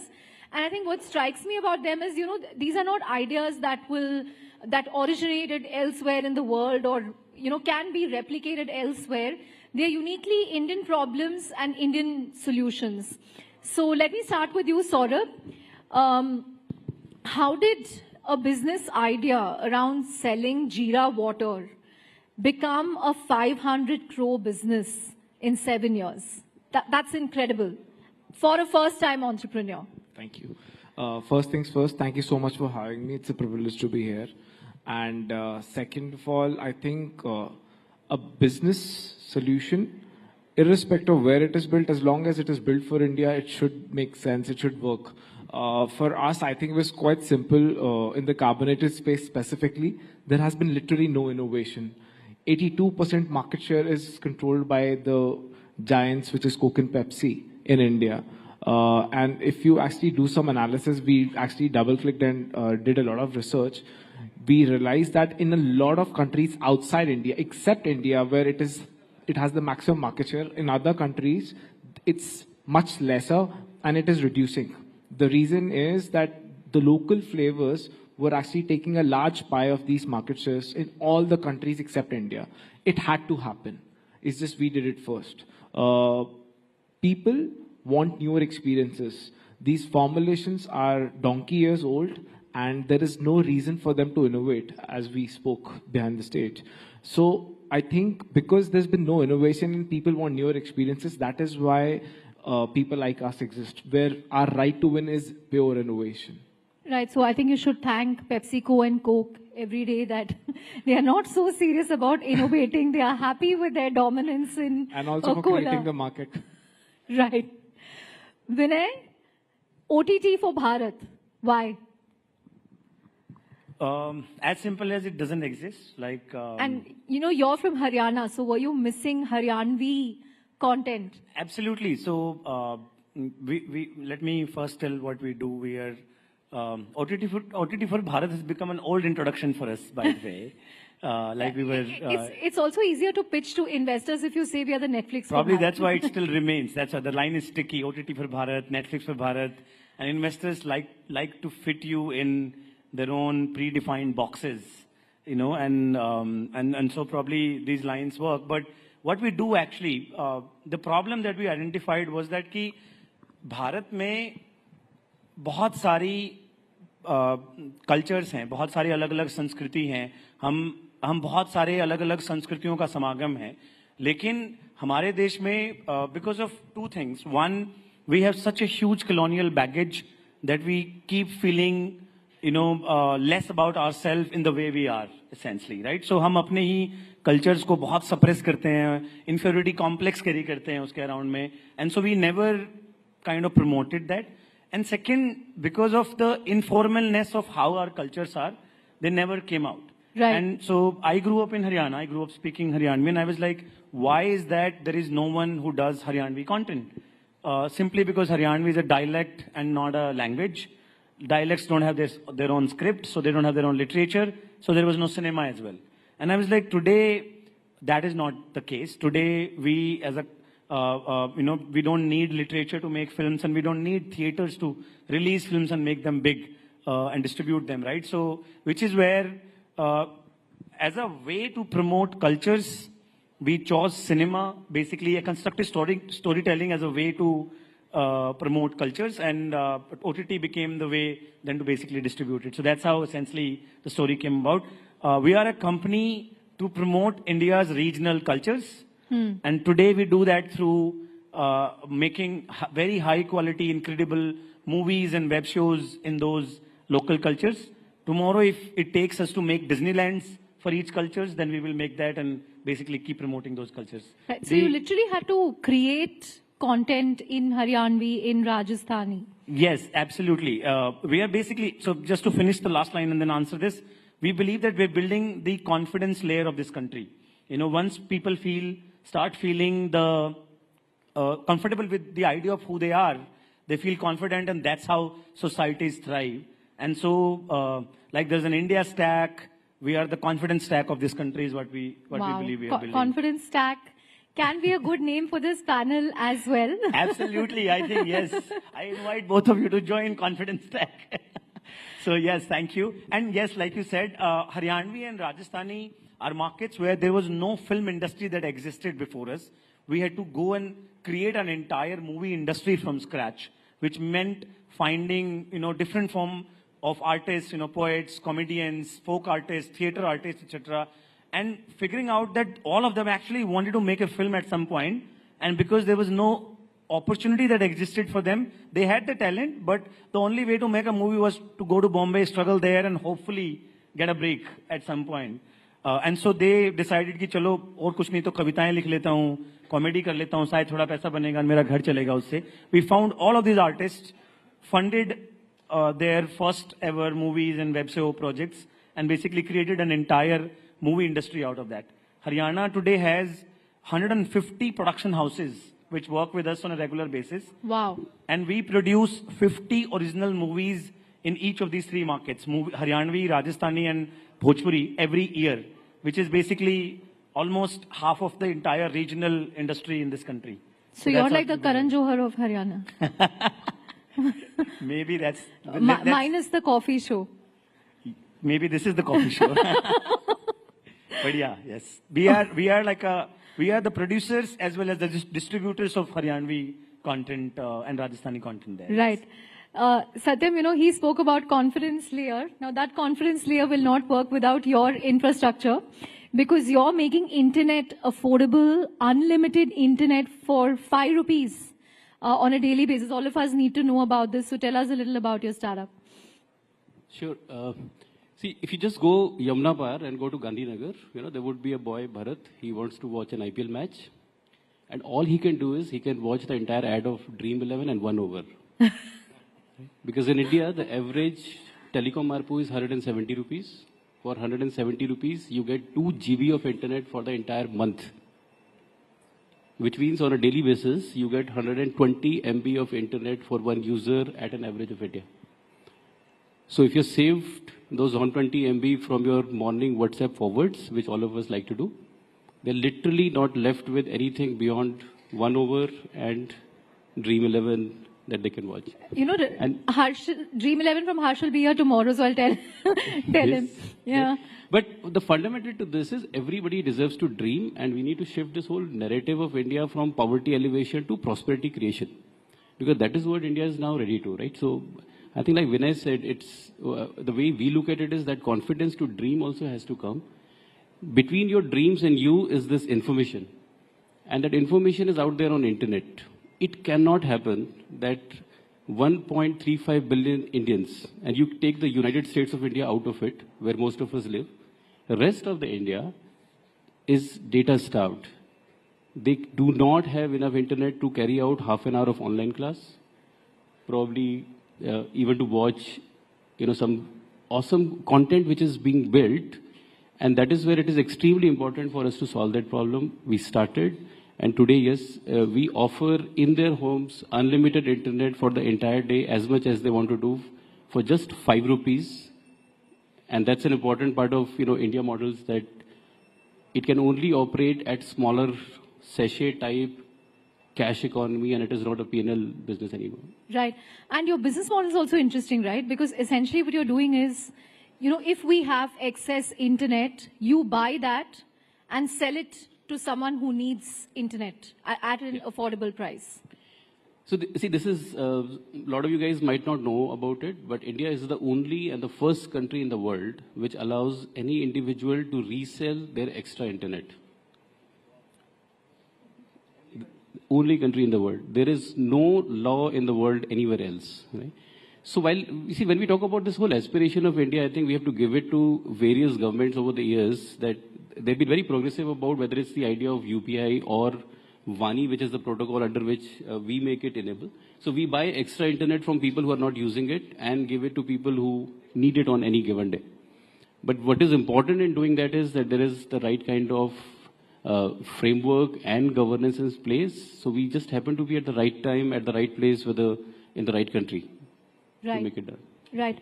Saurabh, you're based in Chandigarh. So tell us a little about what it's like to build a business from, Chandigarh. Because the notion is that India's GDP per capita is still small compared to other countries. Most of the startups go after the top 30 million users who can afford to pay them. And I think we have, most of the startups, most of the unicorns go after that same 30 to 50 million cohort. But you run a revenue generating profitable business building from Chandigarh targeted at the Bharat market. So how is it building a company like that? What should one keep in mind for entrepreneurs who want to look at Bharat? So I think building it out of Chandigarh, the only difference is that most modern cities would have a very well-versed ecosystem that would really help the company blossom. Building out of Chandigarh or any tier 2, tier 3 town in the country is slightly more difficult. Having said that, it is very logical. The whole point is that the entire new age entrepreneur ecosystem is actually after the 12 or 15 crore people who are actually filing income tax returns. And I'm not sure if how many of you all know this, but out of the 15 crore people who actually file an income tax, half of them file for zero. So there are only about 7.5 crore people actually paying income tax. So technically, in our language, we call it South Bombay, South Delhi. So we said we want to build this brand, not keeping in mind South Bombay, South Delhi, but anybody but them. Because we feel India actually is the superset is the 100 crore population who are not part of that cohort. And that is what we went after. Because these guys, their sense of enjoyment, their sense of indulgence comes through these small decisions that they make on a regular basis, which is to buy these drinks or buy some food or do some small little things that bring happiness to their life. And that is what we were after. And that is what we want to do. We want to build India's preferred choice of beverage brand in the country. India as a nation is completely heterogeneous. As these guys spoke, every 100 kilometers, the language changes, the modus operandi changes, everything about the country changes. Something as basic as curry. If you go to Bombay, if you go to Rajasthan, if you go to Punjab, if you go to Calcutta, everywhere the taste of something as basic as curry would be different, right? Everybody has a different interpretation. But there is one common thing that really binds the country together. No matter what part of the country you go to, but you'll always find golgappe or street food or chaat, you know, something like that. So chatpata masaledar is the very essence. It's something, it's in our DNA as a country. Irrespective of being so fragmented, we're still together when it comes to chatpata masaledar flavor. And that is the whole thesis. That is what we built the company around. A chatpata masaledar flavor. And then the entire Lahori flavor. And the price point also helped you. Yeah. So as I said, how do you go after masses and how do you sort of focus on that cohort is making sure that the product market fit, the PMF, sort of works out where the pricing plays the most important element. We as a country are a value for money. No matter how, I'm not talking about the really wealthy, ultra wealthy people, but even my mother, till date, if she would buy sabji, she would negotiate. You know, that is the country we are, that is who we are, and we need to appreciate that any product that you sort of launch in the market, if you're targeting the masses, price point is absolutely critical. And we kept it at the 10 rupee price point, which is a magical number. So, because you've succeeded with Jeera water, now everybody wants a Jeera in their portfolio, right? From Bisleri to Parle Agro to Dabur to Coke and Pepsi as well. Coke and Pepsi. See, be careful what you wish for. If you need to appreciate any category, so now everybody knows we are the OGs when it comes to building that category. We created that category. Now everybody's bouncing on it because everybody wants a pie of it. Having said that, what happens when something like that happens, when there are more people coming into the category expands further. This is great for business. I want more and more. There can never be a case where you are in a business where there's no competition. Good competition, fair competition is a good place to be in. So I'm really happy that everybody's taking this seriously. It just gives more validation to whatever we thought makes sense. So we're very happy that this competition is coming through. Last week I was at a concert and वहाँ पे लाहौरी जीरा नहीं मिल रहा था, वो Bisleri का मिल रहा था. I had that, and then I yesterday again went back to Lahori as soon as it was available. I don't know if it's any consolation, but the tastes are not even in the ballpark. They're not even in the ballpark, frankly. They don't even stand against each other. You have a brand ambassador on stage. So technically, he's working for him and he's working for me. If he doesn't supply internet, nobody watches OTT. My team has actually sent me with a mandate that I need to strike a partnership with you. So I'm doing this on the stage so that you don't run away from me. We'll take credit for it. Just name credit that we facilitated this. But this is a good one. He works for you and you work for him. Happy to. But Vinay, you know, people keep saying that people in India don't like to pay for digital content, especially Bharat. But you are witnessing strong growth in subscribers and revenues. And you told me that you have 4 million paying subscribers, right? So again, what's driving this growth? And all these people are paying you 800 rupees per year, which is actually more than, I think, what a Z5 or something charges. Yes. How are you getting them to do that? So first of all, I think people who say that India doesn't pay for content are their information is absolutely coming from bad sources, is what I can tell you. Most probably, it's lazy statement made from an AC office because they don't have in them to go out on the ground and find out if people are actually ready to pay or not. Second, I think this conception got built because most of the internet, the content that it served in the beginning was not made for Bharat. That content was primarily built, it was basically a second copy of West that came to India, and that was the content that we are consuming. Then it was primarily English, whatever Indianized version of it we consumed. And then at best we went to Hindi. Then the third layer of the problem came where when the new age founders said, okay, we will build for Bharat and we'll make content companies for Bharat, everyone thought ki Bharat ko, we built stage in 2019 and the top 5 content companies back in the day which were serving Bharat were TikTok, ShareChat, Hello, Bigo, Likey. Sare UGC platforms hai, right?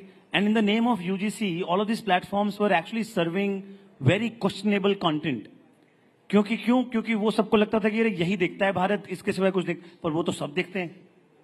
वो content तो ऐसा है जो सब देखते हैं. Who doesn't consume, edgy content? Everyone does, right? So वो easy था. तो हमने यहाँ से AC के कमरों में बैठ के भारत को टैग कर दिया कि भारत को यही कंटेंट देखना है. भारत केवल edgy देखता है और फ्री में देखता है. कभी भारत को क्या चाहिए और भारत कौन से कंटेंट के लिए पैसा देने को तैयार है, ये तो पूछा ही नहीं. अगर भारत के पास पैसे नहीं होते तो लाहौरी जीरा इतना बड़ा ब्रांड कैसे बन जाता? भारत के पास पैसे होते तो व्योम का इंटरनेट भी नहीं खरीद पाता वो. भारत के पास पैसे नहीं होते तो वो your Pepsi Cokes of the world and the Lifebuoys of the world. मैं लाइफ बॉय का एग्जांपल देता हूँ. My father is actually in the room today. My father used to run a general store in the village. गांव में जो बनिए की दुकान होती है, we used to run that. And मैं उसी में बैठ के बड़ा हुआ हूँ. हमने सारी ब्रांड बेचते थे हम वहां पे. लाइफ बॉय, PNG, HUL, सबके प्रोडक्ट बेचे हमने. अगर भारत के पास पैसे नहीं होते खरीदने के तो फिर ये सब ब्रांड्स कैसे बनती इतनी बड़ी? ये दिल्ली से बॉम्बे से तो नहीं बनी है इतनी बड़ी ब्रांड्स. प्रॉब्लम ये है कि जिनको लगता है कि भारत के पास पैसे नहीं है या भारत पैसे नहीं देना चाहता है, उनकी अंडरस्टैंडिंग बहुत लिमिटेड है. और उन्होंने कभी, और हमारे देश के एंटरप्रेन्योर्स ने भी एक्चुअली भारत के साथ बहुत ही स्टेप चाइल्ड बिहेवियर किया है. तो हमने कभी उनके लिए हार्डकोर प्रोडक्ट्स, उनकी जो नीड के प्रोडक्ट है, जो उनके साथ बात करते हैं, उनको कभी छोटा फील नहीं कराते, उनको इंफीरियर फील. लाहौरी जीरा क्यों, मैं आपको बताता हूं. And I am actually his brand ambassador. Probably I am going to talk about more about him in then stage. Lahori Zeera क्यों चला अगर कोई मुझसे पूछे? इसलिए क्योंकि लाहौरी जीरा है ना, भारत के आदमी को कभी कम फील नहीं कराता. लाहौरी जीरा उसके एस्पिरेशन में ऐड करता है, उसके कॉन्फिडेंस में ऐड करता है. उसको इंफीरियर फील नहीं कराता कि अरे यंगिस्तान, जब तक रणवीर कपूर वो ऐड नहीं करेगा तब तक आपका ब्रांड मतलब बहुत बड़ा ब्रांड नहीं बन जाता है. या आप वो क्रिकेट जब तक नहीं खेल रहे हो, या बहुत बड़े शहर में ऐसा इनका जो ऐड होता है, the larger cold drinks, look at some of those ads. If when I saw that ad from my village when I was growing up, I felt intimidated. कि अरे मैं ट्राई भी कर सकता हूँ क्या ये ड्रिंक? Whereas लाहौरी जीरा बोलता है कि अरे अपने देश का ड्रिंक है, अपन जो घर में जीरा पानी बना के पीते हैं, जलजीरा पीते हैं, आम पन्ना पीते हैं, देखो ये वही तो ड्रिंक है, ये अपनी ड्रिंक भी, इसमें भी कोई कमी नहीं है. ये भी देखो फैंसी बोतल में आ सकती है, इसको पीना भी सेक्सी हो सकता है, इसको भी आप अपने ट्रैवल की ड्रिंक बना सकते हो. हम भी वही कर रहे हैं. स्टेज भी एकदम वही कर रहा है. स्टेज बोल रहा है. Essentially what Vinay is trying to say is people are not really making an effort to find a reason as to why people will spend. If you actually make that effort, you will come to realize the lazy way out is to say Bharat doesn't spend. Yeah, exactly. So you will realize cumulatively the superset, which is Bharat, has far more wealth that they're ready to spend vis-a-vis the folks who are sitting in ACs and filing income tax returns. So these guys cumulatively are far more valuable as a cohort versus the 12 crore people who actually file income tax returns. मैं इसका एक और अच्छा example देता हूँ. ये थोड़ा टची topic है मेरे लिए, तो मैं इस पे थोड़ा इमोशनल हो जाता हूँ. कि यहाँ पे शहर में, मैं नोएडा में रहता हूँ, यहाँ पे हम जीते हैं EMIs पे, है ना. गाड़ी खरीदी तो लोन ले लो, घर खरीदा तो लोन ले लो, फ्रिज खरीदा तो लोन ले लो, है ना. आजकल तो भांति प्रकार के छोटे छोटे लोन मिलने लग जाते हैं. हर चीज लोन पे ले लो. हम जहाँ पे जिन यूजर्स की बात कर रहे हैं, वहां पे लोन का कॉन्सेप्ट है नहीं कोई, है ना. लोन लेना गलत बात समझी जाती है, इज्जत की बात हो जाती है लोन लेना. जितनी सेविंग इनकी सारी साल की होती है ना, उतनी सेविंग हमारी दादी नानी के आटे के डब्बे में मिल जाती है, क्योंकि सेविंग नाम का तो कोई कॉन्सेप्ट ही नहीं है इधर. तो पेइंग पावर, पेइंग कैपेसिटी बहुत है.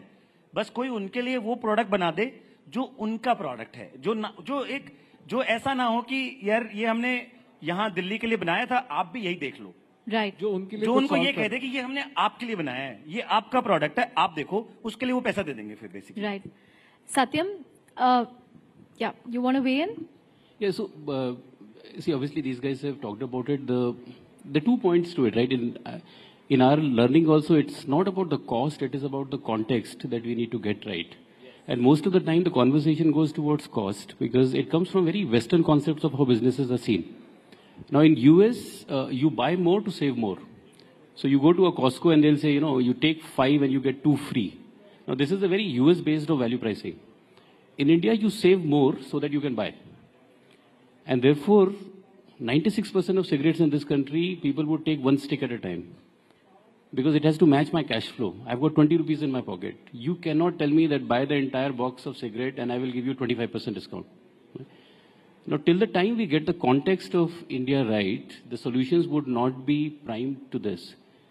So if India can sell so many cigarettes, and if even a beggar can afford to buy tea, which is nothing else but a commercial transaction, you would see somebody actually asking you, chai ke paise de do, which means a drink which didn't even exist in this country 200 years back, which Britishers brought it in, became a business model over time because somewhere the context clicked.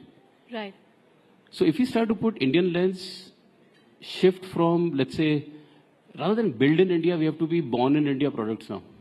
Because build in India were actually seen in US, copied in Europe, and then they were built in India. Right? But if India ke liye banana hai, they have to be born in India. They have to probably come from people who are as passionate. Born in India is a good construct, yeah. I think just to add to what he said, it's actually logical and it is validated. You will realize that it is the mindset I'm talking about. Costco's and all these modern trade stores across the world, they have like massive sales and they work really well. In India, it's an inferior experience. That is why quick commerce is actually rising and taking over the modern trade. People in the Western countries, they like to buy in bulk, store and then consume over a period of time. Whereas India mein kehta cash flow, aaj cash sambhal, saving kar, aaj solve kar, and that's why quick commerce solves for it. वो आज solve कर देता है और जब कल की requirement आएगी तो वो फिर buy करेगा. Nobody likes to buy in bulk and store in India because they'll prefer cash. So the mindset is not to buy in volumes. Buy, just solve for today and save on money. Right. So that thought process is coming through. I'll just add, one interesting example of, so when we look at India lens, right, then it is not only about tech. Trust has to go with tech to bake it for India. So in our call centers, for example, we realize when you call, people say, sir, आपको हम 2 minute के hold कर सकते हैं, ma'am आपके साथ हम ऐसा कर सकते हैं. And we just made a small shift. So if you call to our call center, they will say, मैं आपका भाई सत्यम बोल रहा हूँ, आज मैं आपकी कैसे मदद कर सकता हूँ. And the conversation from there on fundamentally changes. And we have seen, some female calling and then saying, कि आप भैया तो बोल दो लेकिन कभी रक्षाबंधन पे क्यों नहीं आते. Now, can you believe a transactional statement which was about a complaint actually ending up in a very, very different context because instead of calling sirs and madams, we've started just calling ourselves bhaiya and didi. Now, that's where probably it has to be seen from a different lens. It's a huge opportunity. I mean, a billion Indians, $100 is a $100 billion business. Right? How many businesses in India can aspire to be $100 billion, right? Maybe you're looking at 3 of them possibilities. There are many more. Right. As we wind up, Satyam, but were you ever intimidated that you're entering an industry that already has such heavyweights, telecom? See, we're thankful for the first set of things to be out there because if you look at it last 20 years, there have been fundamental disruptions in how businesses have shifted, right? From supply-led businesses where people owned infrastructure, platforms came in who were doing a better supply match. And that is where the value got added to the end consumer. So be it Amazon, be it Uber, which disrupted transportation, Airbnb disrupted retail. No one has ever done it in telecom. So I think the excitement of being the first one, even if you are martyr or उसमें आप शहीद भी हो जाओ तो उसका मजा शायद अलग है. That is what was carrying us. But on the other side, 1 billion Indians, everybody deserves to have big dreams. In our lifetime, if we can help 50 crore people to fulfill their dreams in some ways, I think it's worth it. And it's worth it beyond all the hurdles, every other constraint that you talk about. At least enable them to dream. Yeah. At least enable them to dream. Yes. And if not us, somebody else will do it. It has to happen. And also, businesses Chandra, evolve. I think to that point, I'd also like to add, for all 3 of us, there are large incumbents in our respective industries who are operating. But what needs to be appreciated is that large guys cannot do everything. There will always be they'll also younger have folks legacy coming issues in. too. Yes, there are legacy issues, there are innovation issues. There is no motivation at the end of the day. What you are actually doing is just ensuring that there is scale and you continue to do things. The reporting is signed. They're just trying to standardize things. I think the focus is always on that rather than innovation. For people like us will always exist in industries where there will be large incumbents. It's just more logical. We will come up with reasons as to why they should start innovating again. Right. As we wrap up, Saurabh, you are a revenue-generating business, profitable business. You're also in the middle of raising a big round of funding. But what are your ambitions over the next year? You've kind of been you're dominant in the North India market. What next for Lahori? I think it's very, very simple and very clear in our minds. The next couple of years, we absolutely intend to have national footprint where anybody in India traveling wherever, whatever part of the country you go to, you will find Lahori Zira an option. So I should be able to order it in Bangalore. 100%. 100%. No matter, not in Bangalore, but any part of the country. Next 2 years, the idea is to have national footprint. Next 5-year dream and ambition and something that I promise you we will fulfill is we will be the preferred choice of Indian consumer for beverages. Great. Vinay, you just raised a round of funding. So what are your ambitions beyond Rajasthani, Haryanvi and Bhojpuri? Yes. 5 years from now, every single regional culture of India, every Indian who comes from them would be proud of their cultural identity and would have never have to feel any sort of inferiority complex because they come from a certain background. That would be the real success. The confidence stage. layer. Confidence layer. Satyam, who has also raised a round of funding. Yeah. See, by 2030, we want to make sure that Vyom becomes synonymous with the internet. There are at least 50 crore people who, for just 10 rupees in their pocket, can get as much internet as they want, so that they can complete their online education, they can watch whatever they want to watch and fulfill their dreams. In next 2 years, we expect that at least 1 crore people, today we are at around 10 lakh users who use internet through us. We would be at around 1 CR users who, with just 10 rupees in their pocket, would only have 3 choices. Either to have Lahori Jeera, or to watch an amazing content, or to have unlimited internet from us. That's a great way of putting it. I think just to add before you wrap this up, I think what is important is that folks like us, we are the ones who need to dream. And younger folks who aspire to be entrepreneurs, we just need to dream a step bigger. At some point in time, Vyom could possibly lobby for this in other countries, get that regulation done and start doing it across. He'll probably start doing it for other languages outside India. And if a Prime can come to India and sell, Mr. Beast, I don't know if any of you know that there's a beverage called Prime, which is actually bought by Mr. Beast, who's the biggest YouTuber, sells a bottle for $500. If he can come to India and sell, why can't a Lahori Jeera go outside and sell and dominate the world? It is just for us to dream. Once we dream, we will be able to do it. I promise you. Right. Here's wishing you the very best in your dreams. Thank you very much. A huge round of applause for 3 dreamers and builders.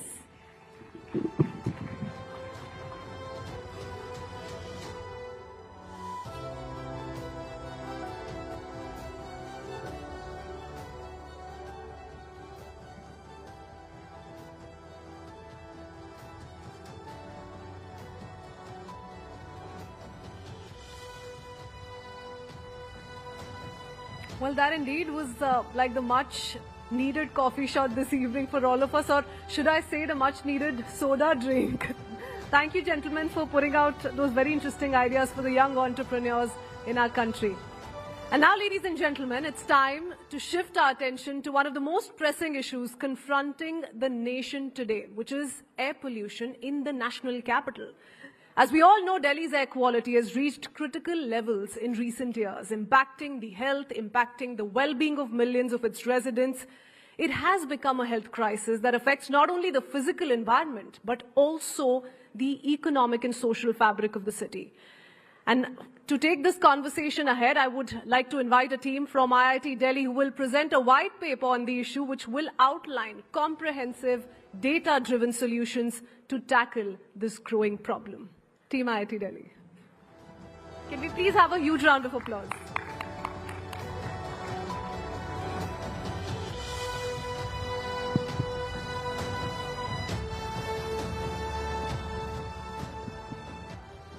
Sit down.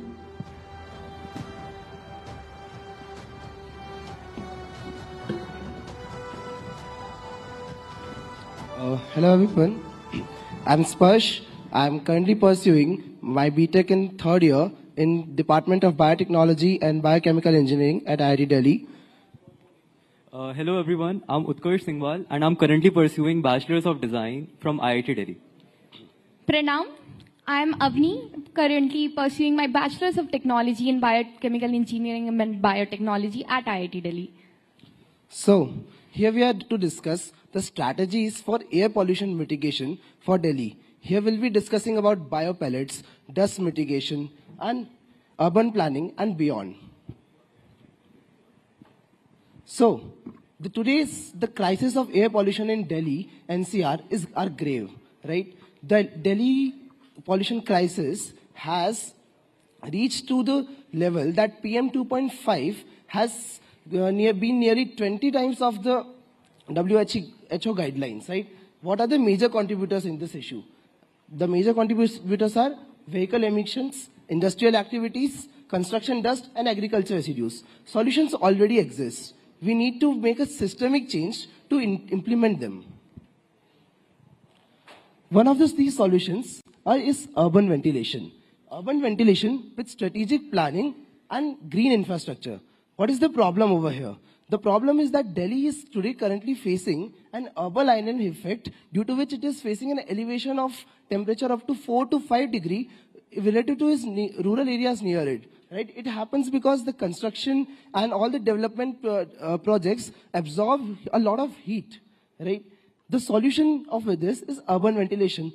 Urban ventilation corridors essentially allows the air to flow, which in turn moves the pollutants and do not allow it to collect at the same place and gets fresh air in the region, right? And we have the result of a survey where in the city of Hangzhou, China, has been able to find a reduction of around 25.2% of PM 2.5. Now let's have a look at case study from Hong Kong. So Hong Kong's air ventilation assessment, it emphasizes on breezeways, podium designs, and also on the varying height of buildings and how can we improve ventilation using it. So looking at the first example, as we can see that improper spacing of buildings can lead to blockage of sea breeze. So we can place the buildings apart by up to 30 meters of spaces. Now let's look at how streets plays a major role in this case area.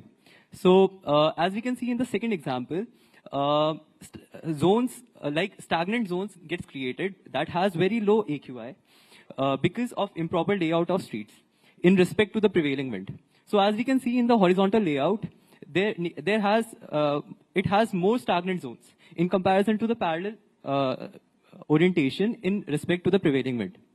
In the third example, it shows how we can have the varying height of the building and how can we get the air to the street level by keeping the height of building up to 160 meters, as height more than 160 meters can lead to downdraft effect that pushes the wind down. Now these are the changes that we can do in the mid to long term, but let's discuss what we can do in the short term, and here we have an example that can be implemented as soon as we start working on it.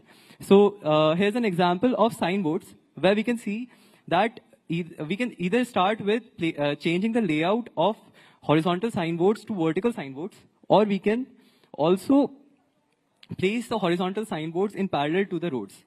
That can help in less blockage of air. We can also have wind passage areas in cases when it's crucial to have horizontal signboards. We can move to the next.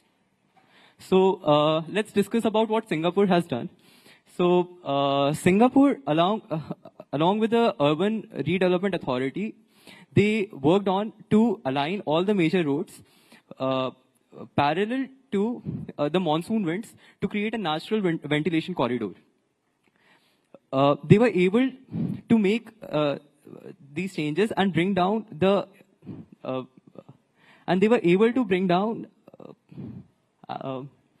moving forward, they also worked with National University of Singapore, where they worked on energy efficient buildings, green spaces, and also they made some major infrastructure changes like terrace farming and wind passages through the building.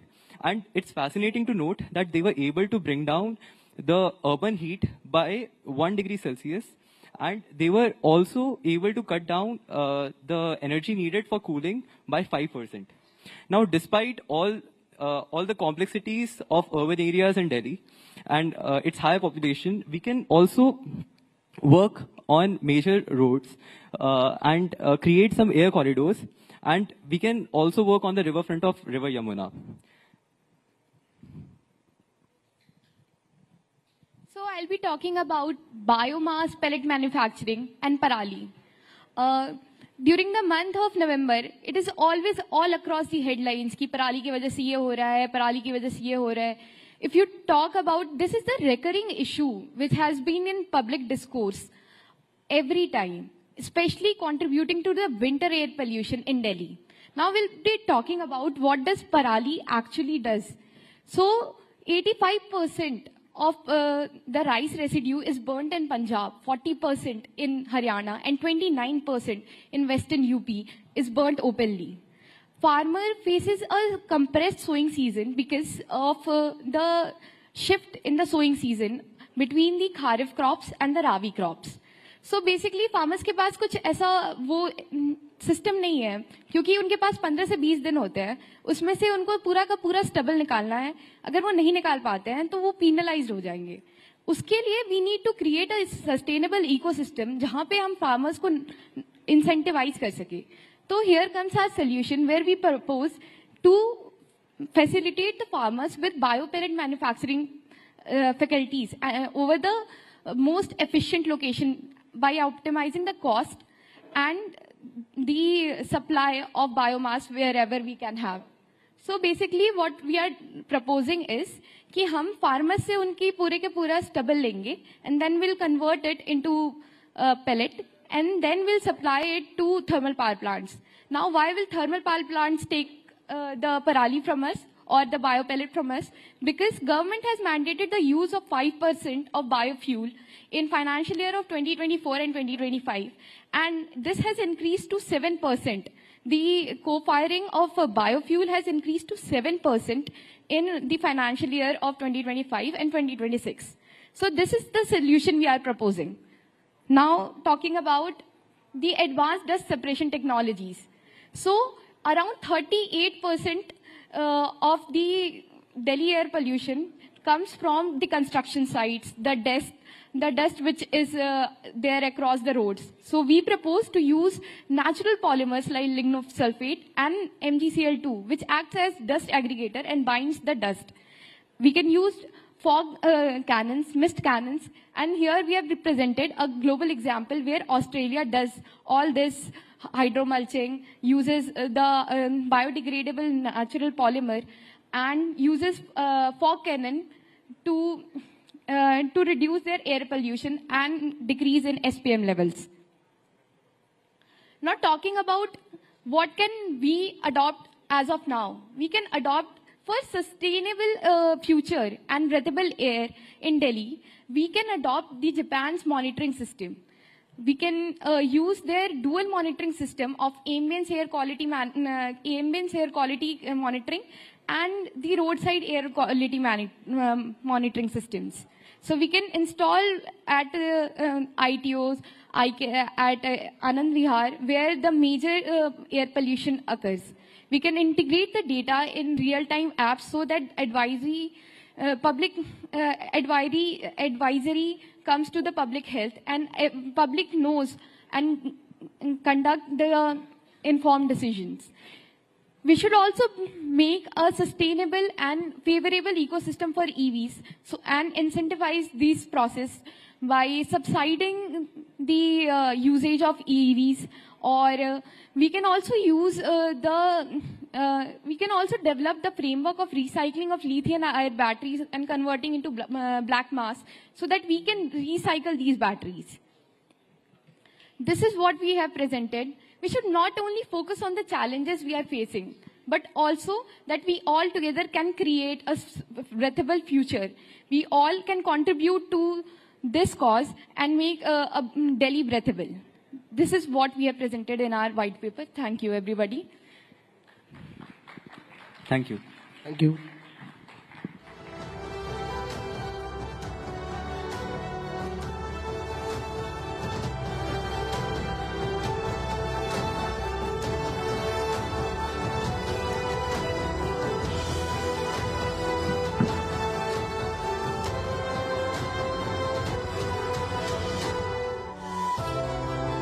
Thank you, Team IIT Delhi.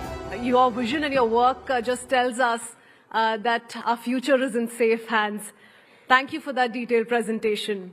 And ladies and gentlemen, as promised earlier, the evening is only going to get better from here. Up next, it's a great honor and privilege to welcome one of India's most dynamic and influential political leaders, Sachin Pilot from the Congress Party. Mr. Pilot has made a significant mark in Indian politics, particularly in Rajasthan, where he has been a key figure in shaping the state's political landscape. Today, we have this unique opportunity to hear from him directly as we explore a range of issues that our country continues to face. The Congress Party's vision for India's future will be discussed, and how leaders like him are working to address some of the most pressing issues as well, from economic reform to social justice, development and national unity. Mr. Pilot joins us virtually for a fireside chat titled Pilot's Vision, Navigating Bharat and Rajasthan's Future. And Shivani Gupta, my colleague, will be taking this conversation ahead.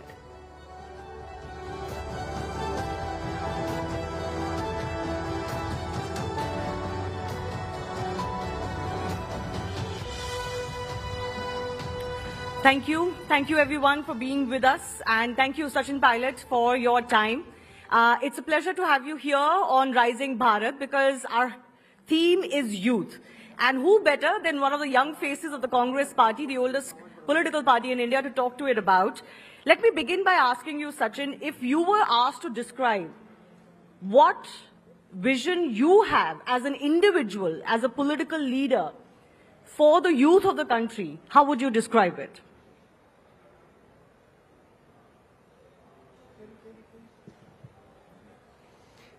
I think it's true that this country is blessed with a very young population, but it's also true that we have to work tirelessly to be able to provide opportunities, to be able to make an India that's inclusive, that growth is not the only criteria, but equitable growth is the key. And young people, educated people, really have a lot of contribution to make. And to my mind, India is a country that is made up of more than one ideology, more than one narrative. So how to get people together, how to make India a 21st century nation that can take upon the challenges that the times have brought to us. I think politically we have different views, and I think the government of the day may have tried last 10 years, but there is certainly a sense of lacking, a sense of not being included, and a sense of despair between the young people as they move forward, and the huge divide that we have between our society, rich and poor. There are many challenges, but for young people, I think there's a lot of opportunity, and we in the opposition are happy to be constructive in our role, but we certainly will make the government of the day accountable and answerable as we move on. But Sachin, I have to ask you, if you look at recent election results, not just the Lok Sabha election results, but you look at Haryana and Maharashtra, where your party was expected to do very well, but it didn't. Don't you think that your party is losing or has already lost that connect with the Indian youth?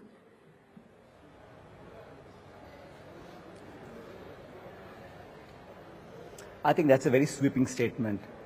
We have won elections in the past, we have lost some elections, but I don't think one or two wins or losses actually define a political party. We have a commitment to the people of India, whether we've been in government or not. Don't forget, we were in government for 10 years, and now we have been in opposition for 10 years.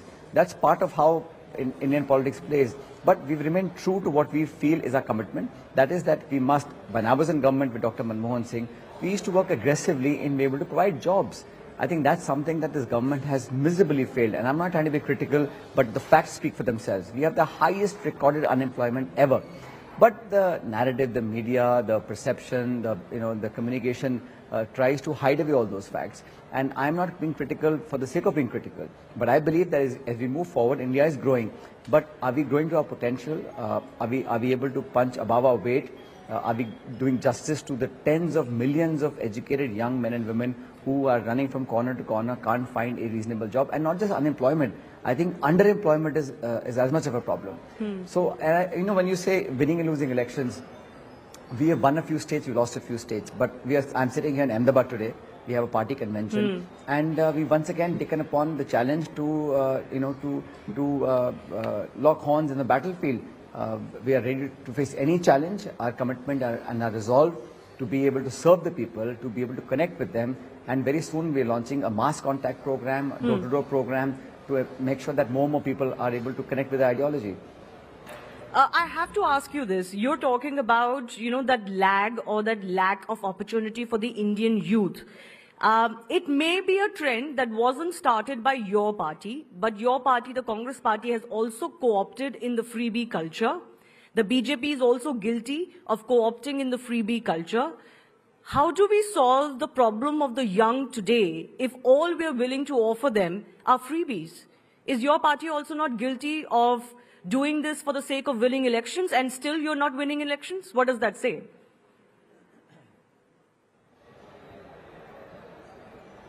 I'm glad you asked this question. And here's my answer to that. My response is very clear. I believe as a state, it is our constitutional responsibility to be able to provide support, resources for those who don't have any. Now, whether it's the US or Europe, everybody has an affirmative program. You have food coupons, you have subsidies, you have all sorts of financial benefits for people who are not in the mainstream. But it should be targeted, it should be monitored. One should not use that as a platform to garner votes. But once you're in government, and I have to take you back, from 2004 to 14, when we had UP 1 and 2, 145 million people were lifted from abject poverty, above the poverty line. So I'm all for supporting and targeted support of all people who need our resources, education, health, food subsidy, electricity. I think we owe to those people. But it can't be a race to the bottom.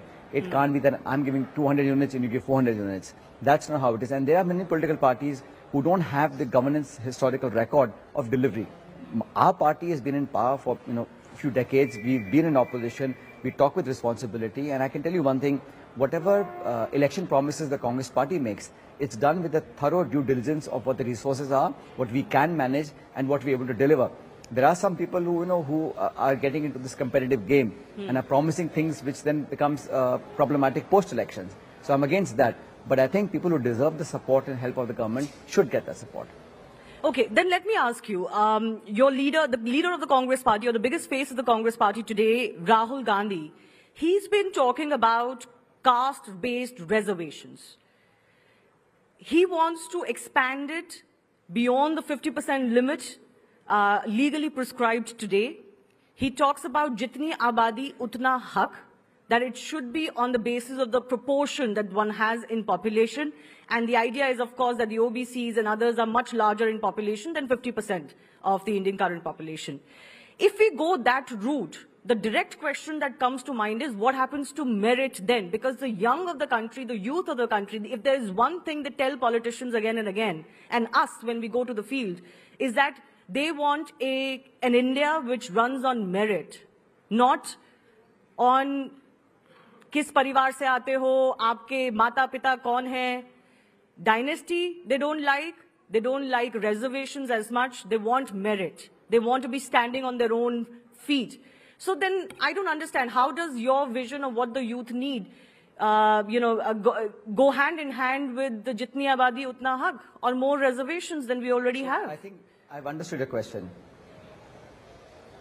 No, so let me start by saying that I am fully in agreement with you that we have to have a competitive merit-based system in our country. There's no question about it. But on the flip side, if the argument you made, I have only this to say. There are people who have not been able to enter the mainstream, who are on the fringes of our society, absolute fringes, economically, socially, subjugated to centuries of suppression.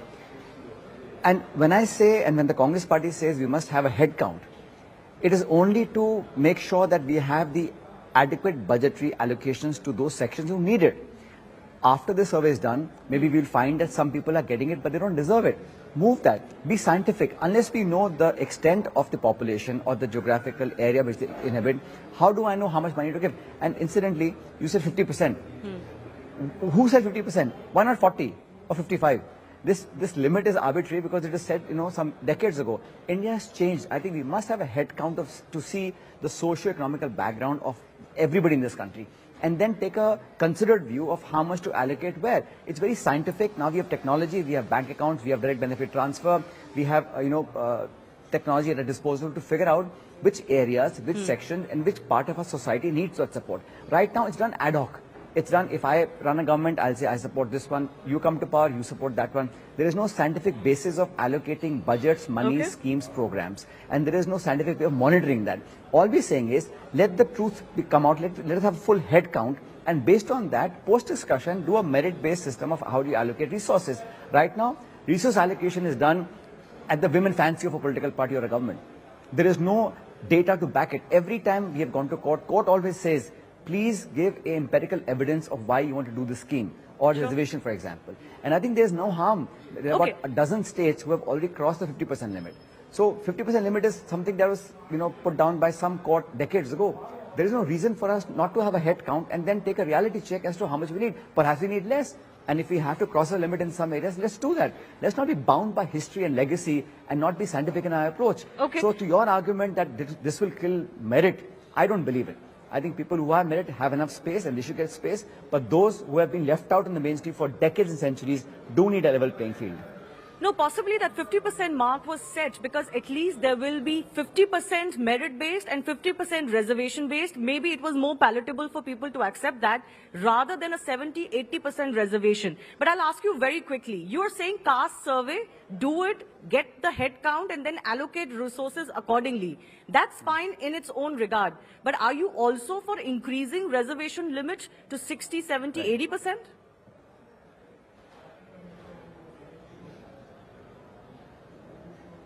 There are areas in the country where 90% population is tribals and Dalits. Where do they go? I mean, I think what we should do actually is to make the supply so abundant that the demand matches it. Right now, there is less number of seats available, less jobs available, and that's why there is a hue and cry of how many seats we can give. If you make the supply abundant, if you put resources in creating jobs, if you increase the number of seats for engineering, for college, for education, we will not have this problem. I mean, we have to work in tandem. And when you say that 50% should be merit, I think it should be 100% merit. But what about a large chunk of our country that has not moved as quickly as some of us have? What about those people who don't have access to money, resource, connections, who can't get to a college, who can't get education, and are living in abject poverty? And this country cannot grow and get its place under the sun in the global world unless that half of our country is brought to the front line. And the way to do it is not giving money, is giving opportunity. And I'm asking for level playing field, but you cannot ignore those who have all access, studying in the best schools and colleges, competing with people in villages who have hardly anything. So you have to have a balance. But having a head count, how does it hurt? Let's get the facts out. Let's not do, tera, mera, I know better, you know better. Let's get scientific proof of what the numbers are, and then we'll figure out how to move forward. Okay, fair enough. Head count at least can be a start for a rational debate. I have to ask you one final question, Sachin, before I let you go. We're talking about the youth. I don't want to make it too personal, but, there are several leaders of your age bracket who have lost the Congress party recently. Your fellow former congressmen, there was a time when there were, movement linked to you as well. Why is it that that the Congress party, your party, is failing to retain its young talent?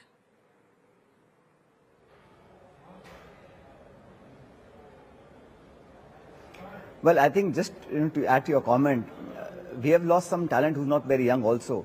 We have Captain Amrinder Singh, we have Ghulam Nabi Azad, we had Ashok Chavan, and we had tons of other people. So people who are not, don't have the stomach for a fight will do what they have to do. Some people have personal compulsions, and this government of the day is using every resource at their disposal, whether it's enforcement directorate, CBI, police, income tax to subjugate. And once people cross over, suddenly they become blame-free and become the best people in the world. That's between them and the BJP. I have nothing to add. All I can say is that those who are committed for the party, who believe in the ideology and will fight till the end Those are the kind of workers we want to cultivate. And today in the session at AICC in Ahmedabad, we are giving a clarion call for this year to be the year of organization, to reach out to the blocks, to the panchayats, to a mass contact program, door-to-door campaign, to galvanize the supporters, and people need a strong opposition. We have been put in the opposition, but for 4.5 years, I can assure you that the Congress party, our workers and our leaders will be on the ground, voicing the voice of the people, raising those issues and making this government accountable. Kaun aa raha hai, kaun ja raha hai, it's part of politics. I will make no comments, but I think ultimately people are the best judge. Whether anyone makes a decision, good or bad, you and I can't make a decision. The people of India will decide whether this is right or wrong. All right. I do appreciate you joining us, Sachin Pilot. Thanks a lot for speaking here on Rising Bharat. We look forward to more stories coming in, not just for the youth that the Congress party will be connecting with, but also, of course, your state of Rajasthan as well. All the very best, and thanks a lot for joining us.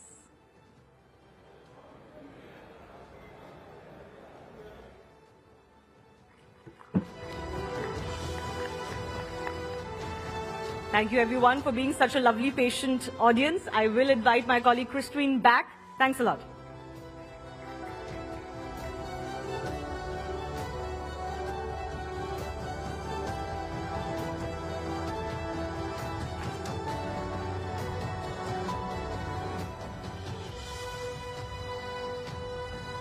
Well, thank you, Mr. Pilot, if you're hearing this, for this most candid and very engaging conversation. Well, ladies and gentlemen, up next, allow me to welcome a remarkable leader and a visionary who is helping shape the future of the global economy. Mr. Borge Brenda, the President and CEO of World Economic Forum. As the CEO of the World Economic Forum, Mr. Brenda has played a pivotal role in bringing together leaders from business, government, academia, and civil society to address the world's most urgent issues. In this very special session, we'll explore what it means for countries, for companies, and even individuals to chart a successful economic course towards becoming global superstars. What are the trends driving growth? What challenges must we overcome? And how can we prepare for a future of unprecedented opportunities? Mr. Brenda is joining us virtually today, and he will be in conversation with Shireen Bhan. Shireen, the floor is yours. Thank you very much. Good evening, ladies and gentlemen. It's great to have you here with us at the Rising Bharat Summit. And it's wonderful to be joined by Borge Brende of the World Economic Forum, a man who's been tracking global trade for decades now, and a man who has a pulse check on what is happening as far as the business community globally is concerned. Borge Brende, many, many thanks for joining us here on CNBC TV 18 and on Network 18. It is a pleasure to have you here with us. Unfortunately, we have you joining us virtually. We would love to have you here with us in New Delhi. But let me start by asking you, Borge, what we've seen happen, especially since the 2nd of April, with the announcement of tariffs by President Trump, reciprocal measures being taken by different countries. As someone who's tracked global trade for decades now, is this the stuff of your nightmares, Borge? No, thank you, and I wish I was there with you in New Delhi. It is true that we are facing unprecedented times. I would admit that in many ways, I'm glad I'm not the trade minister anymore. I could put it that way, because it is very challenging times. The largest economy in the world, the US, is almost 30% of the global GDP. With 5% of the global population. They have introduced no tariffs that are the highest ones in the US in a century. And no different countries then deal with it bilaterally. And it is a time where a lot is at stake for the global economy. That's for sure. Well, yes, a lot is at stake, Borge, but, you know, when we were in Davos in January at the start of the year, President Trump did speak to the audience in Davos virtually, and while he had already held out the threat of tariffs, it seems to be the worst case scenario that's playing out. And if you look at the calculation, if you look at the tariff math, this isn't really reciprocal in the sense that we expected it to be. So what do you see as the impact and the implications on global trade? Is it too early to really make an assessment of how badly this is going to impact global growth? So the discussion about reciprocity, that's a political discussion. The reality, if you look just at the numbers, the US used to have tariffs around 3%, and now they will have tariffs with the latest proposal in the mid-20s. This is one of the highest, if not the highest, among all industrialized countries. So it is a major change. How this will influence the global economy depends also on what's happening in the coming weeks. We saw, for example, the stock market, the Nikkei index in Japan increased by 6% today because there are bilateral discussions between Japan as the third largest economy in the world and US as the largest to find ways to break this impasse. So I think we know more about this in a few weeks, but of course we need all the growth that is possible because we are not back on what was trend growth for decades. We're still lower than the trend growth, and there are so many challenges, so many jobs, so many opportunities that have to be created, especially in emerging economies and frontier markets. Yes, well, speaking of opportunities as well as the road ahead, I want to build a little bit more on the retaliatory action and now the possible retaliatory action on China with President Trump threatening another 50% tariff on China. China responding, saying that they will take countermeasures if the U.S. were to go forward with that. If President Trump goes through with the threat of additional 50% tariffs on China, which would take the total tariffs on China above 100%, Borge, what will that mean? How are you reading that? This will all be speculation, so I don't want to go into that because we will know the answer to this in a few weeks, at least most likely. But it is significant when the two largest economies in the world also are not seeing eye to eye on how to then deal with trade and investment between each other. So as I mentioned, the US economy is the largest, China is the second largest. Together, they're almost 45% of the global economy. So if we see a decoupling between these two economies, that is serious because there are also areas where they depend on trading with each other. It is though important to underline that China, that is a big exporter and a big manufacturer, has reduced also their reliance on the US market during the last years. It used to be 20% of the Chinese export used to go to the US. Today, they're down to 12%. So even if the trade was going to stop, 88% of what China exports today could continue. And the US is not that relying on China either in some areas, but in other areas it is. And the challenge will be, of course, for American companies that the input factors, what they price, what they pay for what they put into their production will increase. And that can also lead to increased inflation, something that they, of course, want to avoid because increased inflation will also, over time, lead to higher interest rates.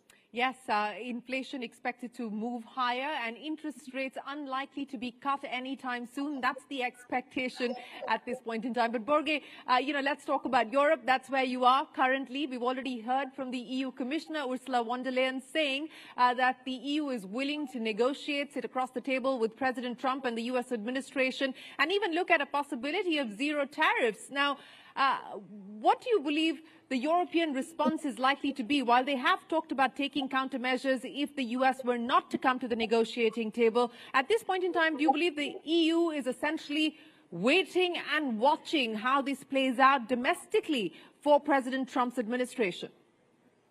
I think that's a good summing up of the situation. We know from Mexico-Canada situation that the tariff did change over weeks, and there were different possible outcomes. For the EU, the US market is incredibly important, and instead of then going directly into a retaliation situation, I think the Commission wants to also have a dialogue with the US administration. It's true, if you look at manufactured goods, there is a surplus on the EU side.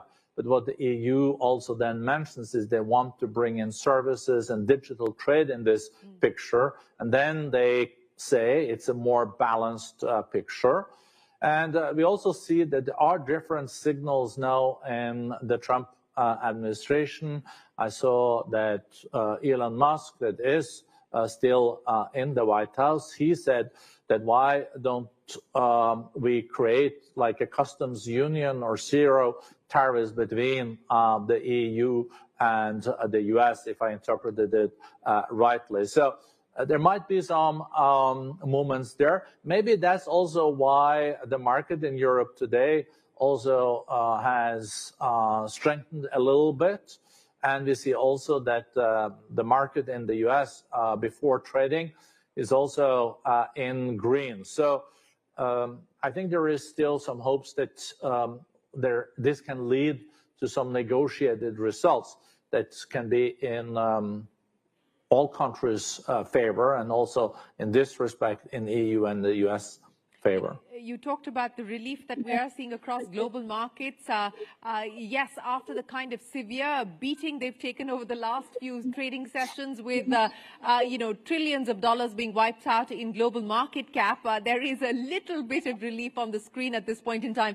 But, I want to stick with what's happening in Europe, Borge. And when we last spoke, you did believe that perhaps this was going to be the time when Europe would do more to push difficult reforms, would do more to try and bolster economic growth. In light of the actions taken by the US, in light of this reinforcement of the EU and the grouping, do you believe that now is the time to do or die, really, so to speak? A bit dramatic, but is that the moment we're at as far as Europe is concerned? I don't think one should write off Europe at all. Europe has shown in the past to be the comeback kid. Remember in 2012, people said that Greece was bust, the euro was gone as a currency. Today, Greece is one of the fastest growing economies in Europe. And look at Spain, that also had trouble with high unemployment, especially for youth, is now the fastest growing of the OECD countries, the developed economies. The euro is still the second strongest currency in the world. But of course, Europe also has its challenges. Inflation is on its way down. That's good. But they will need to implement the Draghi plan. There's 400 pages of proposals from a former head of the ECB, the European Central Bank, saying that one has to reduce red tape, has to make it easier to do business in Europe. And if Europe implements all this, and it's a war on talents globally, maybe Europe could be a place where also very talented people would like to live in the future. So I would not write off Europe. It's almost 20% of the global economy still. So it's incredibly important, and maybe Europe also can play a role here between the other big economies, not ending up between a rock and a hard place, but maybe say that we can work with India, we can work with China, we can also work with Latin America and the US. So there are some diplomatic opportunities here also for Europe that we should not underestimate. For example, Ursula von der Leyen, you mentioned, just recently went to Brazil and signed an agreement with Mercosur that has been on the table for decades. And Mercosur, being Brazil, Argentina, and etc., together with the EU, is almost 30% of the global GDP. Talking about diplomatic opportunities that you believe Europe should not miss, the India-EU FTA negotiations have been on for over a decade now, Borge. Do you believe that this could perhaps speed things up? Could we see both sides moving closer to getting that deal finally done? Yes, I think so. I was struggling for many years with the so-called EFTA deal between EFTA and India. EFTA being Switzerland and Norway, Liechtenstein and Iceland, not the biggest, but you know, together they're the 12th largest economy in the world. And I used to say the only international organization where my country, Norway, is the superpower. But anyway, we made a deal. EFTA did a deal with India, and we have seen that in the past when EFTA can do deals with big players, also EU follows. So I think this can be the push needed for an India and EU mega regional trade agreement that possibly can benefit both India and EU a lot. Well, since we're here at the Rising India Summit, Borge, you were talking about the India-EU FTA and the possibility of that finally getting done. But how do you see India positioned today? We are, of course, in negotiations with the US for a bilateral trade agreement. We're in talks with the UK for an FTA. We're in talks with the EU for an FTA. How do you see India's role and position, and what do you believe the approach should be from here on? The speculation, the hypothesis is that India could be a net beneficiary of this move, anti-China move. But how do you see India's position at this point in time? India is well positioned. The Indian economy is still growing much faster than most other economies.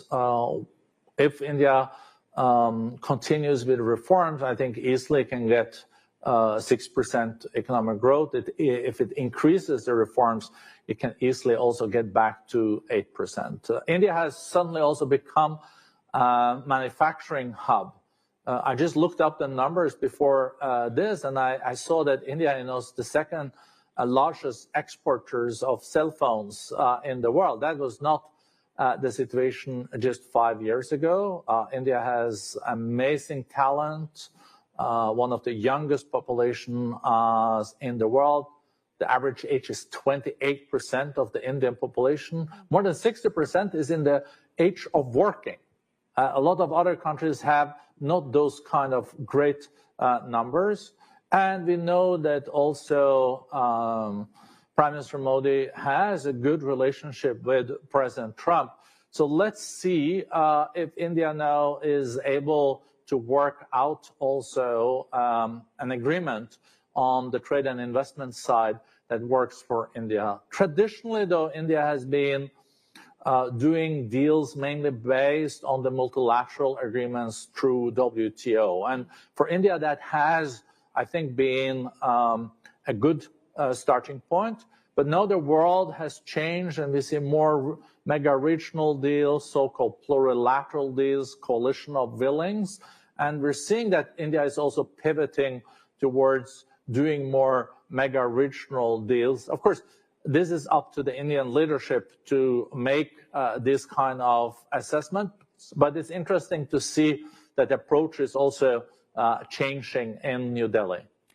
You talked about bilateral deals that India is looking at, and you also talked about what we have seen happen on the electronic manufacturing side. In fact, reports today suggesting that Apple may redirect some of its phone supply chain to India and make more in India on account of the tariffs imposed on China. And now, given the fact that in the region, whether it's China or Vietnam, etc., the tariffs imposed by the US are higher, do you believe in the near term India is likely to benefit from the higher tariffs in the region?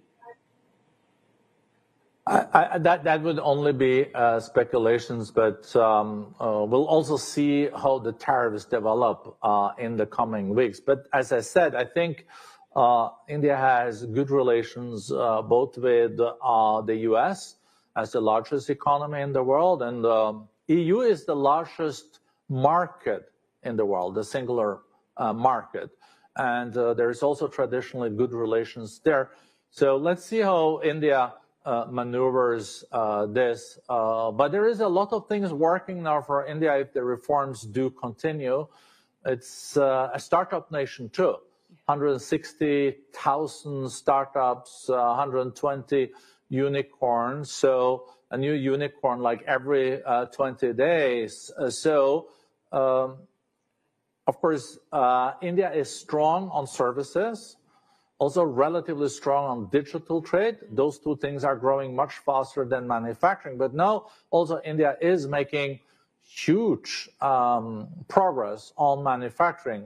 300 now sites in India producing mobile phones. This shows that when first things move fast in India, it really moves fast.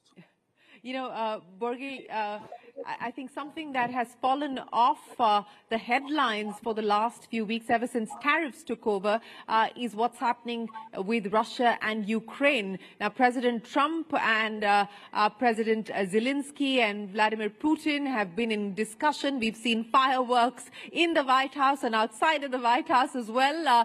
What's the sense that you now get on what's happening as far as Ukraine is concerned, and what's the feeling in the business community with respect to a possible resolution now? It's true that Ukraine has fallen a bit off the agenda because economics, tariffs, but also still the situation in the Middle East with Iran and the Gaza has had a lot of attention. And also the Houthis, of course, with freedom of maneuver, naval maneuver in the Red Sea. I think the latest on the battlefield ground in Ukraine is that the progress that the Russians had a few months ago has probably staled, and there is now also counterattacks from the Ukrainians. So there is still a situation where after 3 years of war, Russia has taken a little bit less than 20% of the territory of Ukraine. They still they control 80% of their territory. Russia went into Ukraine in the hope of taking the whole country in a week. And now after 3 years, they have 20%. So hopefully there is also now a willingness from Mr. Putin and the Russians to take up on this invitation from President Trump to then get a ceasefire and later on a peace agreement. But it seems like now that ball is in the Russian camp, and it seems like President Trump is also getting a little bit impatient if you read his body language on this. Yes, there has been some commentary coming in from President Trump that he is losing patience, but one will have to see how this plays itself out in the context of what's happening in Ukraine.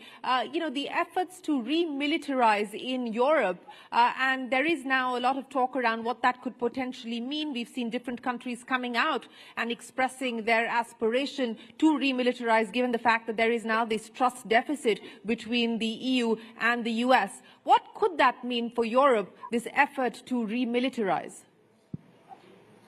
It's true that Europe has, in the last decades, used far less than they used during the Cold War on the military. Some European countries even gone under 1% of GDP, but most of them are now getting closer to 2% of GDP. I think this will continue. Some countries might even go up to 3%. Poland, I think, is now close to 4%. At least that is their goal. And I think this is a reflection on the security situation. If you have a neighbor, and a big neighbor, that has just taken a piece of another country, not according to international law, quite the contrary, these countries want to have a strong military, and they know that the strong military is sometimes the best way of guaranteeing peace, because no one attacks another country if it's strong. So, Borge, let me end by asking you, is it the end of globalization as we've come to acknowledge and get used to over the last many decades? Is it the end of the multilateral system that we've been used to, you know, whether it's the WTO, the WHO? You know, how are you reading the chain of events and what this means as far as reshaping the global order is concerned? No, thank you. It can be looked at from different angles. Still, we should remember, though, that 70% of the global trade do happen under the rules of the World Trade Organization, the WTO. And trade is still growing, at least until the last week. We have so far this year had a growth in trade around 3%. The global growth has been around 3.2. So it's not even been shrinking. So we're trading more with each other now than at any other time in history. But with the new tariffs, it can represent also something new. And it's true that trade is not growing as fast as it used to do in decades. Trade used to be the engine behind growth. Now the growth is also coming also from other areas. I would say that we are not seeing a deglobalization, but I say that we are seeing a reglobalization or a different globalization than in the past. There is more nearshoring, producing closer to where the products are consumed, to put it that way. There's also some friendshoring going on, that some countries say, oh, we want to then buy from the countries that we perceive as our friends. So there is also this age of nationalism. So there are countries, especially the big ones, that said, oh, this we want to produce at home due to security reasons. What we have to hope, though, is that not this end in a total decoupling, because a decoupling and disintegration of global trade will lead to contraction of the global economy. And the least thing we need now is a recession, because there is no ammunition to fight a new recession, because the countries are more indebted now than since at any other time since 1945. So let's hope that we'll continue to trade. The trade might be looking different, or some adjustments, but let's not lose the baby with the bathwater. That would be my last appeal. Well, let's not lose the baby with the bathwater. Let's ensure that trade continues, and let's also ensure that the world doesn't head back into contraction. It's been a difficult time through COVID, and we don't want to go right back there. Borge Brende, it's been an absolute pleasure. Thank you very, very much for joining us here at the Rising Bharat Summit. Appreciate your time. We look forward to seeing you here in India, and we hope to be able to discuss how these events of the last few days are going to shape global growth and the global economy. Always a pleasure. Many thanks for joining us. Ladies and gentlemen, big round of applause for Borge Brende of the World Economic Forum. Thank you. Thank you so much for such a powerful session. और मैं चाहूंगी एक बार फिर से जोरदार तालियां, ताकि हम आगे के सेशन के लिए बढ़ सके। अब तक का दमदार शानदार सेशन रहा है राइजिंग भारत को लेकर, और अब आगे बहुत ज्यादा खास सेशन आपका इंतजार कर रहा है, क्योंकि जैसे जैसे हम इस हिस्टोरिक समिट में भारत के इकोनॉमिक रोड मैप पर ब्रेनस्टॉर्मिंग कर रहे हैं, वैसे ही अब वक्त है एक और खास टॉपिक पर बातचीत करने का, चर्चा करने का, ताकि इसे और गहराई से आप समझ सकें कि कैसे ये राइजिंग भारत का एक बहुत इंपॉर्टेंट हिस्सा है। दरअसल ये टॉपिक है फाइनेंशियल इंक्लूजन का एक इंपॉर्टेंट एस्पेक्ट, इंश्योरेंस। आज हमारे साथ एक ऐसे लीडर हैं जो इंडिया को, इंश्योरेंस सेक्टर को पूरी तरह से बदलने के फोर फ्रंट पर है। Aman Batra, chief strategy officer, insurance देखो। जोरदार तालियां आप जरूर बजाएं, ताकि जो ये सेशन है आपको बहुत कुछ बताएगा। इस फायरसाइड चैट का टॉपिक है democratise insurance and enabling livelihood. और अभी का जो ये वक्त है, ये जो समय है, बिल्कुल परफेक्ट है, क्योंकि एक ऐसे देश में जहां डाइवर्सिटी और स्केल इतना बड़ा है, इंश्योरेंस का एक्सेस सिर्फ लिमिटेड लोगों तक ही होता है। लेकिन अमन बत्रा और उनकी शानदार टीम, दमदार टीम, इंश्योरेंस देखो के जरिए ये पूरा नैरेटिव बहुत तेजी के साथ और शानदार तरीके से बदल रहे हैं। जी हां, ऐसे इंश्योरेंस प्रोडक्ट्स वो बना रहे हैं जो ज्यादा एक्सेसिबल, अफोर्डेबल और रेलेवेंट हैं, और हमारे आपके लिए नहीं, बल्कि भारत के हर एक नागरिक के लिए। अब हम सुनेंगे, जानेंगे, देखेंगे उनकी उस सोच को कि कैसे इंश्योरेंस भारत के फ्यूचर को ट्रांसफॉर्म कर सकता है और करोड़ों करोड़ों लोगों की जिंदगी को यह अपलिफ्ट भी कर सकता है। अमन बत्रा से बातचीत करने के लिए मैं स्टेज पर बुलाना चाहूंगी चंद्रा श्रीकांत को, ताकि एक और दमदार सेशन का हिस्सा आप सभी बन सके।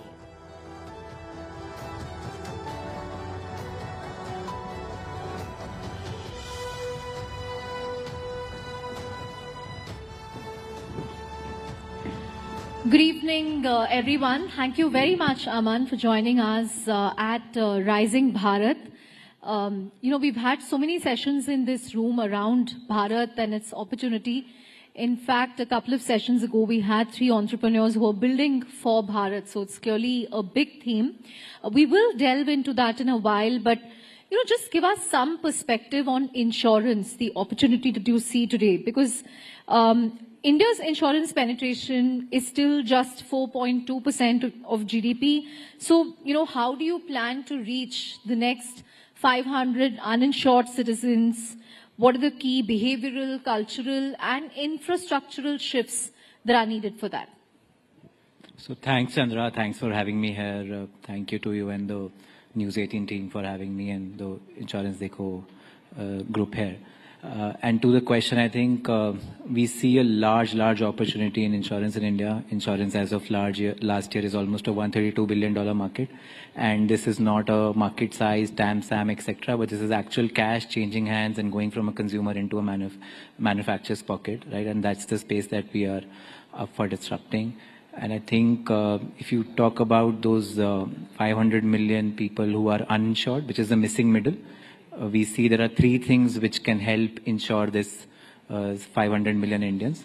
One of them is distribution, and that is what we are disrupting here at Insurance Deco. We see today that large part of insurance in the country is coming from the top 20 cities.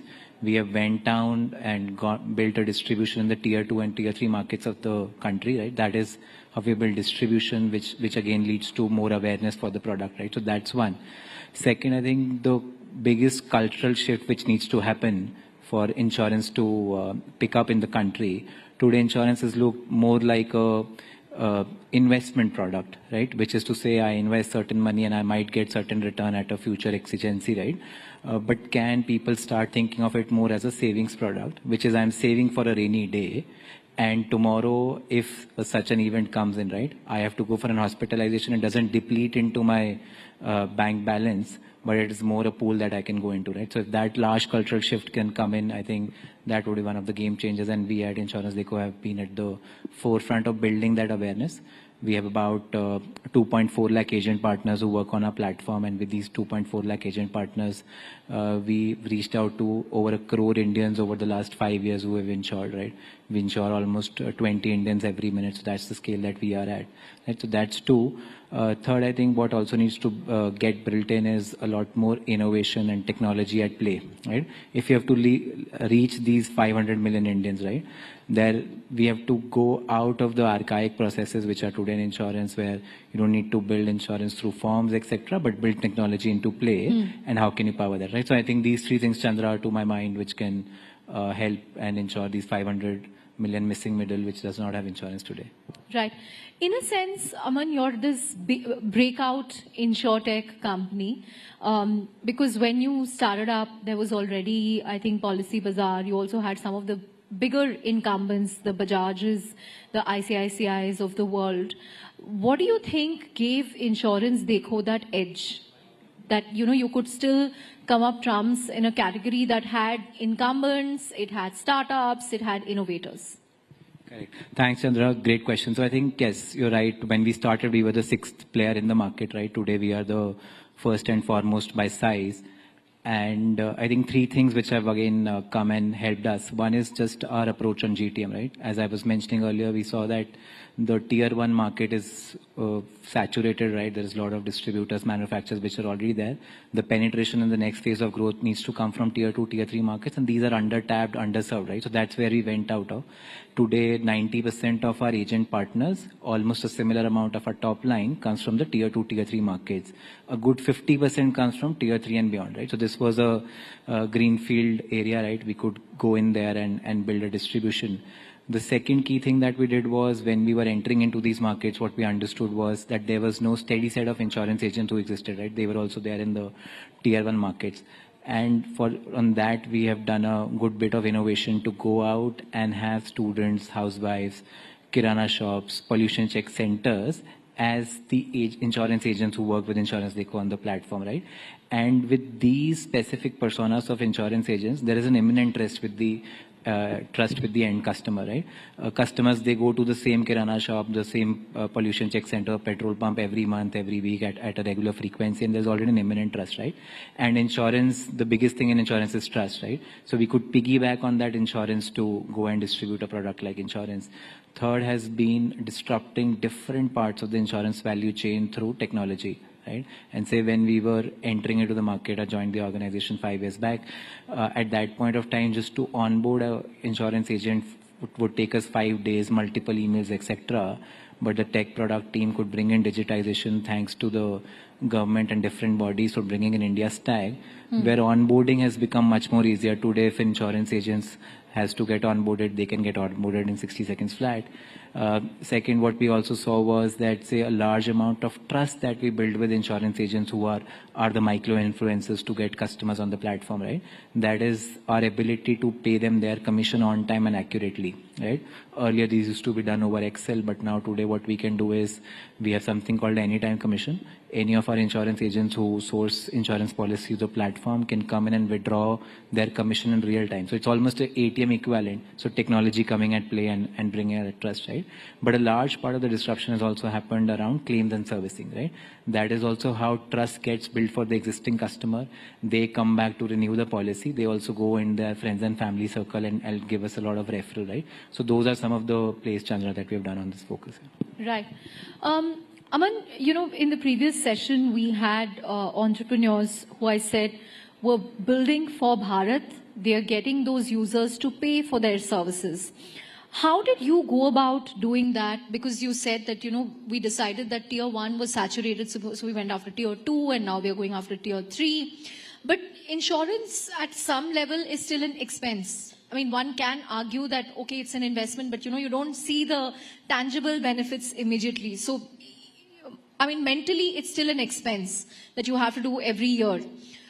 So how did you sort of go about convincing people, you know, what was in it for them? Are people willing to pay for this in the Bharat market? Correct, Chandra. So I think one of the biggest tailwinds that we have seen is COVID, right? When COVID, folks saw that they have health to insurance was spend key. some out of pocket on health insurance, right? In a market like ours, where 98% of the expenditure on health is out of pocket, right? Insurance covers only a limited 2% of it, right? So I think that gave us a lot of headwind. But I think just from our approach perspective, also two things which have come in very handy for us to build conviction around high ticket size, high engagement products, specifically on health and life insurance, are twofold. One is making it more affordable for the end consumer, right? So going from a one-time upfront payment to more EMI payment, right? Now we're also working with different manufacturers to say, is there a pay per day program that you can bring on insurance? So making it more affordable and you can spend it out of, right? So just make it equivalent to say that an insurance expense per day is equivalent to your 1 cup of tea at a chai shop near your office or something, right? So I think that is one thing on affordability. The second is case study, right? And in the markets like tier 2, tier 3 that we have gone to, right? Just convincing and building awareness with case studies, and a case in point is, hypothetically speaking, Aman is a consumer, right, who took health insurance, went through a certain instance, right, where they had to expense about 10 lakhs, which was say almost 3x, 4x of their annual salary, and insurance could come and help them, right? Similarly, people who were invested into products like savings product on insurance side, which is for a future event, to send their kids to college, to help them plan for a future event that they have, right? When these case studies go around in the community of influence, right, they help bring in a lot of trust, right? Because there is someone actually on ground who's benefiting from this, right? And those hyper-local case studies have been something which have been very helpful for us to build conviction around some of these large products and then also drive awareness. Right. In terms of the opportunities that you see going forward, Aman, again, you've leveraged technology to map your customers, what their needs are, what their needs could be going forward. I'm sure you've built an analytics engine to gauge that. So what opportunities do you see beyond insurance? What can you cross-sell, upsell in the future? Correct. Thanks, Chandra. So I think, yes, with distributors like us and tech-first distributors, right, I think the first and foremost moat that we've been able to build is having access to a lot of data, right? The entire insurance rails for us run through a digitized system. So we have a lot more data on consumers, which are these consumers who are coming in, what is the profile, at what part of the value chain are they dropping, right? And with these zillions of data points passing through the system, what that enables us to do is do three things, right? One is customize products for them, right? Which is we understood where's the drop-off happening. Is it happening at price and feature, and how do we go back and work with our partners to customize products for them? Second is also just the cross-sell within insurance, right? So someone who came in and say hypothetically Chandra was a customer who came and bought an insurance for her car from the Insurance Dekho portal.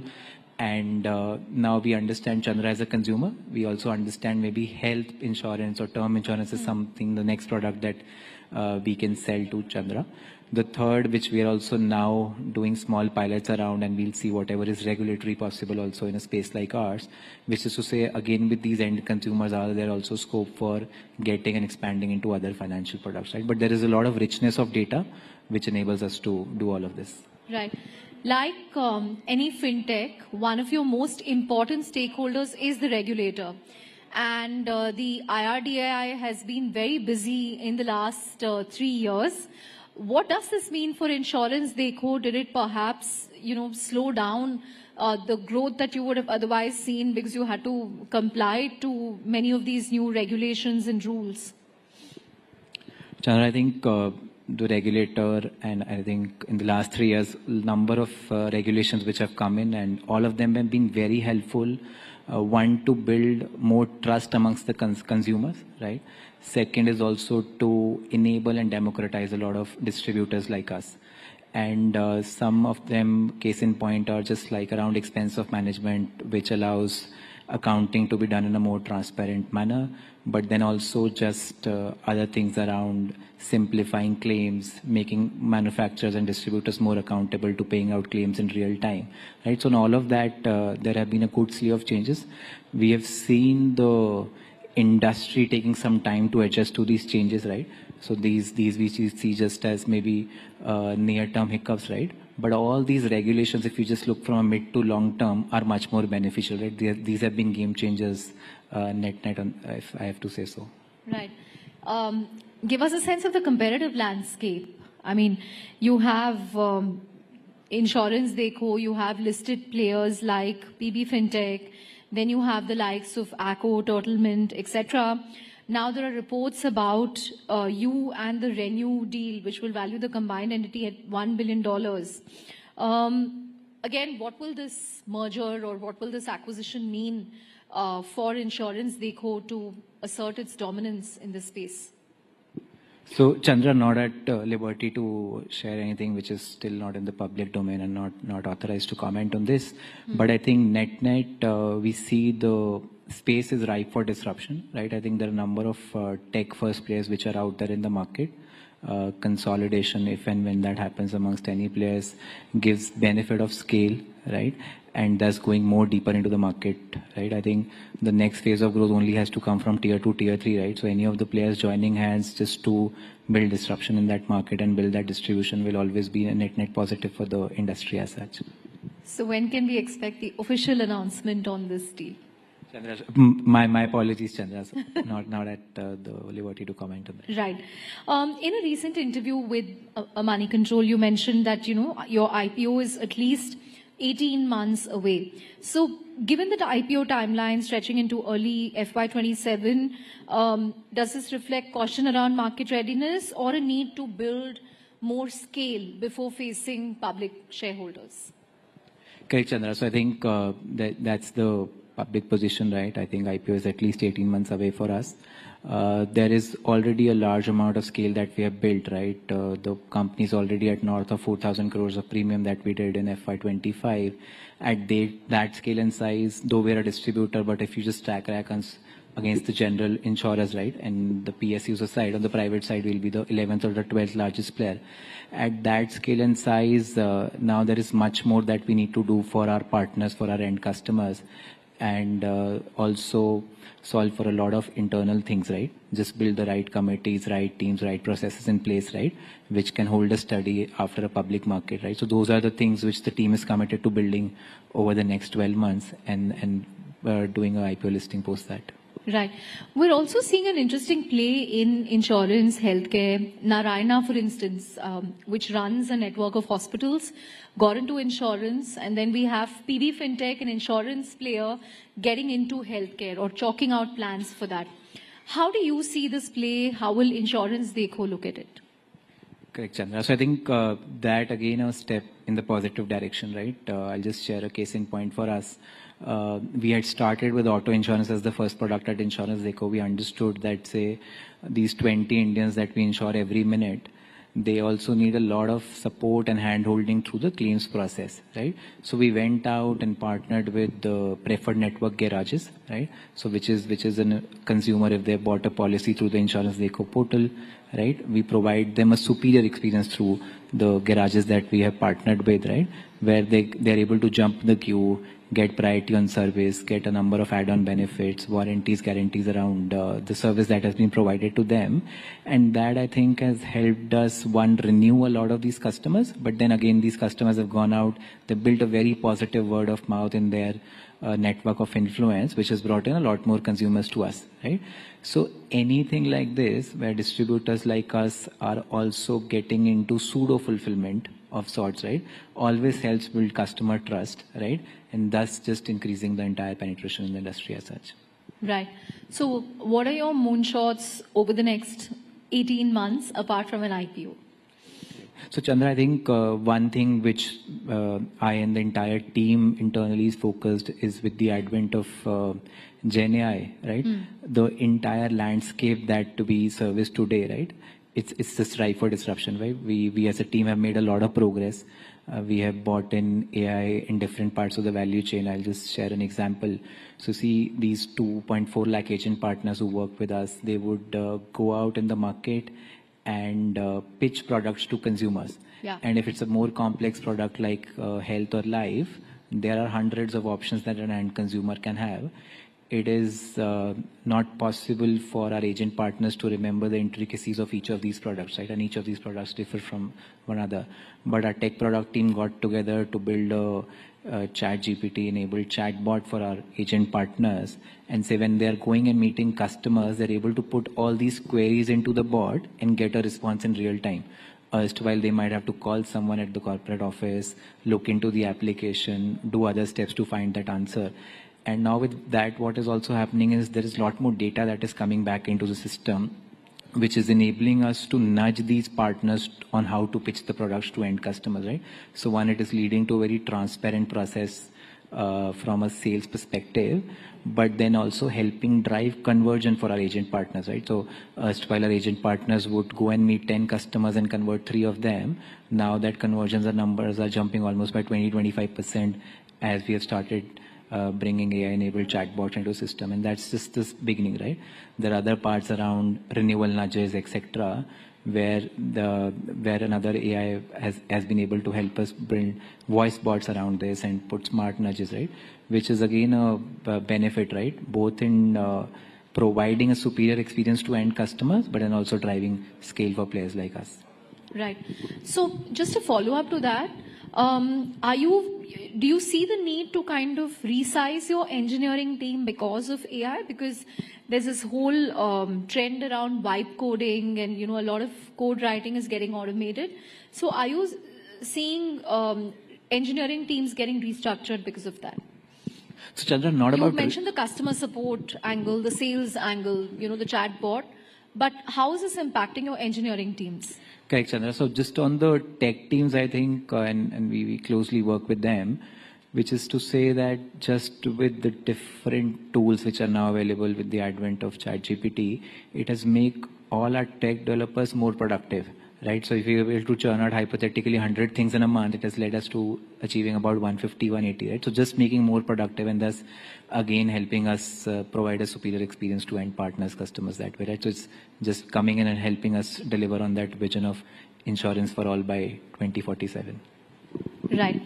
On that note, I think we're out of time. Thank you very much, Aman. Look forward to all your moonshots in terms of expanding the scope of Insurance Dekho. And of course, you hitting Dalal Street, giving company to the likes of PB Fintech, Digit, and the others. Luckily, among all the IPOing startups, the insurance category is still, doing well. So we'll hope to see Insurance Dekho make that cut. But thank you very much. A huge round of applause for Aman Batra. Thanks, thanks for having me. और बहुत ही inspiring रहा ये सुनना कि आखिर कैसे insurance देखो ने सारे बैरियर्स को तोड़कर इंश्योरेंस को भारत के कोने कोने तक पहुंचाया और ये इतना आसान नहीं था लेकिन इस टीम ने इसे आसान किया empowering families and individuals to secure their futures. आइए अब हम इस शाम के फाइनल फेज में आ गए हैं जिसमें अब तक आपने हमारा साथ दिया है, आगे भी इसी तरह से साथ दीजिए क्योंकि एंटरटेनमेंट की दुनिया से हमारे पास एक बहुत ही खास मेहमान यानी कि गेस्ट है जिन्होंने अपनी पावरफुल एंट्री प्यार का पंचनामा से धमाका किया। सबको याद है स्वीटी जो टीटू और सोनू के बीच आ गई थी और तू झूठी मैं मक्कार में अपनी कैमियो से सभी का दिल इन्होंने जीत लिया था। तो चलिए जोरदार तालियों के साथ वेलकम करते हैं नुसरत भरूचा का। नुसरत हमसे शेयर करेंगी अपने इंडस्ट्रीज के एक्सपीरियंसेस, उनके चैलेंजेस और सफर की कुछ बहुत ही खास बातें। और साथ ही मैं स्टेज पर बुलाना चाहूंगी रुबिका लियाकत को जो इस दमदार सेशन को आगे बहुत ही इंटरेस्टिंग बनाने वाली है। तो आप सभी हमारा हिस्सा बनकर रहिएगा।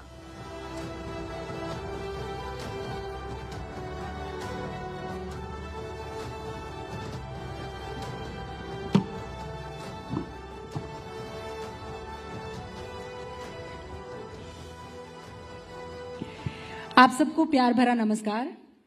राइजिंग भारत और इस राइजिंग भारत के मंच पर हमारे साथ बहुत ही खूबसूरत, बहुत ही समझदार, बहुत ही ज़ई एक्ट्रेस मौजूद हैं जिन्होंने अलग अलग फिल्मों में काम किया है। और राइजिंग भारत का आज की तारीख में मैं इनको उभरता हुआ चेहरा इसलिए कह सकती हूं क्योंकि ऐसी ऐसी फिल्में जहां पर कोई और लीड नहीं, लीड भारतीय नारी है। और ये बताते हुए कि मुझे किसी और की आवश्यकता नहीं है, बस दुआएं करते रहिए। बहुत बहुत स्वागत है नुसरत आपका। Thank you for having me. अच्छा, छोरी 2 भी आ रही है जी, तो बॉलीवुड की ये छोरी कितनी तैयार है? ये आई थिंक बॉर्न रेडी थी and I think that's why Chhori is come into my life because I was allowed to be born and I was allowed to have a life and I was allowed to have choices and a voice. Even though I was the only girl child, I was very well supported and nurtured, and I thank my family and I thank everybody who brought me up for that. तो कैसे अलग है छोरी 2 से?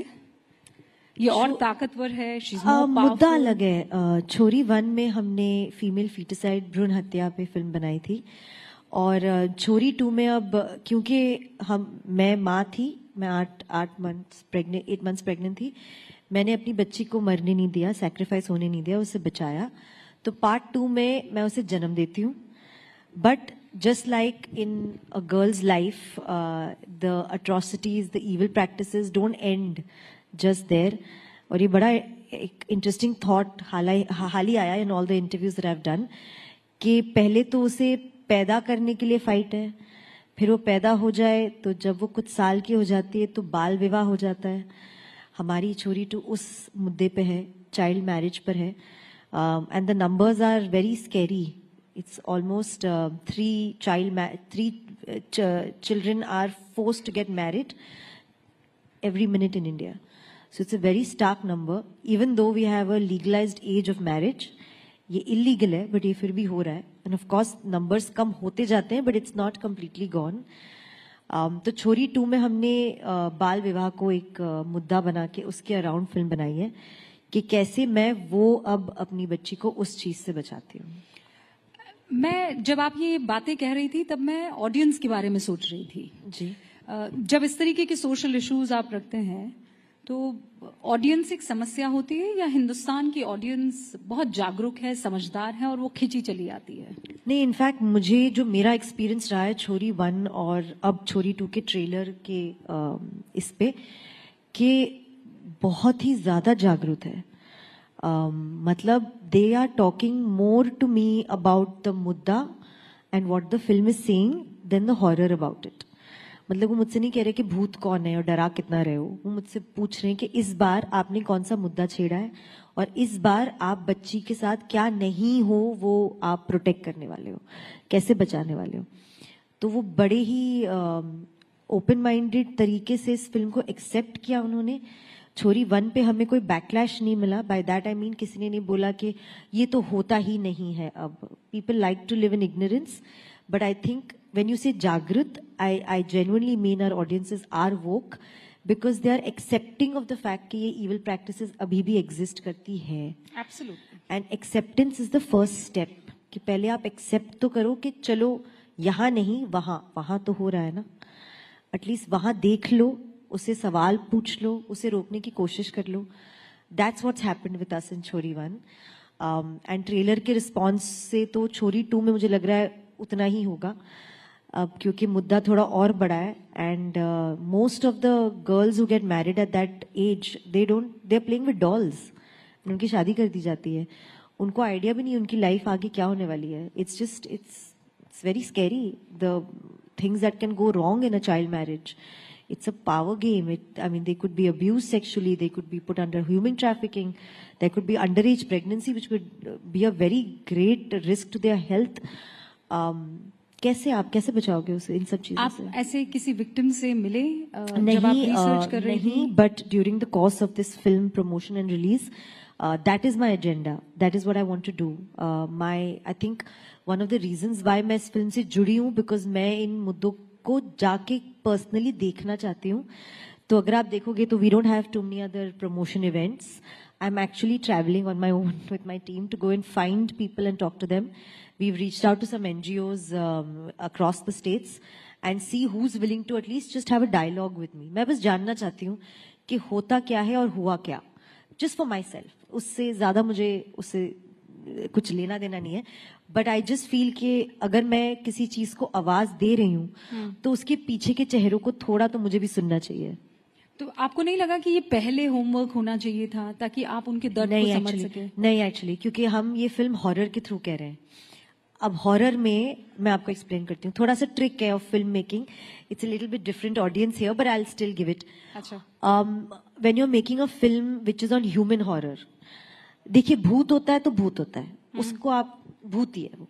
But जब एक इंसान दूसरे इंसान को मारने के लिए आता है उसमें कोई जस्टिफिकेशन नहीं होती है. वो इंसान इविल हो जाता है खुद से. अब अगर मैं आपको एग्जैक्ट जैसे क्राइम हुआ है वैसे के वैसे दिखाऊं तो आप बैठ के देख नहीं पाओगे. हमें उसको थोड़ा सा सॉफ्ट करना पड़ता है. हमें उसे थोड़ा सा एक्सेप्टेबल करना पड़ता है. इसलिए हम काल्पनिक कहानियां बनाते हैं. इसलिए हम गोस्ट डालते हैं. इसलिए हम दासी माँ डालते हैं कि कोई बहुत पुरानी प्रथा है, इविल प्रैक्टिस है, ये आपकी दुनिया में एग्जिस्ट नहीं करता. But there is a part. Of course हम बस उसको थोड़ा सा ढक के, थोड़ा सा छुपा के आपको परोसते हैं ताकि आप उसे खा सको. वरना आप बोलोगे मिर्ची बहुत ज्यादा है, ये मेरे से हजम नहीं होगा. It's just that. So because we have chosen a medium of horror, the whole plot is काल्पनिक. द मुद्दा इज वेरी रियल, बट किसने लिया, कहाँ हो रहा है, कौन है प्रधान जी, कौन है दासी माँ, ये कोई रियल कैरेक्टर्स नहीं है. ये फिगमेंट्स ऑफ आवर इमेजिनेशन है. मतलब वो बिल्कुल ऐसे कि माँ अपने बच्चे को एक हेल्दी खाना खिलाने की कोशिश कर रही है पर वो नहीं खा रहा है, सो उसको हाइड करके जी रैप करके और वो जी अपने बच्चे को दे रही है. So this is what you are trying. यही करने की कोशिश है. Okay, wonderful. लेकिन ये ओटीटी पर आ रही है. हाँ जी, पहली वन भी ओटीटी पर ही थी. मेरी टीम जब रिसर्च कर रही थी तो एक आपका स्टेटमेंट निकाला जिसमें था कि ओटीटी की जो ऑडियंस बन गई है उसे आप मिटा नहीं सकते. अब ये संतुलन कैसे बनेगा कि ओटीटी भी चलता रहे, दर्शक भी सिनेमा घर में आए, तो इस बारे में जरूर विचार करना होगा. अब 2 साल बाद 2025 में ओटीटी और थिएटर, इन दोनों में बैलेंस आपको दिखाई दे रहा है या अब थिएटर जा चुके हैं? नहीं, I am a very old true blue blood theater watching audience, but I've also become the new Gen Z OTT audience. तो अगर a person like me can consume both content and अगर मेरे house hold में दोनों content को exist कर सकता है तो वो कहीं भी कर सकता है. तो आपके घर में क्या पसंद करते हैं ज्यादा? दोनों थिएटर? दोनों जाते हैं बाहर? हाँ जी. बस एक ही कंडीशन है, पिक्चर जो थिएटर में लगी है उसका ट्रेलर, उसका कंटेंट थोड़ा पसंद आना चाहिए. अबे वो चीटिंग तो अलाउड नहीं है. आप ये नहीं कह सकते हो कि पिक्चर खराब बनी है तो भी आप थिएटर में जाके पैसे खर्च करके देखो, वो तो मैं भी नहीं करूँ. So it's very simple. It has to be a good product. It has to be something that audiences would want to come and watch and get entertained and go back saying मजा आया यार, well spent money. पैसे है यार, hard earned money है. मैं खुद ना spend करूँ मेरे पैसे ऐसे किसी waste of इसमें. तो why not? I think it's our responsibility to give them good content for them to spend money on.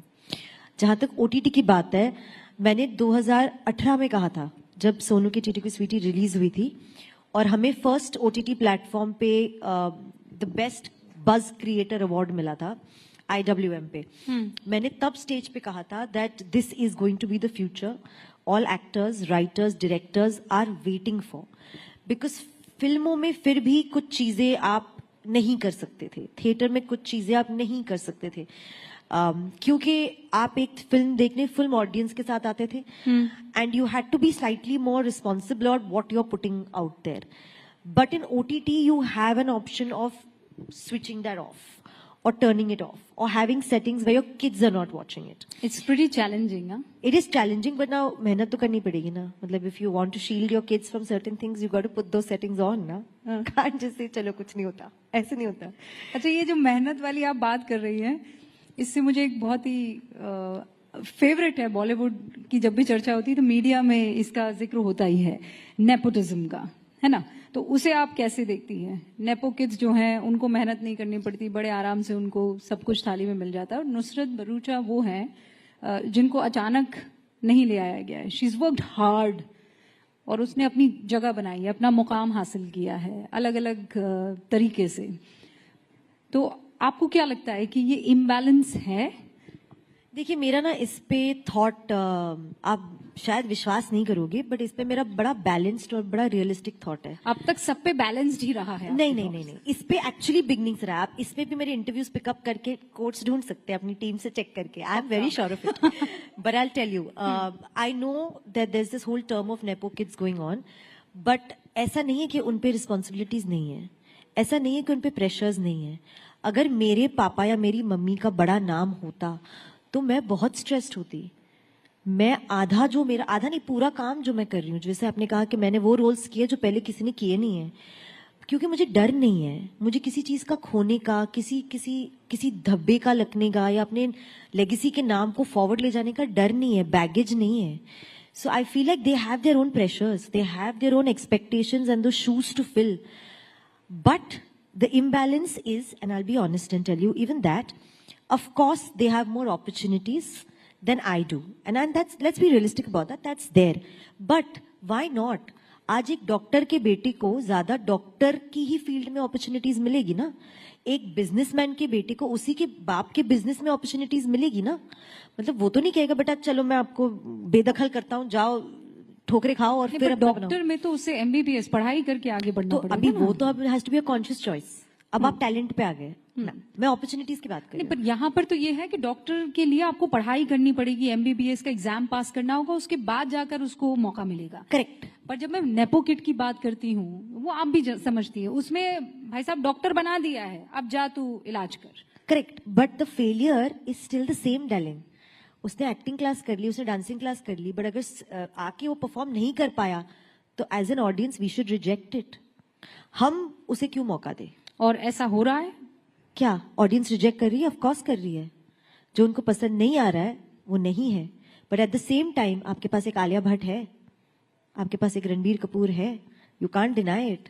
Talent is talent. उसके आगे फिर आप वो कहाँ किस लीनियत से आते हैं वो याद नहीं रहता, उनका टैलेंट याद रहता है. नुसरत को किस तरीके की चैलेंजेस का सामना करना पड़ा है? आई मीन, एक औरत होने के नाते डिफरेंट चैलेंज होते हैं, इंडस्ट्री के बाहर से आती हैं, वो एक अलग चैलेंज होता है, या नहीं आप ये टैलेंट वाला जो है कि भाई टैलेंट है तो चल जाएगा? कोई स्ट्रगल नहीं है. Challenges है. Being an outsider has its cons, it has its pros also. But chalo, I'll not be balanced on this question. I'll give you that. I'll tell you the cons of it. She's being a sport now. No, I'll tell you, I'm a very realistic person. ये दिखता नहीं है मेरे roles से और मतलब it looks like I'm a fun, happy girl, which I am.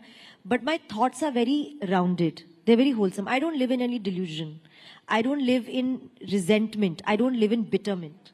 I don't. I'm not bitter that इसको ये पिक्चर क्यों मिली और मुझे क्यों नहीं मिली. बहुत आसान है बोलना यार इसको ये पिक्चर मिली because of blah blah blah. But एक बार खुद पे उंगली डाल के देखो मुझे ये नहीं मिली क्योंकि वो भी करना जरूरी है. So I live in my reality. I live in the fact कि okay, this is why maybe I didn't get it. Why she got it is not my problem. I do not want to engage my mind and my energy there. It's not worth it. But I am coming back to my question. Yes. The cons of being an outsider is you don't have familiarity, you don't have support, you don't have anybody guiding you. मतलब मैं एक stage पे आऊंगी, मुझे किसी ने नहीं बोला है चलना कैसे है, देखना कैसे, किसको हाय बोलना है, एग्जैक्ट तरीका क्या है. मैं 4 बार गिरूंगी और खुद सीखूंगी. ये जो गिरना सीखना है ये मेरा जर्नी है. And do I wish there was somebody sitting at home watching my interviews and watching what I say and my father or my mother or my aunt telling me, बेटा ये तूने सही नहीं बोला, अगली बार इसका ध्यान रखना. That's teaching, na? Why not? I would like to go home to a film family where they are watching my films from their own experiences and lending some knowledge to me, imparting some sort of like an environment for me to grow in, जो मेरे पास नहीं है, जो मुझे खुद से create करना पड़ता है. That I feel is a con for me. और फिल्मों को लेकर? मंजे? फिल्में जब मिलती है तो उसमें भी किसी तरह का ऐसा बंटवारा होता है कि नहीं आउटसाइडर तो इसको ये टाइप की फिल्म तो जल्दी मिल जाएगी. नहीं, पर ये बड़े बैनर की फिल्म नहीं. देखो मैंने तो ये भी सुना है कि पोस्टर पे आप सही नहीं दिखते हो. एक पोस्टर वैल्यू बनाने के लिए हम किसी और को कास्ट करेंगे. मैंने तो ये भी सुना है कि इसके फॉलोअर्स ज्यादा है तो इसको कास्ट करेंगे. एंड वो किसी फिल्म बैकग्राउंड से नहीं आती है. अब बताओ, द फैक्ट दैट एक फॉलोअर्स की जो भी हो, जिसका भी उसका प्रोफेशन है, आई विल नॉट से दैट, उसको ज्यादा कास्टिंग के ऑप्शंस मिलते हैं, ये तो रिडिकुलस बात होगी ना. So I am saying I am not just fighting the film and the opportunities of people who have 10 battle है. There is another battle going on altogether. Now followers is a battle. How do I, tell me what do I say there? मैं क्या बोलूं कि sir ठीक है मेरे followers इस लड़की से कम है बट मेरा टैलेंट तो ज्यादा है. अरे ये तो बहुत इंटरेस्टिंग है. कैसे बोलूं मैं? नुसरत, फिल्म नहीं मिलेगी क्यों भाई? फॉलोअर्स कम है. सोचो, टैलेंट बाद में देखा जाएगा. Very interesting. तो भाई एक तो नेपोटिज्म हो गया, फिर अभी सोशल मीडिया का अलग मसला आ गया. एंड सोशल मीडिया में Nusrat, being a woman I can understand. आपको पता होगा वो रश्मिका मंदाना वाला केस, एआई वाला, ये डराता है. कभी ऐसा हुआ है कि आपको लगा हो कि बाप रे ये तो किसी भी हद तक जा सकता है? हाँ जी एकदम. It's very scary and that's what I was saying. I said it's unreal कि women at different ages they keep having something or the other to deal with. वो खत्म ही नहीं होता. But when it comes to deepfake AI, it's a world I don't understand. I wasn't born into it. I have not studied into it. जब मेरी पढ़ाई चल रही थी तो तब तो हम लिटरली किताबों से पढ़ते थे और कंप्यूटर इतना ही मिलता था करने के लिए.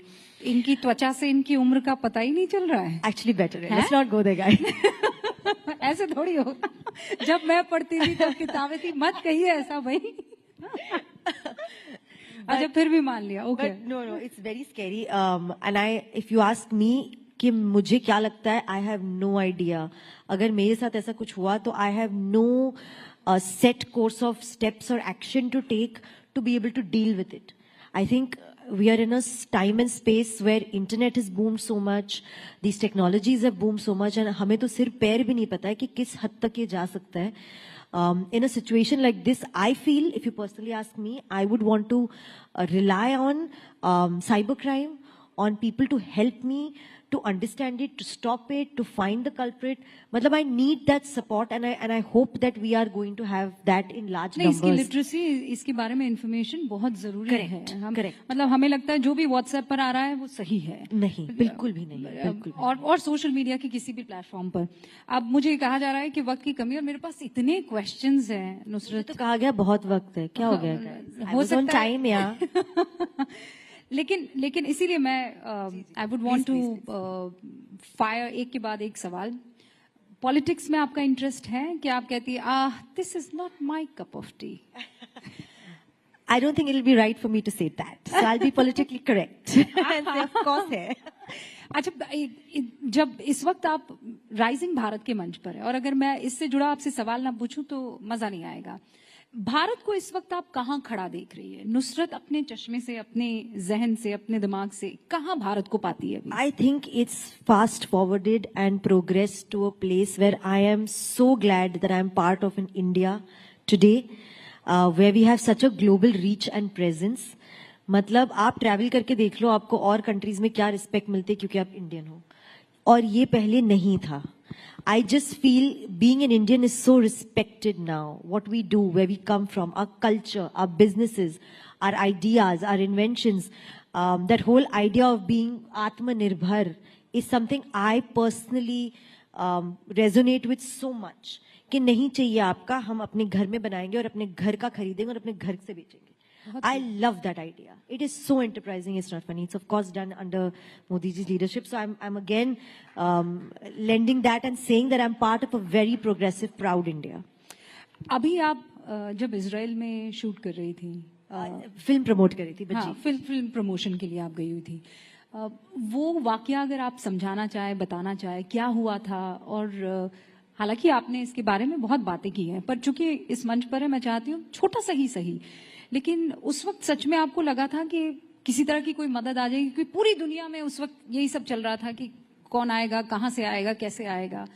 Did you have faith in your leadership then and वो हो पाया? या एक्चुअली मैंने इसके बारे में बात नहीं की है. This is actually one of the first few stages that I am going to be speaking on this. You know, it's a situation nobody can prepare you for. Even किताबों में आप पढ़ के किसी को नहीं समझा सकते हो कि ऐसे सिचुएशन में क्या करना चाहिए. फीलिंग लॉस्ट, फीलिंग हेल्पलेस का मतलब क्या है, मैं उस एक दिन के 12 घंटे या 20 घंटे में अपनी लाइफ टाइम का सीख गई हूँ. क्योंकि कितना भी कर लो, फोन है, टेक्नोलॉजी है, लोग है, दिमाग है, समझ है, सब आपको लगता है I am a very smart, well read, educated person, and जिंदगी आपको ऐसी जगह पे लाके रखती है जहां आपका एजुकेशन, आपकी समझ कुछ नहीं काम करता. I give you a very ground root example of that day. हम जहाँ I was on the television strip, तो I have woken up from my bed with sirens and bomb वहां तो हर 15 मिनट में. सो उन साउंड से हमें बेसमेंट में भगा के छुपाया गया. That is basic protocol. अब जब बेसमेंट में छुपी हूँ, मुझे आइडिया ही नहीं है करना क्या है, मुझे आइडिया ही नहीं है मैं कितने घंटे यहाँ बैठूं, एंड क्या गारंटी है बेसमेंट में नहीं होगा कुछ, क्या गारंटी. एंड बाय देन तो they were already on streets, they had come down to just taking left right and shooting people on streets.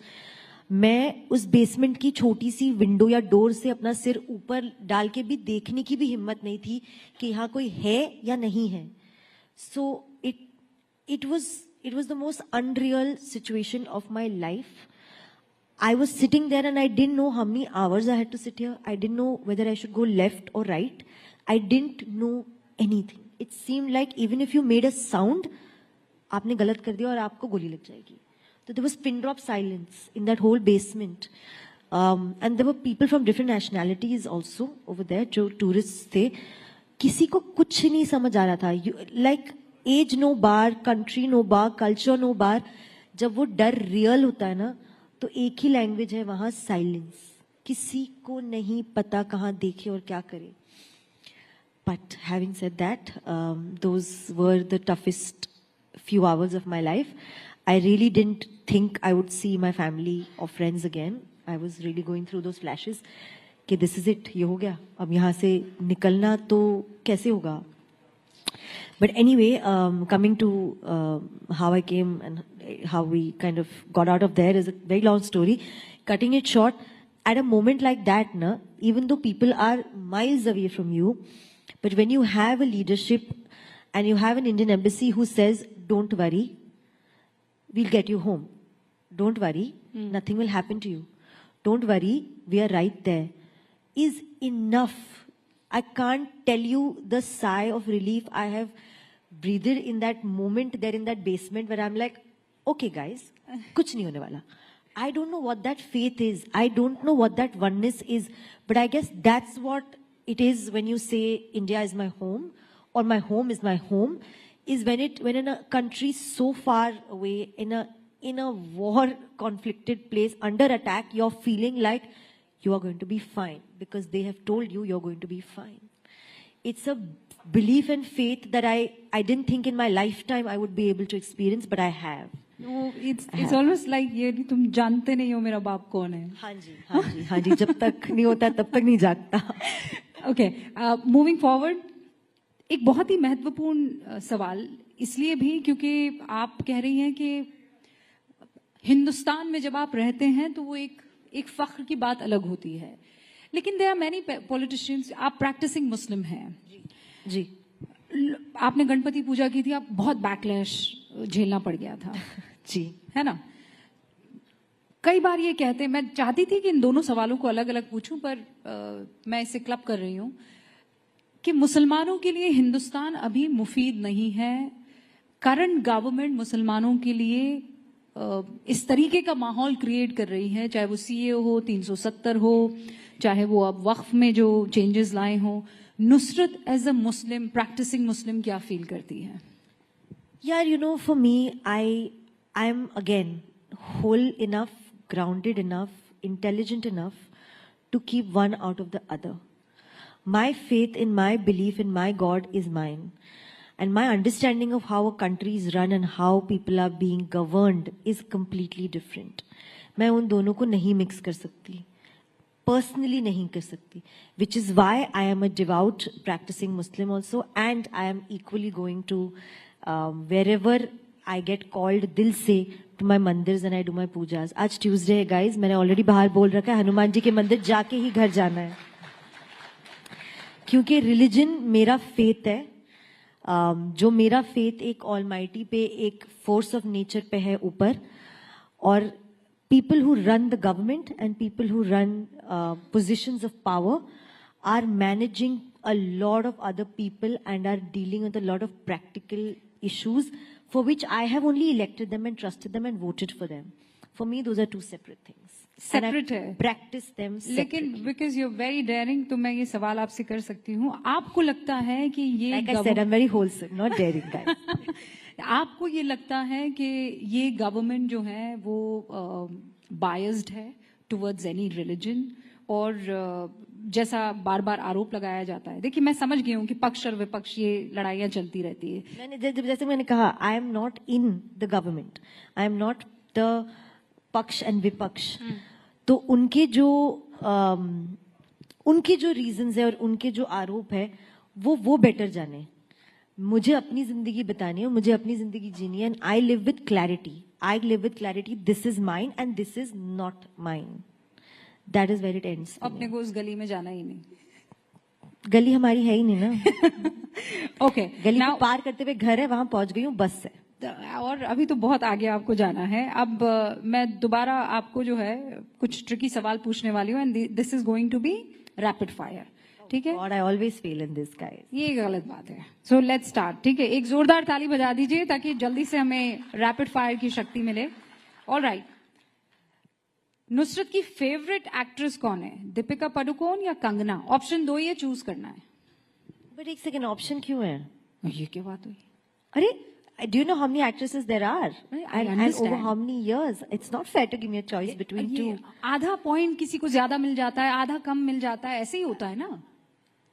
यार, मेरी all time favourite actress Smita Patil ji है, क्योंकि I saw very little of her and I lost her. चुनाव क्यों नहीं लड़ लेती हैं? इतना पॉलिटिकली करेक्ट आंसर कौन देता है? मैं कह रही हूँ दीपिका और कंगना. जिंदगी लड़ लूं, स्मिता पाटिल उतना काफी है, चुनाव तक नहीं जा सकती. Smita Patil, okay, understood. लेकिन दीपिका और कंगना दोनों में से किसकी एक्टिंग ज्यादा पसंद है नुसरत को? अगर मुझे दोनों में से चूज ही करना पड़ा तो as an actor I will not choose either but choose both.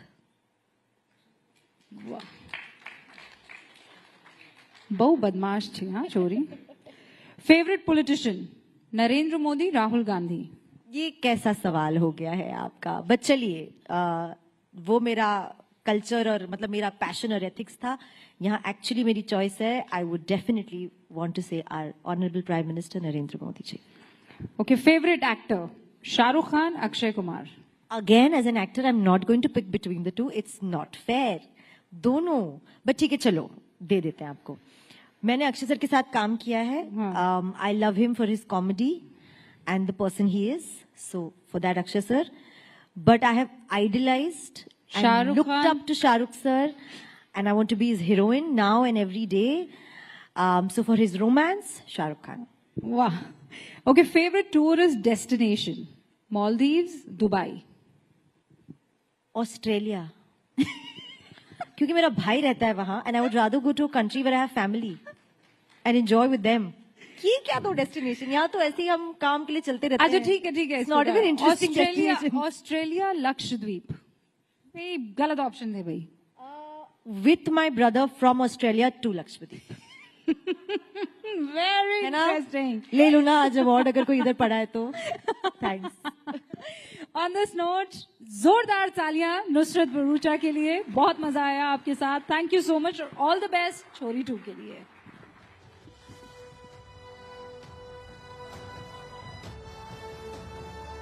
और जैसा कि हमने कहा था काफी इंटरेस्टिंग रहने वाला है ये सेशन, लेकिन क्या जबरदस्त सेशन था with the talented and inspiring Nusrat. चलिए अब हम चलते हैं आज के फाइनल और सबसे ज्यादा एंटिसिपेटेड सेशन की तरफ, जो title beyond the mic unfiltered and unscripted with Raj Shamani. और ये सेशन होगा रॉ, रियल और बिल्कुल अनफिल्टर्ड. जी हाँ, Raj Shamani, a dynamic entrepreneur, content creator and speaker, हमारे साथ है अपनी कमाल की बेहतरीन जर्नी शेयर करने के लिए. एक सक्सेसफुल बिजनेस बिल्ड करने से लेकर लाइफ के जो हाइज होते हैं, लोज होते हैं, उनको हैंडल करने तक राज की कहानी फ्रेश, बोल्ड और झकझोर देने वाली है. जी आज के जमाने में जहां परफेक्शन को ज्यादा वैल्यू मिलती है, राज हमें याद दिलाते हैं कि असली पावर आखिर क्या होती है उन अनएडिटेड रियल मोमेंट्स में. ये सेशन सिर्फ सक्सेस स्टोरीज आपको नहीं बताएगा, बल्कि उन लेसन से भी आपको रूबरू करवाएगा. फेलियर्स और उन सच्चाइयों को एक्सप्लोर करेगा जो वास्तविक सफलता को डिफाइन करते हैं. हम चाहेंगे जोरदार तालियों के साथ आप राज शमानी का स्वागत करें. He will be in conversation with Sonal Mehrotra Kapoor.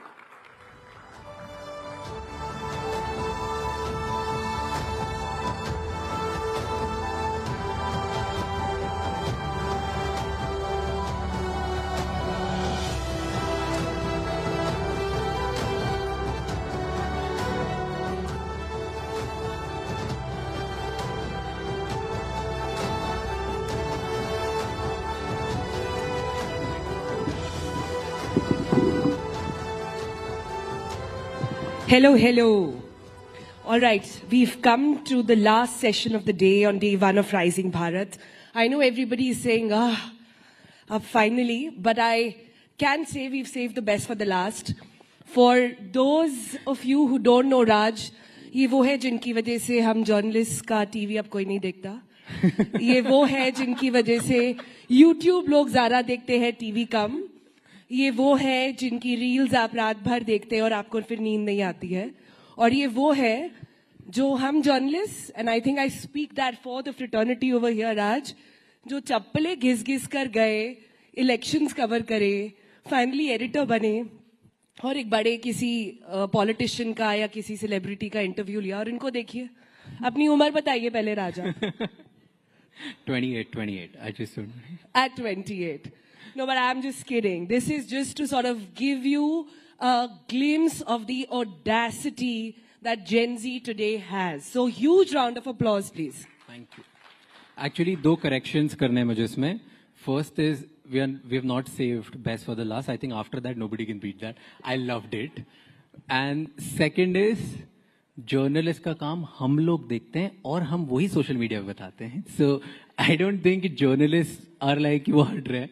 हम देख रहे हैं उनका content. Reel it right now. Tag me now. But Raj, how does it feel to be on the other side now?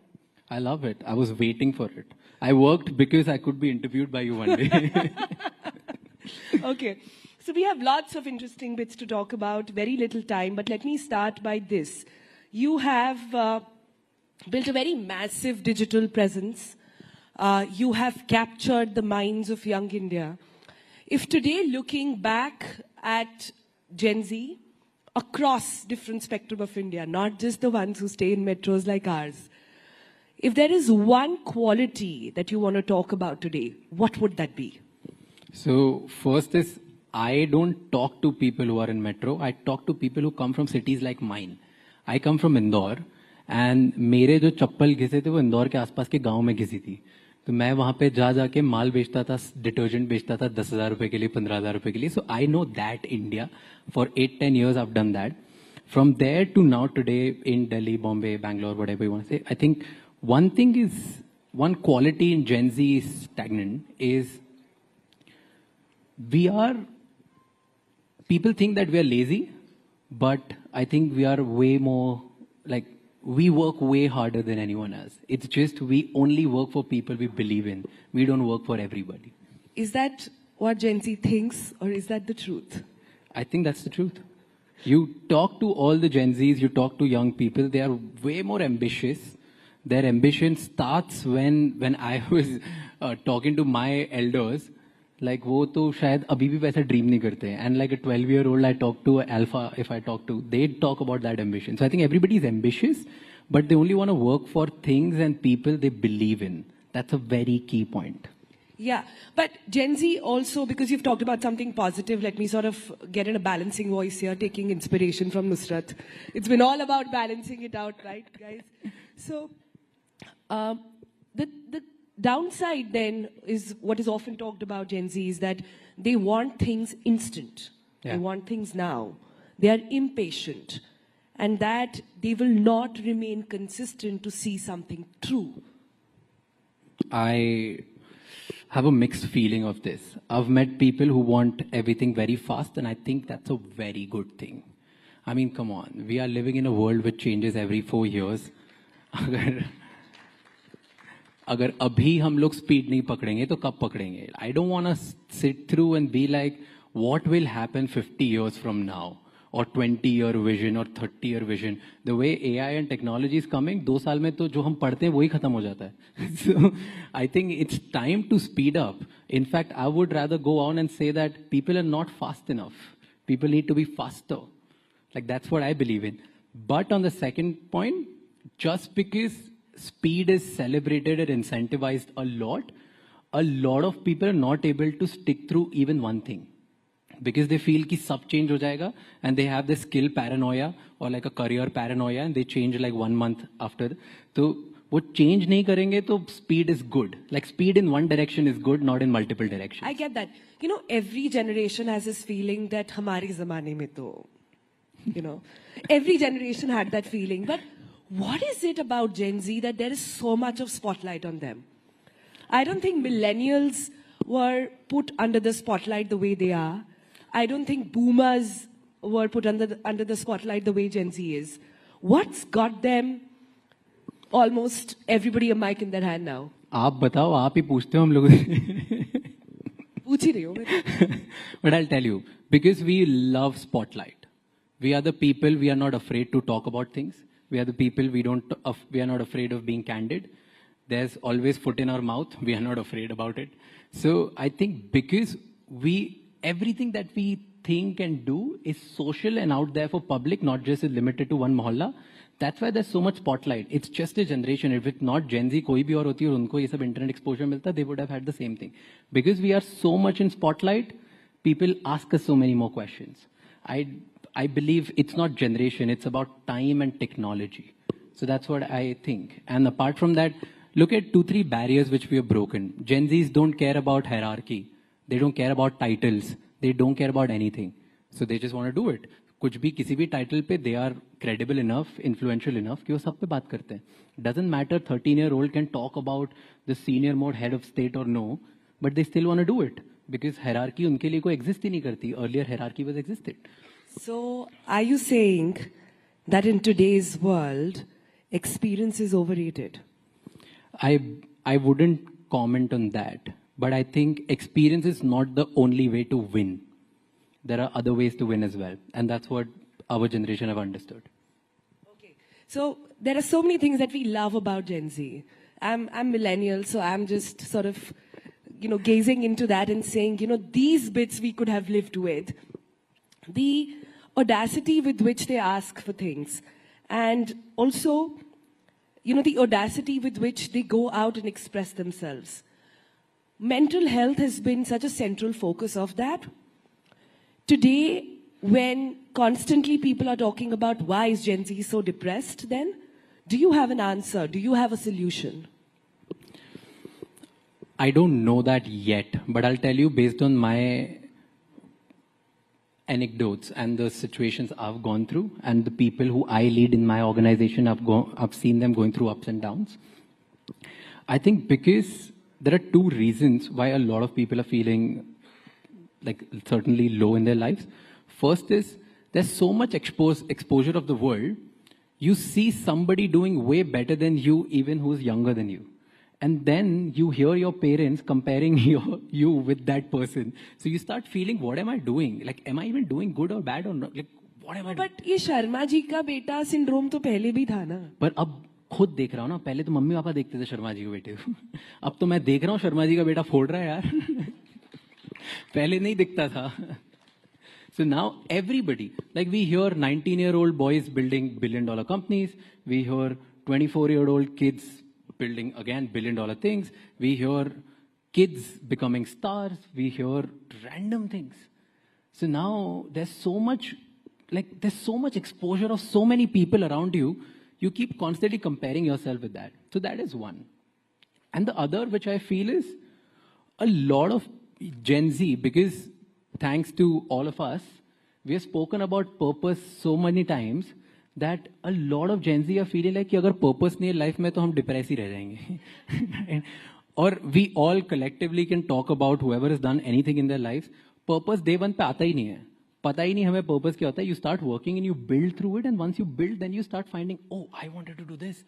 But like a lot of our generation people, they are like, हमें तो purpose ही नहीं पता, तो हम बैठे रहते हैं और फिर वेट करते हैं भगवान एक दिन हमें पर्पस देगा. एंड इसकी वजह से जब तक वो वेटिंग पीरियड होता है तब we are low, we are depress, we call all sort of fancy words.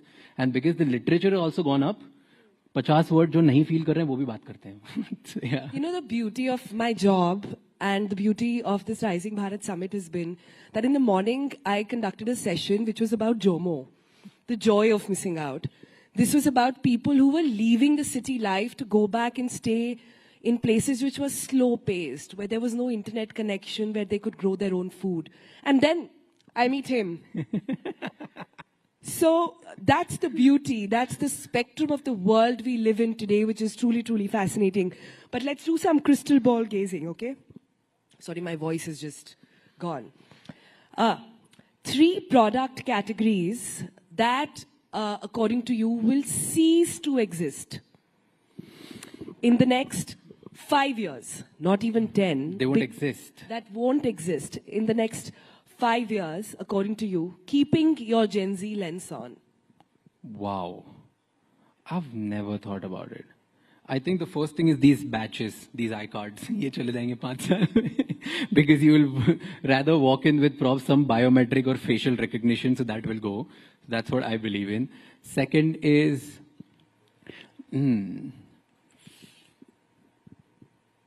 I actually don't know. I don't know about anything else. I can't think of it. We'll take the first one to Prime Minister's SPG. I'm sure he would be very thrilled to listen to what Raj Shamani has to say. Let me give you an easier one. 3 leadership traits that you think will not exist with Gen Z.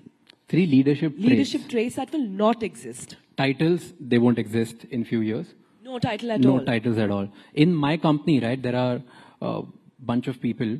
Everybody's position is building at the rate figuring out. There's no other position. From a senior most C-suite person to an intern, everybody's building at figuring out. There's no other title. And I've seen this getting practice in multiple organizations in all of my friends' companies, even in the companies where there are like 600 people.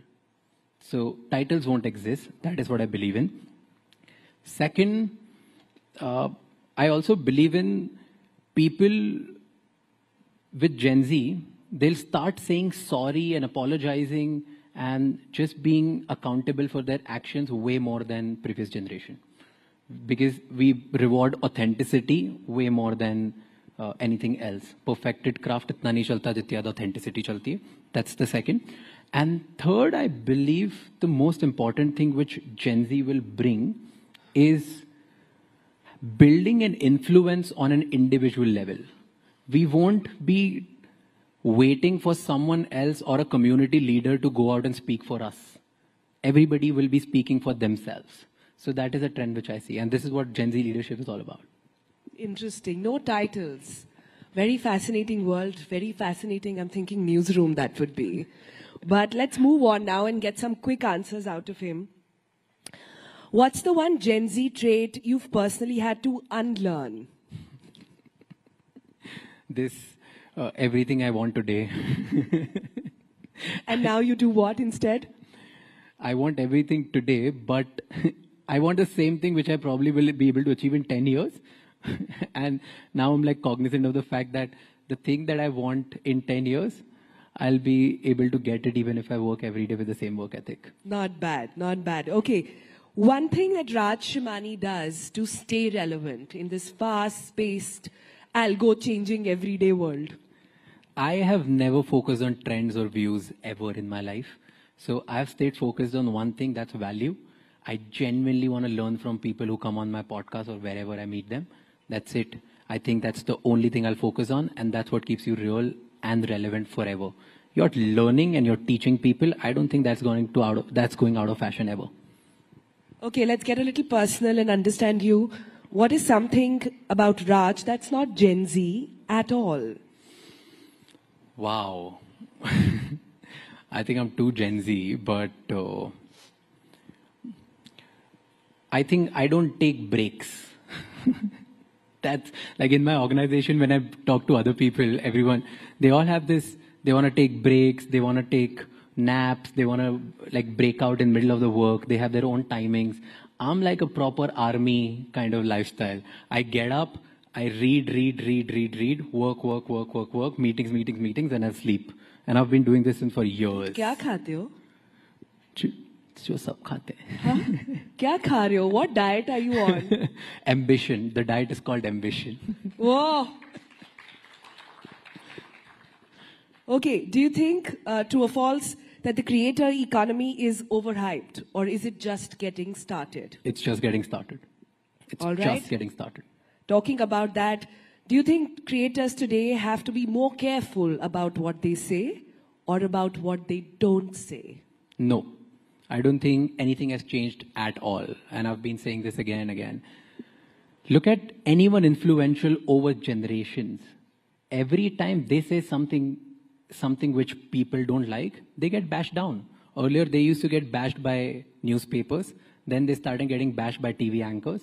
Now they're getting bashed by trolls and memes. Anyone at any point in any generation will speak about something that is not a popular or a democratic word or choice or like a sentiment, will get bashed. And in this scene, I've seen good people saying good things and getting bashed. I've seen bad people saying bad things and still getting bashed. So I don't think anybody needs to be careful. The more influential you become, you definitely get more scrutinized. That's the price you pay for becoming influential. And this has been over the generation. I don't think anything's changed today. Raj, but I have to address the elephant in the room then. Yeah. That means, are you saying, despite everything that's happened in the recent past, with creators in India, there is still no thought within to be more careful, to choose more carefully? See, the more influential when you become, whether you're a creator, an anchor, a politician, or an entrepreneur, or a star, whenever the eyeballs are on you, you will get scrutinized. Now at every generation, every 5 years, the sentiment of the generation and the people who are the masses, that sentiment changes. Sometimes it favors a certain religion, sometimes it favors a certain personality, sometimes it favors a certain country, sometimes it favors some certain kind of political party. But I don't think it has changed. It was always there. If it was not creator, it would have been someone else years ago. Okay, that's powerful. That's interesting. Let's move on and make you wear your entrepreneur hat for a minute, okay? Okay. Is the future of branding going to be built by influencers or CMOs? I think CMOs will become influencers. A lot of them are sitting in the audience, are listening to you, so be careful. सारे brand deals वहीं से आते हैं राज. हाँ तो बोल रहा हूँ CMOs बनेंगे influencers. I believe in this. जो मुझे पैसे देगा या नहीं देगा मैं दोनों को यही बोलता हूँ. Okay, so quickly then coming to your podcast journey, your favorite person that you have had on your show so far. ऐसे नहीं बोल सकते हो, ये तो ढूंढ ही नहीं सकता. But because we are at Rising Bharat, let me go on and say Jaishankar sir. Dr. Jaishankar, I think, I'll tell you an anecdote, I've never shared this with someone, okay? So there's a protocol that you have to share questions and things with him before you actually go out and do anything. I went there and he entered, he was being nice and we started speaking about Indore because he was there. And I said, sir, ये questions लिख के दिए हैं, ये नहीं पूछूंगा चलेगा, कुछ भी पूछ लूं? He took the paper and was like, अरे कुछ भी पूछ ले यार. And to me, that was very bold by someone at that authority. One word here and there would have costed him so many things or me so many things, but he was so candid. And later I thought कि वो cut कराएंगे अब. मैंने कुछ भी cut नहीं करा. Never bothered, never saw anything. They were like, go ahead and do it. So I think I love those kind of leaders who are bold and candid and ready for everything. Actually, that's true. A lot of people who've interviewed Dr. Jaishankar will agree to it, that he's one of the most honest, the most transparent people you can come across and doesn't mince his words. So you're absolutely bang on about that. But one person you've perhaps regretted doing a podcast with. No comments. There you no go. Comments. There no you go. Nusrat's absolutely right. For those of you who couldn't hear, Nusrat said, come on, you're Gen Z, daro mat. Muh khol ke bolo. I don't have anyone I regret because everybody I've chased a lot to be on my podcast and it put so much effort for me to get it. Just because I don't like somebody or somebody who's not come out as good as I thought to be, I don't want to embarrass my team who has put in so much effort to get them. So I don't regret anyone. I enjoy everybody. Very good answer. I'm learning from you. Very good answer. But tell me, if one podcast you could redo, where you feel like ये फिर से कर सकते थे. You could have done better. बहुत सारी list है ऐसे तो. आप बताओ कौन सी एरिया में जाना है? Politician, entrepreneur, कितने हर जगह redo. एक सबका बता दो. Entrepreneur, I think I want to redo Sanjeev Goenka. I think there was so much more to talk to, but I didn't end up talking to him because he had to leave, had to go somewhere, some emergency. So I think I would redo him again. Politician, I think Nitin Gadkari sir, I would redo. And the only reason is I wanted to go way deeper than what came out in the podcast. And I think he was open and I didn't go. So that's my inability to do that. So now I think I'm more learning. He's in the other hall speaking right now, so maybe we can try that out. Yeah? It'll happen. It'll happen one. I know. That's second. And artist, I think Honey Singh I would redo again. Ooh, we would absolutely love that. Okay, this one is interesting. One person you still want to do a podcast with, or Prime Minister mat bolna, it doesn't go down well as you have seen.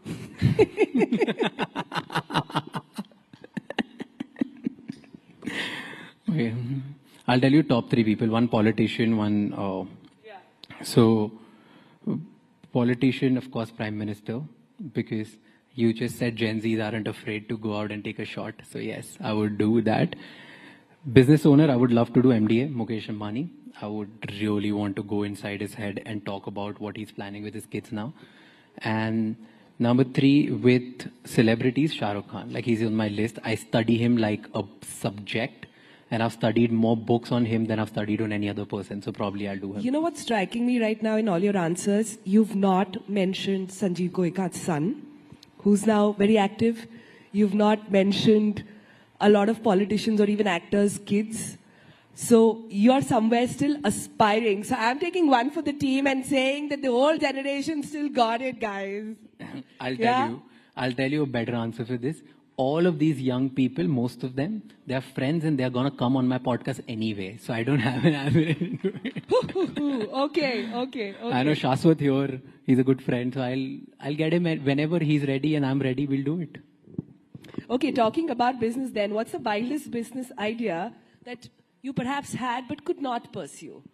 And for those watching right now who say, this is something interesting, or a space that perhaps Raj is watching out for? So I wanted to do it. It's very personal that my dad's diabetic and unki raat ko na sugar kam ho jati and sometimes it gets very hectic. So I wanted to build some device which I could put in him so that I get a notification that this uski sugar kam ho rahi hai ki zyada ho rahi hai. So that's an idea which I really wanted to pursue. It's already there now. Yeah. Oh, so but I don't think it gives you a notification. It does. Wow, which one is it? I have no idea. Just I'll please give tell you me. all the details. I was not paid for this. Okay. Not Later you tell me. After this you just tell me because I will really give you want all that. the details after the show off camera because nobody paid us to sort of take the name of the app.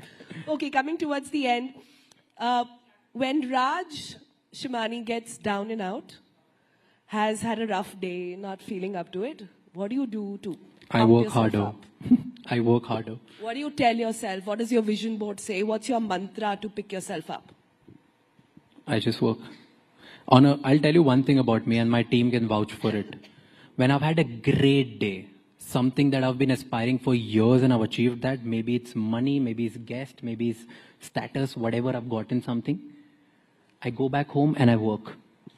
On a day where I'm really low and something pathetic has happened, I go back home and work. I don't get swayed away by celebration or downfalls. I'm very, very, very focused. I believe in this, that there's a saying which I love a lot.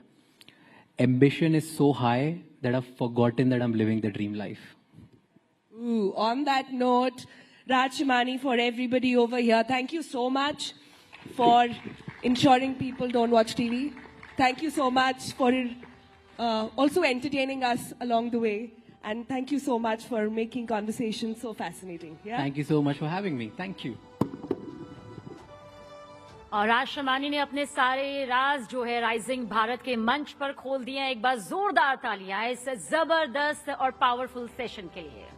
जैसे जैसे हम rising Bharat summit के पहले दिन के समापन की ओर बढ़ रहे हैं, आप सभी का दिल से आभार हम जाहिर करना चाहते हैं। आज के इस कमाल के संवाद में आप सभी ने हिस्सा लिया, उसके लिए बहुत बहुत शुक्रिया। आज हमने कई पहलुओं पर चर्चा की, नेतृत्व, इनोवेशन, सामाजिक परिवर्तन और आर्थिक प्रगति। और इन सभी चर्चाओं का देखिए एक ही मकसद था, ये समझना कि हम सब मिलकर कैसे एक समावेशी भारत के निर्माण में अपनी अपनी भूमिका यहां पर निभा सकते हैं। और इस समृद्ध अनुभव से भरपूर इस समिट के समापन पर हम अपने सभी पार्टनर्स का धन्यवाद करना चाहते हैं। आपकी अटूट विश्वास से भरी साझेदारी ने हमें ये मौका दिया कि हम देश के सबसे उज्जवल विचारों, क्रिएटिव सुझावों को इस मंच पर एक साथ इतने बखूबी तरीके से ला सके। देखिए, हम विशेष तौर से धन्यवाद देना चाहते हैं हमारे को पावरिंग पार्टनर ड्रीम स्पोर्ट्स का, हमारे एसोसिएट पार्टनर मैक्स एस्टेट का और हमारे associate partners Vikram solar, central avionics और रिलायंस इंडस्ट्रीज लिमिटेड, जिनका सहयोग बेशकीमती रहा, अमूल्य रहा। और साथ ही हम थैंक यू कहना चाहेंगे work space partner Indiqube, exchange partner national stock exchange, logistic partner DT DC, energy partner Crown, LNG, बीमा पार्टनर इंश्योरेंस देखो और हमारे स्टेट पार्टनर उत्तर प्रदेश और मध्य प्रदेश का, जो News18 नेटवर्क के राइजिंग भारत समिट का अभिन्न हिस्सा बने। थैंक यू सो मच और उम्मीद है कि कल फिर आपसे इसी जोश के साथ मुलाकात होगी।